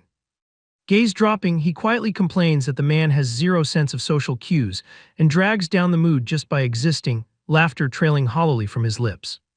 Fingers tightening around a can, the other admits the criticism is not entirely wrong and calls him big-mouthed, while a small A slips out as the insult lands. At the cafeteria table, one guy leans in to scold his friend for sulking over being called out, even though he himself explodes whenever anyone criticizes that same friend. Outside the building wall, narration coolly dissects how some guys twist their standards depending on who they are judging, while hinting the opposite bias can be just as warped. Pinned by the chin, the blushing boy squirms as the possessive lover demands to know yesterday's company and threatens punishment for his silence. Clutching each other from behind, they gasp out apologies while the taller one promises extra love as reward, even as the smaller protests in panic about doing it here. Walking past with a deadpan face while censored moans echo from off-screen, he sums it up as the same end result of good boy, bad boy, punishment and reward blending into one. A tiny cat sleeps in a dreamy void while narration warns that in the BL world, this fragile unconscious state fuels all kinds of dangerous possibilities. Sprawled on the living room couch, he admits he carelessly drifted off there that day, already sensing this nap was a mistake. The scattered shoes by the entrance make him curse himself for not sleeping in his own room, since his brother's endless guests mean he can never fully relax at home. Drool at his lip, he blinks half awake, as narration ominously announces that the real problem is only beginning now. From the doorway, the long-haired boy stands frozen and openly stares at his sleeping form, while narration insists in disbelief that those eyes are locked squarely on him. Reflected in the TV screen, the visitor steps hesitantly into the room, and the creeping realization hits that this stranger is actually coming closer. Flushing as he scans the empty space, the boy checks whether anyone else is around, leaving the sleeper to panic over what this secretive move means. In chibi panic, he weighs his first option to sit up with a fake yawn and act like he just woke, dreading whatever awkward conversation that would unleash. Rubbing his neck and blushing, the visitor imagines confessing he wanted to watch that sleeping face longer, while narration fears exactly this kind of mortifying honesty. The second option plays out in chibai form as he keeps his eyes shut and risks everything from stealth photos to stolen kisses just to avoid speaking. Close up on his slack face, he settles on a third, more dangerous choice, bracing himself to gamble everything on perfect stillness. Rolling over with a groan that it's cold, he half mumbles into the cushion while the other boy watches, unaware this hazy movement is a deliberate ploy. Narration drifts over blank space as he turns and mutters vaguely, his own awareness blurring so much he is no longer sure if he is faking or actually half asleep. A cat pads carefully onto his chest as he notes this tactic demands subtlety from the intruder, who now risks waking a body that might already be secretly alert. Weight pressing on his ribs, he silently endures the cat's sabotage and wheezing breath, vowing to hold out in this suffocating pose until the long-haired boy finally retreats to Yato's room. Hatano stiffly claims he is coming back while the brother peeks in offering bathroom help, both men pretending nothing is wrong as tension prickles in the doorway. In the dark, he plots to slip out while Hatano is inside so they never cross paths, only for an ominous to cut through his carefully planned escape. Sweat beading behind the bushes, the blonde nervously wonders if that dangerous guy has finally left. Sprawled on the couch, he relaxes that he is out of the woods, then jolts at the strange object he has just discovered. Plastering on a strained smile, he battles his conscience over returning the forgotten scarf, fearing even a cold could trigger another event and muttering that he should just be mature. Floating alone in a black void, he sags with exhaustion and decides to force this next flag to happen quickly just to be done with it. Sparkles drift over his brother's high school as he grimly notes BL Manga worlds pack every campus with an unnatural density of beautiful guys. Hugging the cat, he insists hot types like Tojo are common at that school, while his friend starts listing the top 3 handsome men like this is some casual ranking. Silhouetted beauties crowd behind one shining boy as narration dubs them the Eichmann 9, handsome enough to form an entire baseball team of heartthrobs. A flushed classmate gushes that he heard the two guys are living together, while the observer dryly notes these breathless rumors use sounds only true BL natives can make. Both boys shout that they are not cohabiting as the fangirl begs to visit their place, her pleading voice sparkling with intrusive curiosity. With a sly laugh, the blonde invites her to their so-called love nest, his joking innuendo turning the air thick and suggestive. Face blazing, the other guy explodes that calling it a love nest is idiotic, his angry outburst practically spelling out exactly what he fears. Eyes shining with manic delight, the BL junkie squeals that she wants to come over today, her eagerness to witness their nest almost predatory. Sitting stiffly with the cat on his lap, he explains that according to Mia-chan, their mother reigns highest in the family hierarchy, leaving him quietly resigned. As Miyako darts eagerly toward Mom, his outstretched hand falls short, and he bitterly vows that one day he will rebel against these superior forces. Studying Tojo's calm face, he remarks that Mia-chan clearly has her favorite and asks if Tojo's dog Amachi plays favorites too, fishing for any sign of bias. Amachi beams cluelessly amid flowers while narration brands his universal affection as total warfare, a love bomb aimed at every human in sight. A crowd circles as delinquents slam each other around, and narration coolly observes that in BL manga, Yakuza brawls erupt often yet rarely end truly ugly. Clasping hands with fierce grins, the boys shout for their boss to go, hurling him toward the fray like a champion they trust to decide everything. Grinning through his bruises, the blonde thug licks his lips and orders the next blow to smash straight into his face. Bloodied but exhilarated, the other delinquent howls that they are going to obliterate those bastards from West High. Huffing along the riverside, he recalls stumbling on high school boys locked in a disturbingly homoerotic brawl, and realizing BL keeps this world's violence in check. Sipping tea with bored eyes as a flustered boy protests from across the cafe, he coolly shrugs that if the flirting annoys him he can just go home, knowing no one really understands these dynamics. Picking at his food with bandaged cheeks, the West High leader listens tensely as the East High boss reminds him they are rival heads secretly dating and wonders how explosive that truth would be. Fingers clamp his wrist and drag his hand to those lips under the pretense of wiping something away, while narration mercilessly brands their heated physical secret as enemies falling in love. Calmly nursing his cup in the sunlit shop, he concludes that this ridiculous spectacle of rival lovers is how love allegedly saves the world and keeps war from erupting. Turning away with a lazy stretch, he decides that if East-West gang plots ever bleed into Yato's school, he is leaving before the script can swallow him.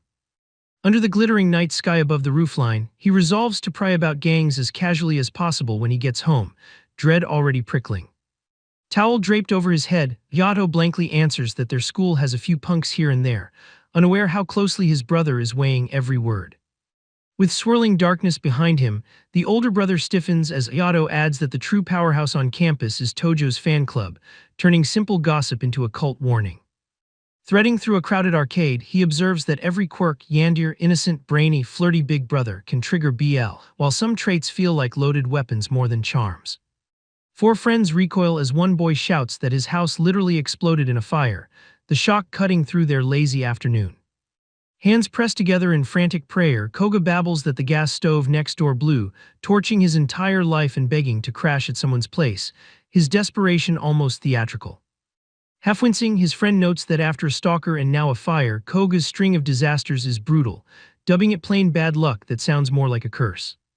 Expression flat, the narrator judges that in this world such extreme misfortune becomes its own seductive trait, and after stalking and arson, even a rational man grows dangerously desperate. The chibified crowd of friends averts their eyes with stiff apologies and muttered, "No way," leaving Koga begging them all at once, because Takimoto's girlfriend drama makes that option impossible. Finger to his chin, he coolly decides none of these guys, who lose control the second they cross someone's threshold or pick up a phone, are safe hosts, and he must refuse to avoid triggering any flags. He quietly admits he doubts the universe would ever be cruel enough to actually pair him with this walking disaster anyway. Grinding the lottery crank and drawing nothing but tissues and a tiny coupon, he sighs that BL runs on cosmic balance, and his own luck sits stubbornly, boringly average. Hands pressed in mock prayer, he mutters that only someone with absurdly good luck would get dragged into this guy's flag, knowing his own mediocre fate just makes things worse. Smiling politely at his phone, he lies that he can't meet because he's at his parents' house, even while the narration coldly decides it's safer to let the story tighten without his interference. Sweating and wild-eyed in the street, he panics over having nowhere to sleep and no money after losing his wallet, calling his own situation pathetically low even for a background character. When someone suggests crashing with the black-rimmed glasses guy who hosts drinking parties, the freckled mangaka's face pops up like a summoned omen, and the setup instantly feels dangerous. The towering Mayama residence rises against the starry sky, its luxury facade promising the kind of dramatic overnight trap BL stories adore. A pen scratches over his collar as someone eagerly texts that he can come over right now, cheerfully promising to wait at a house already linked to flags. Fists clenched and eyes blazing with hearts, Mayama exults that a guy recently got confessed to at work, calling it perfect new material just when his own manga ideas had run dry. Beaming at the door in sparkles, the guest gushes apologies for intruding while Mayama waves him in with frantic politeness, already picturing how this sleepover will feed his BL fantasies. In sudden pitch black, their floating eyes widen as the power cuts out mid-thanks, turning polite hospitality into claustrophobic unseen tension. An instant later, the empty dining room lights snap back on, as if nothing happened, while the unseen boys are left rattled by the flicker.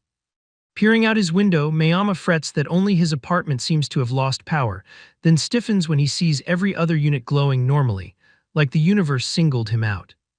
A voice orders him to stay put, and he answers okay with nervous obedience, the echoing footsteps hinting he's at the mercy of someone else's plan.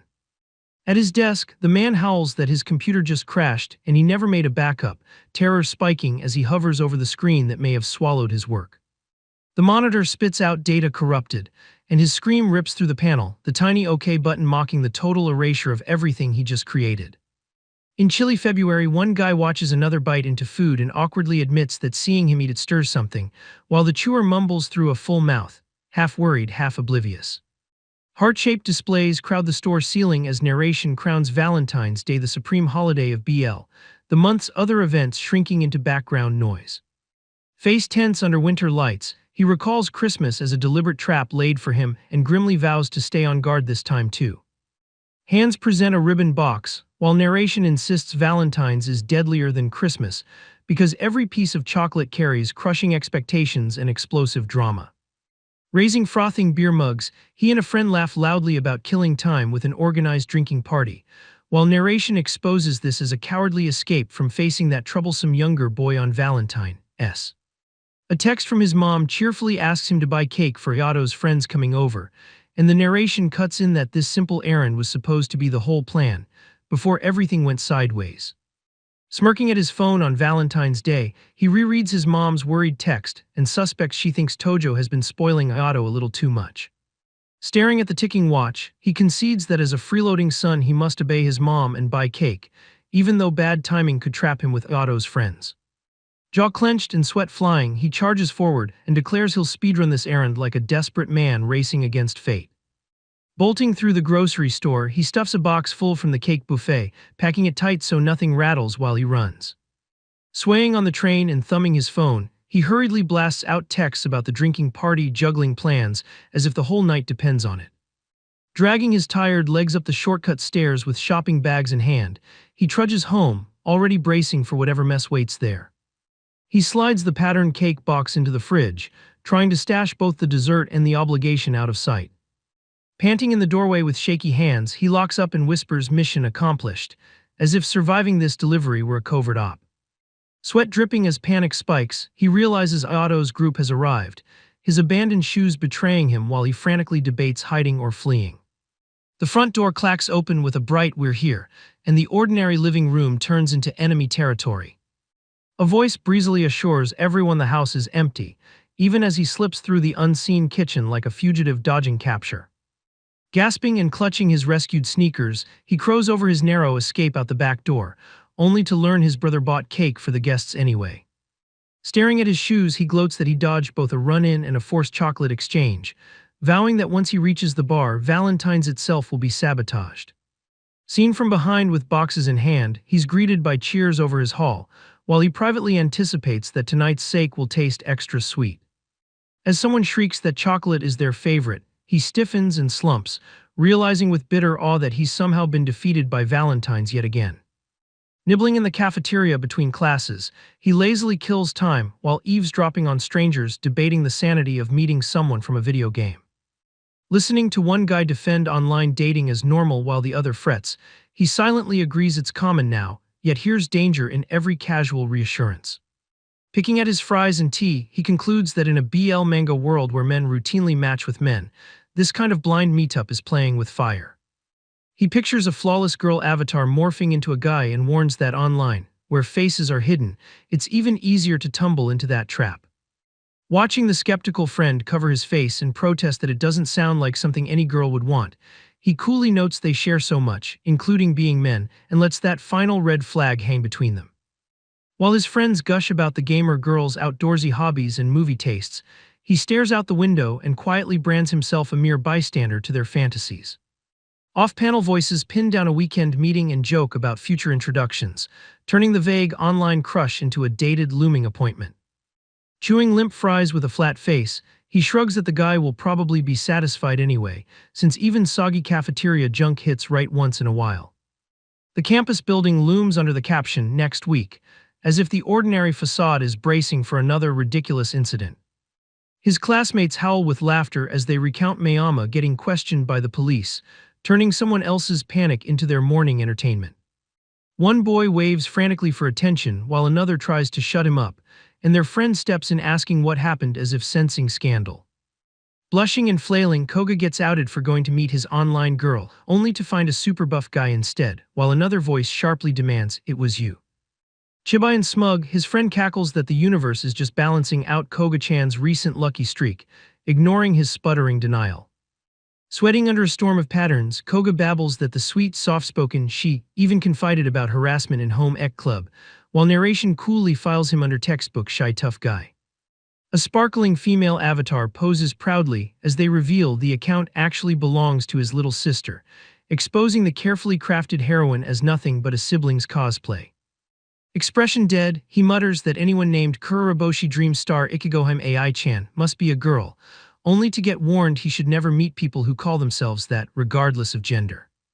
Morning laughter explodes outside the school as Misato gets scolded for spreading rumors. Another boy calls the story crazy, and a third glares, too tired for chaos this early.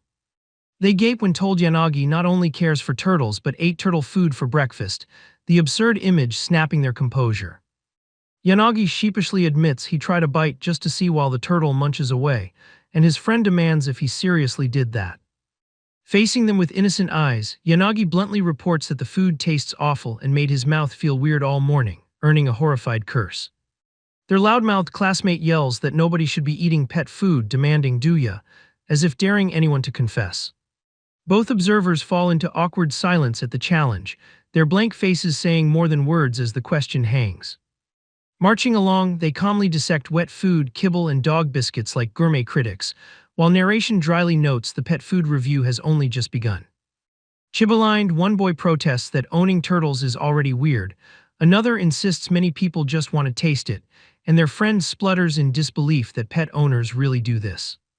Remembering his brother happily pairing soda and soy sauce snacks, he watches him munch like it's normal evening fare and quietly wonders what kind of household he lives in. Blushing and dazed, he covers his mouth and wonders with dread if that cursed season has returned. Blossoms scatter across the page as narration sighs that spring, the supposed season of love, never really ends in this world. Over the endless cityscape, narration coolly reports that mass mating season has begun again, and even outside BL, everyone is hunting connections. Masked crowds surge through the street as narration snaps that what really arrived is not romance but the ruthless onslaught of pollen. While one boy rubs watering eyes and another hides behind a mask, narration warns that hay fever, like a cold, can hoist deadly flags. A map of Japan lights up around Tokyo as the narration offers the impossible solution in one dry punchline: just never get hay fever. Shoulders loose, he strolls through heavy pollen, insisting that being non-allergic, with non-allergic parents, in a low-pollen town makes him immune to romance traps. The very next second, he explodes in a violent sneeze, sweat flying as his confidence shatters on contact with reality. Hunched and sniffling into a tissue, he admits the medicine fails every year and wonders in misery what countermeasure is left. Eyes streaming and mouth slack, he pants that he will become so grossly unguarded no one could possibly see him as appealing. In chibi hysterics, he imagines himself bawling, stomping, and howling so outrageously that no sane adult would dare approach to comfort him. Trudging off with another wheezing sneeze, he resolves to survive hay fever season even if it drains him, banking on tear-blotched cheeks to kill any flags. Masked, hatted, and phone in hand, the BL mangaka greets readers, gloating that spring's love-fueled chaos and his own hay fever make perfect hunting grounds for material. Swaggering into the park while scratching his scalp, he vows that pollen may be fierce but his fieldwork hunger is fiercer, eager to eavesdrop on fresh drama. He perks up as two people gossip, "Have you heard?" and instinctively zeroes in, antennae twitching for scandal. Eyes gleaming behind fogged lenses, he listens to talk of a man with bloodshot eyes and ragged breath, and instantly equates spring's lust with a prowling predator.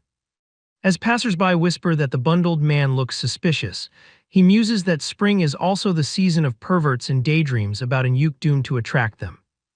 Under falling petals at a picnic blanket, the protagonist lounges with a drink, resigned to yet another cherry blossom gathering that could explode into flags. Watching his brother pour drinks for his radiant wife, he sulks that he's been dragged as unwilling baggage on their nauseatingly sweet date. At the doorway, he glares as his brother shamelessly uses his own boyfriend as a shield to score a car ride from dad, turning family kindness into manipulative leverage. He gulps his drink with dead eyes, grumbling that pollen chokes the air while he suffers through watching couples flirt completely sober. Peeking from behind the stone lantern under drifting petals, he mutters that at least none of his classmates could make it today, clinging to that tiny relief. As lanterns glow over the crowd, he shrugs that every guy he invited was busy for spring break, oblivious to the quiet way this leaves him alone with Tojo. Standing blankly in shirt and loosened tie, he reassures himself that with only his brother and sister-in-law invited, he's safe from that notorious walking flagger. Tojo smiles modestly as his brother praises the food, and he notes uneasily that another perk of today is how dangerously good a cook this man is. Staring at the overflowing feast, he frets that Tojo went overboard and doubts they can finish it, even as Tojo cheerfully says they can haul leftovers home. Watching his brother and sister-in-law bask amid falling petals, he sips soberly and admits that, despite craving alcohol, stepping back to just admire the blossoms feels strangely peaceful. When he abruptly stands, Tojo looks up and asks if he needs the bathroom, catching his movement before he can slip away unnoticed. With a too pleasant smile and ominous background, he volunteers to run to the convenience store for non-alcoholic drinks while his brother gripes about his obsession with booze. As he walks beneath a storm of cherry blossoms clutching a plastic bag, narration warns that in Sakura season in this BL world, a certain incident always stalks men like him. Below the blooming trees, a couple marvels that everything is in full bloom, and an off-screen shout of "over there" pulls his wary gaze toward the inevitable setup. Petals whirl in a sudden gust as one boy breathes that it's beautiful, the wind turning the path into a stage for whatever comes next. Rubbing his head, the dark-haired guy stares at the blonde's back through the blizzard of petals and blurts a confused "huh," shaken by the strange pull in his chest. Grabbing Haru with a shout, he startles the blushing blonde, who stammers "what is it?" as if bracing for something more than simple concern. Haru's fingers twitch mid-gesture as he starts to say no, his half-formed excuse hanging between them like a stalled confession. Flushed under petals, the dark-haired boy admits he feels like Haru will be carried off with the cherry blossoms, comparing the unease to an outright abduction. Over a canopy of blossoms, narration explains this sudden panic at seeing a beloved swallowed by falling petals is a surprisingly common fear here.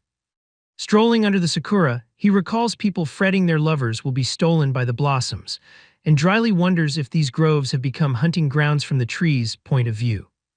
Hands almost brushing in midair, narration clarifies that this cherry blossom snatching only strikes those sharing the same romantic flag, so he concludes he himself has nothing to fear. He imagines a trapdoor swallowing him like a stage magician and scoffs that, in reality, no one can literally vanish into cherry blossom confetti, no matter how blinding it gets. Shielding his eyes as petals whip past, he squints into the gust and mutters that today's wind is brutal. As petals whirl like a storm, the dazzling boy materializes in front of him, making the world feel like a staged magic trick. Heart-jolting, the black-haired kid rushes up shouting it's him, while the observer coolly files away that Sakura can spawn surprise entrances too. Under the drifting blossoms, the nervous underclassman bows a stiff hello, while the older boy's casual greeting hides the recap of their unsettling magical meet. Against a black backdrop, he sweats and silently screams that what he really wants to blurt is why this guy has shown up here. Blushing amid petals, the younger boy stares up as narration calmly blames some family outing and corners him into deciding his next move. Smiling too brightly, he asks if Hatano is here for Sakura with his family, while inwardly chanting that in a Sakura kidnapping event he must escape fast before anything triggers. Fidgeting with his hair, Hatano admits Ayato personally invited him to a flower-viewing picnic, turning what sounded harmless into something far too specific. Remembering Ayato's version, he frowns that this cannot be right, yet insists to himself the guy would not lie after supposedly asking every classmate and finding them busy. Tiny floating heads confirm Hatano's in the class next door, and the realization snaps like a trap as their earlier conversation suddenly feels rigged. Forcing a strained smile, he mutters that he sees, while thinking bitterly that Ayato set him up with a trick question, that damn kid. Looking down at his already full grocery bag, he curses that the going shopping excuse is dead and concludes that joining Ayato's picnic alone with Hatano will almost guarantee a kidnapping flag. Peering through the thick blossoms at the boy ahead, he admits every tiny misstep here could push the relationship flag forward, and that he's walked straight into dangerous territory. Face flushed and voice booming about wanting meat, he psychs himself up to find his brother and sister-in-law first and leave a loud, unforgettable impression that drowns out any romantic undertones. Scowling from the picnic blanket, Ayato demands what took him so long, suspicion pricking through his casual question. Seeing Hatano standing safely beside his little brother, he exhales in silent relief, grateful he somehow reached them without sparking disaster. Sitting with the couple on the blanket while Hatano happily dives into food, he cautiously hopes that as long as they stay close to these two, he can survive the day without triggering a kidnapping event. Yato glares with the lunchbox in hand and snaps at Hatano to stop hogging it, his gruff insult barely masking possessive irritation. A violent gust sends the picnic flying as he throws himself over Yato and the food to pin the blanket down, realizing with a chill that the same ominous wind from earlier has come for them again. Bathed in floral sparkles, Tojo smiles like a fairy tale prince and murmurs that he feared the cherry blossoms might steal him away, while the narrator groans that even this overused line from Tojo still hits like a fresh attack. Cars crawl in a suffocating traffic jam, while a weary thought whispers that at last it is time to go home. Stone-faced behind the wheel, he tells himself that if he can just dump these passengers at the nearest bus stop, he will have survived the day unscathed. As he apologizes for making the driver take him home, the dark-haired boy leans in close while the other curtly orders him to sleep too, trying to smother the awkward intimacy. Laughing too loudly with nervous sweat, the driver insists the sudden invitation was no trouble at all, even as his apology betrays how flustered he feels. Fidgeting in the passenger seat, the guest rushes that he had been bored at home and then trails off, the unsaid words hanging heavier than the road noise. Blushing and wide-eyed, he stammers that he was happy to see the cherry blossoms and to see him, admitting through trembling lips that he is truly glad he was invited. The driver's grin twists into strained confusion as he fumbles for a response, his muttered, exposing how blindsided this confession leaves him. Slumped in mortified despair, he clutches the steering wheel and desperately wishes the ground would swallow him to escape the suffocating tension. Petals scatter across the white sky as a silent plea begs the cherry blossoms themselves to rescue him from this emotional catastrophe. Under falling petals and the banner for the 80th graduation ceremony, narration reminds that spring tears people apart, even though most goodbyes already bled out in March. Now that April has come, he sighs that he hates changing classes, bracing for whatever new entanglements this shuffle will force on him. Watching his brother gripe from the window, he only nods along while secretly rejoicing that this fresh development might finally shake the stagnant romance web. Flashing game-like banners about new terms and new students, narration hammers that a new class is the biggest shift of all in this season of risky beginnings. A silhouetted SSR boy explodes onto the screen as a new character, making the world itself feel like a gacha game about to drop another dangerous lid. Crowded by sparkly boys at the sports festival, Ryato stands at the center of a tightening swarm of admirers, his social network growing too tangled for any painless new suitor. A chibi chart coolly maps out how two would-be lovers and an actual boyfriend already aim their hearts at Ryato, implying any newcomer will wisely look elsewhere. Flushed and clutching his bag, the older brother admits he has somehow become this guy's love interest, knowing that in BL there is no safe unrequited role for him. Petals drift around two distant figures as narration notes how often one partner secretly yearns for a third party here, turning the boy I love doesn't love me back into fuel instead of failure. In chibi silhouettes, he calmly accepts his place as the third wheel in a love line that runs between Ayato and some unknown rival, convinced he can live with that heartbreak. Grinning amid framed narration, he concedes Operation Cupid for those two crashed, so now he must patiently wait for fresh faces, because that kid still needs a partner and the game is far from over. Smirking like a villain rolling gacha, he prays aloud for an SSR who for once doesn't have plain black hair. Sparkles bursting around his carefree grin, the clueless brother gushes about their rowdy class while the narrator's hopes for a different flag quietly die. Over the empty overpass, the narration curses that it is hopeless because his stupid little brother stays blindly oblivious. Hands in pockets and eyes roaming, he strolls another man's path with calculated calm, intent on stealing information instead of enjoying the view. The moment a voice barks, "Hey, he's here," he stiffens and turns at the timid Oniasan that threatens to drag him into the scene. Forcing an overbright smile, he swoops in on Tojo with fake coincidence chatter about semesters and classes, masking sharp curiosity. As the fluffy dog pants innocently, the narrator screams that this is the new character, while the owner babbles about babysitting dad's coworker's pet and jokes about their growing family. Watching the stranger's back, he mutters that his gacha pull for flag transference was a bust, until a sudden "hey, you" suggests the odds might be changing. Surrounded by flowers and sharp eyes, the blonde beauty coolly asks if he was just chatting with the class prez, and suggests he might be the mysterious one Hatano likes. Dazzled by sparkles and an exclamation point, he wonders if his desperate prayers have finally been answered by this walking SSR. Reframed in radiant recap rays, the new SSR strolls forward as the narrator crows about pulling a fresh character who might be the very one Hatano secretly likes. Peering at rare and SSR cards on a glowing screen, he notes that some limited characters utterly outclass others, even if this gacha system still confuses him. Turning away with a thoughtful hum, he reins in his excitement and resolves to test just how useful this supposed SSR really is. With an easy grin and shrugging hands, he admits Hatano and his brother are pretty close, then pointedly asks if this guy counts himself among their friends. Sighing with put-on annoyance, the blonde insists he's the one asking questions and reluctantly agrees he has no choice but to explain. In the covered walkway's shadows, he reports Hatano rejected a confession because he likes someone else, then forbids any search since that person isn't a student here.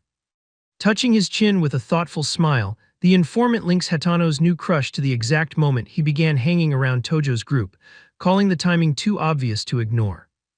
As images of the friend circle float behind them, he observes that Hatano hides something from the others and only truly opens up to Tojo. Half hidden behind speech bubbles, the SSR smirks and explains that seeing this brother's face made Ayato's relation obvious, so he gambled on approaching and demands what someone like that really wants. A chaotic collage of serious expressions confirms it in his mind. SSR-kun is clearly in love with that walking flag boy, even if the confession only leaks through the way he talks.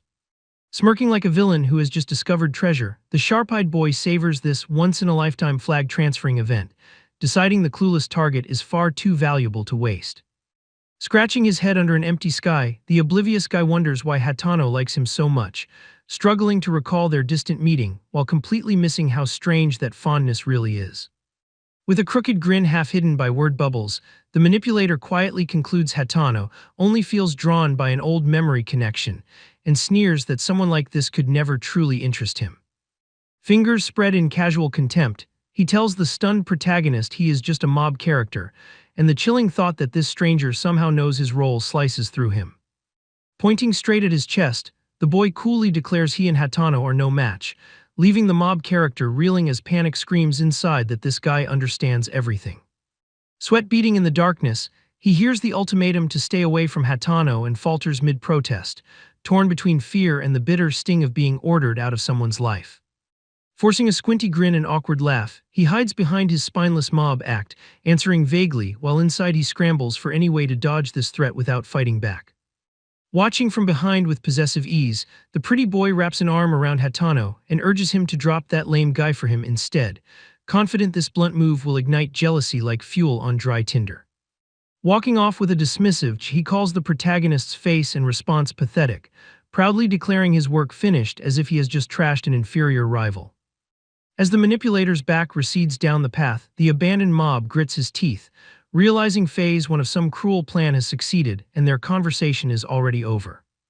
Waving lazily at the clouds, he consoles himself that a new flag will naturally bloom between those classmates who share a school, convincing his bruised pride to wait and watch. Hatano stares ahead in a daze, cheeks faintly flushed, while an inset memory of the grinning blonde magician makes him snap in irritation that it is all that guy's fault for showing up here. Softly lit and distant, Hatano's face repeats in a recap as narration announces the magician's return, signaling that the same dangerous charm is about to twist things again.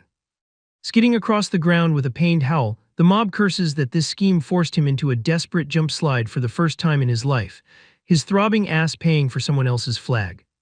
From high above, he presses himself flat beside the fence, vowing the flag boy must never see him here because he intends to stay a mere side note in their story, not a stolen spotlight. Peering through the railing from his hidden perch, he calls the unseen beauty SSR-kun and begs him not to betray this bet, judging it a perfect vantage point so long as neither leading man spots him.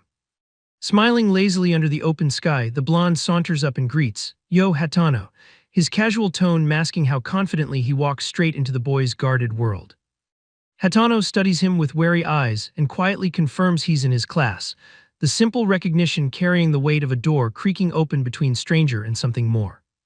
Glancing back with a slime hem as Hatano starts to speak, the blonde cuts him off mid-sentence, keeping control of the rhythm even while pretending this encounter is nothing. Still wearing that smug half-smile, he says he wanted to tell Hatano something but brushes it aside because he is in a hurry, yet the lingering "hear me out" hangs like a hook that refuses to let Hatano go. He coolly announces he just had a very interesting talk with Otto's brother, dropping the hint like a loaded gun. The dark-haired boy freezes as the blonde casually exposes that Otto's brother is the one he likes and probes how he figured it out. With a smug smile and raised hand, the blonde offers to explain, only to get brushed off by a curt excuse about being in a hurry. From above, the blonde waves a casual "see you," while the other shouts "wait," his composure cracking as the chance slips. Eyes widening, he reels when told Otto's brother was asked what he thinks of him, and is taunted about whether he dares to know the answer. The blonde leans back, pressing that he clearly cares and should hear why the brother said what he did, only to be met with a stiff denial. Staring straight ahead, the dark-haired boy snaps that he'll ask Yato's brother himself and orders the meddler to get lost, masking hurt with icy dismissal. Watching from behind the rail, the narrator panics that this pompous approach is wrecking any link to SSR Kun, the earlier planted flag already rotting. Grinning too wide, the blonde unloads that Yato's brother laughed, forgot him, and has zero interest, his barrage of cruelty spilling out in one breath. Crouched by the fence, the narrator mutters that if they settle this fast it benefits everyone, trying to stay optimistic even as things tilt wrong. The blonde smirks that he told SSR Kun they don't match and mocks how the guy gave up like a nerd, while an off-panel voice protests the verbatim cruelty. A clenched fist answers the sneer about choosing some dishonest bastard over him, the quiet, I know, thudding with shame and reluctant agreement. Facing the wind, he admits he's nowhere near that amazing man's level yet still vows to change enough that Ayato's brother might like him, even a little. Across the bench, the blonde flatly declares that plan is wrong and scattered reactions agree and protest, the strategy meeting turning tense. Feet already turning away, the blonde repeats that he has to go now and tosses a casual goodbye, ignoring the desperate hey chasing his retreat. Rubbing his face, the narrator gripes that their friction lacks any BL spark at all, but still refuses to abandon hope, cheering SSR Kun on from the sidelines. Peering through the bars, he watches the other walk off and apologizes under his breath for not even knowing SSR Kun's real name yet. With a crooked smile over his shoulder, the blonde says that's enough meddling for today, while the narrator insists he's rooting for him and begs him to drop the vulgar talk. Leaning over the railing, he groans that he's nervous, his body language screaming panic as the fated meeting he plotted finally approaches. Another boy studies the scribbled notebook about mobs and BL couples, and silently labels its unseen author a terrifying maniac. Jaw clenched and eyes burning, he vows not to stop until he finds that man whose presence he trained himself to sense, even as doubt whispers he may already have come too far. Staring at his balance in horror, he blurts that he is completely broke and feels the ground drop from under him. He rants that tailing that psycho has drained him dry as endless invitations to aquariums, movies, festivals, and meat feasts flash like receipts stabbing his conscience. Sitting alone on the tatami, he admits he needs to pause his psychopath hunts just to rebuild his shattered funds and sanity. His phone pings with a new job listing, each tiny bar of text promising money yet hiding fresh trouble. Sighing at the screen, he decides the only work he can handle is something that keeps him away from crowds, even as reality squeezes that preference. He trudges toward a star-sprinkled storefront, muttering that loud noise would fry his brain, but he cannot afford to be picky if he wants any job at all. At the register, the convenience store clerk and the cap-wearing customer lock eyes in mutual shock, each rattled to recognize the other. Facing the counter, the customer hurriedly repeats his simple request for one bag, while the stiff clerk scrambles to recover his composure. Bagging beer with a terse got it, he curses how close that encounter felt, stunned to have run into a schoolmate at this obscure shop he chose for anonymity. Passing over the plastic sack with a polite "have a nice day," he hears the customer's quiet thanks and feels the mundane words scrape against their shared awkwardness. Watching the guy leave, he shuffles behind the counter and admits the surprise knocked him off his rhythm, leaving his nerves oddly raw. Beside him, his roaring coworker whines that there is nothing to do, while he grimaces that sharing shifts with this human megaphone is its own kind of torment. A barrage of questions pelts him, about college, living alone, and how tough it must be, until his repeated yesies turn his private life into noisy gossip fodder. Eyeing the loudmouth by the ovens, he curses that the job he thought would be easy is unbearable with this walking 120-decibel disaster making work impossible. Grinning wide, the giant coworker screams about onigiri and favorite convenience stores, his manic enthusiasm battering every last shred of Minamoto's patience. Later, chatting about huge bento boxes and weird cup noodles, he clutches his head and mutters crazy, as the school guy's casual food talk drags their worlds closer. As TV announces Golden Week and flower fields in bloom, he gloomily realizes this holiday will bring anything but rest for him. Over dinner, his friend cheerfully asks Mom if several buddies can stay for Golden Week, and the quiet note that Flag Boy will be there too makes his stomach drop. Curled on his futon beneath memories of clinging couples, he admits group trips always go badly for him and fears Hatano will dominate this holiday flag unless he can devise a survival plan. Among the mountain trees, a grim mantra of retaliation hangs in the air like a curse, setting the tone for whatever comes next. He lifts his chin toward the sky and declares his retreat to the mountains, as if fleeing the city's BL traps for higher, thinner air. That rich Fudenshi from class beams and begs everyone to his villa barbecue, handing the protagonist a convenient escape that already feels suspicious. Eyes glittering manic, the Fudenshi raves about the cute guests and named girls while the narrator senses there's a catch, but prefers this risk over sharing a roof with an obvious death flag. Standing before the sprawling lodge, he gawks that this is the Mayama family vacation home, realizing just how isolated this new stage for disaster really is. The boys shuffle into the vast cabin, marveling at its size and instantly asking about Wi-Fi, as if a signal bar could shield them from looming flags.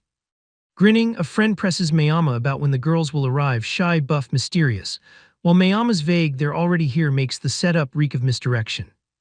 A finger jabs towards silhouetted figures beyond the doorway as confused voices ask what and where, the blurred shapes outside swelling like incoming trouble. With a nervous smile, the blonde introduces himself as Mikami Shuichi, the sweet traditional type Mayama promised, and the narrator chirps a too-bright greeting that fails to hide his scrutiny.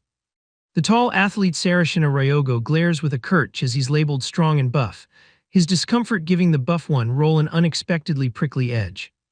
The quiet Mizumoto Kaname offers a flat hello as Mayama tags him mysterious, and his unreadable gaze makes that title feel like a genuine warning. Confetti patterns rain down while Mayama's chibai self crows, "That's all, folks," and the narrator dryly urges everyone to really look at this all-male lineup. When friends howl that he tricked them, Mayama protests he never mentioned girls, and the narrator notes that now that every handsome guy is gathered, the real game begins. Surveying the crowded deck, he realizes he's surrounded by men and calmly pinpoints the one he must watch most carefully, even as others joke and lament this cruel, giant place. Peering at his phone, Mayama confirms one last guest is late, and the offhand "he just got here" lands like the final piece in a dangerous puzzle. As the doorframe fills with a looming shadow, Mayama sighs in relief that the last guy finally arrived, unaware the silhouette itself feels like a bad omen. Koga bursts in filthy and laughing sorry for being late, while Mayama chirps welcome and silently brands him Mr. Bad Luck, sensing chaos clinging to his smile. A dotted narration declares that this world may be predictable, but once Bad Luck Boy joins the party the danger spikes, punctuated by someone already demanding why he's so dirty. Koga sheepishly explains the suspension bridge rope snapped halfway across, trapping everyone on this side, and the narrator hears the words as a prison sentence in the mountains. He flails midair, crashing through a tiny shrine shed while babbling how he tried to fix it after jumping the river, and the horrified onlooker wonders if this walking disaster just angered the gods themselves. Leaning against the wall with dead eyes, he fumes that this chaos-bringing guy has barged in again, forcing him to juggle unruly pretty men and a potential hazard who might need tying to a tree. Hunched over the table, he remembers thinking he could relax, only to glare ahead now and admit that real trouble was already stalking him. Sparkling with manic glee, the freckled boy clasps his hands and plots to create his own scenario by luring Mizumoto to the party he begged him to attend. Facing the invitation with a turned back, he naturally tries to refuse, scoffing at the idea of blowing money on some wild, deafening party. Massaging his temples, he orders himself to focus, vowing to watch for BL flags even on this Golden Week villa trip and maybe grill that glasses-wearing Fudenshi later. Clenching his hands with a determined profile, he admits he paused the hunt for that noisy bastard, but inside declares the game back on. Gazing over the campus steps, he decides searching the whole university is pointless when he can corner his target in the smaller, volatile cage of a party crowd. Behind the register, the coworkers gape and whisper in scandalized awe about a customer boldly buying condoms in broad daylight. Introducing themselves by the car, the new guys smile politely while he stiffens at the realization he'll be trapped riding in someone else's vehicle. Branches slam the van as Mikami yells for everyone to hold on, and he reluctantly concedes the reckless plunge into the forest could actually be worse. Drowned in black, the blonde boy lowers his head, bracing for the ugly consequence that wild ride has carved into him. Sweat streaming and breath ragged, he confesses he is both exhausted and violently carsick, his body buckling under double damage. Crushed by overlapping chatter in the crowded room, he despairs that sickness has wrecked his ability to tune everything out, making all his careful voice-tracking training useless. Sitting apart with a nervous sweat, he locks onto that familiar tone buried in the noise, even as a creepy inner chant about killing them all keeps leaking through his head. Chibai and sparkling, the host waves an arm and hollers that drinks are over here, turning refreshments into a noisy beacon. Staring at the littered ground, he resolves there's only one move left, edging closer to the shout of soft drinks are over here to narrow down his mystery man. Flushed and trembling as he gulps from his cup, he begs his condition not to worsen and to stay alert, then jolts when others realize his beer has somehow become harmless oolong tea. Later he lies sprawled on a bench, half-conscious, while the blunt caption admits everything has only spiraled further downhill. As the two guys hurry over asking if he's okay, he insists he's just a little drunk, while narration whispers that he thought all was lost until this fragile opening appeared.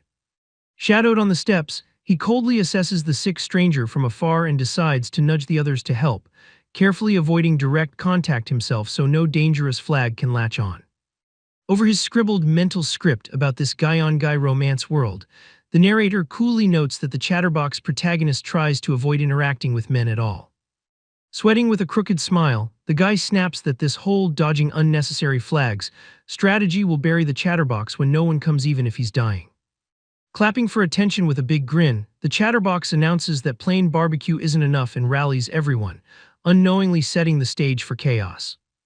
With a dramatic ta-da at the drink buckets, he proudly unveils wine, champagne, and snacks, while voices gush that it's awesome and great, stoking the party's recklessness. Disembodied shouts about olives, pickles, and washing hands whirl around as someone named Koga eagerly volunteers to open the champagne too, naively grabbing the biggest hazard. Told to point the bottle away so it doesn't hit anyone, Koga cheerfully says he's got it, right before the cork pings off and everyone stares up in alarm. The cork rockets into the ceiling with a violent burst as someone screams, "Watch out," and the harmless toast turns instantly into disaster. Water suddenly rains down as stunned boys gape and yell about sprinklers going off, the room transforming from party venue to drenched chaos. In the slippery confusion, the striped shirt boy crashes hard to the floor while someone shouts if he's okay and another yells he just fell, panic spiking. A stark narration box declares this was the outcome of the event, sealing the mess in a cold, almost mocking summary. Soaked and yelling under the downpour, he shields his head, while narration reports that the sprinklers flooded the entire place like a punishment for their idiocy. Another panel fixes on the prone boy's face as the narration bluntly states that the one who'd been sick finally collapsed, turning the soaked fun into real emergency. Hands over his mouth and glasses askew, the organizer stares in horror as narration says someone panicked and called an ambulance, guilt already drowning him. Up on a mountain path, medics find their route blocked by a mysteriously severed rope bridge and call the police, fearing the drenched collapse site has turned into a crime scene. Later, phone in hand, he blankly reflects that he never expected to be dragged into something that made the news, realizing life can spin from backyard party to trending incident without warning.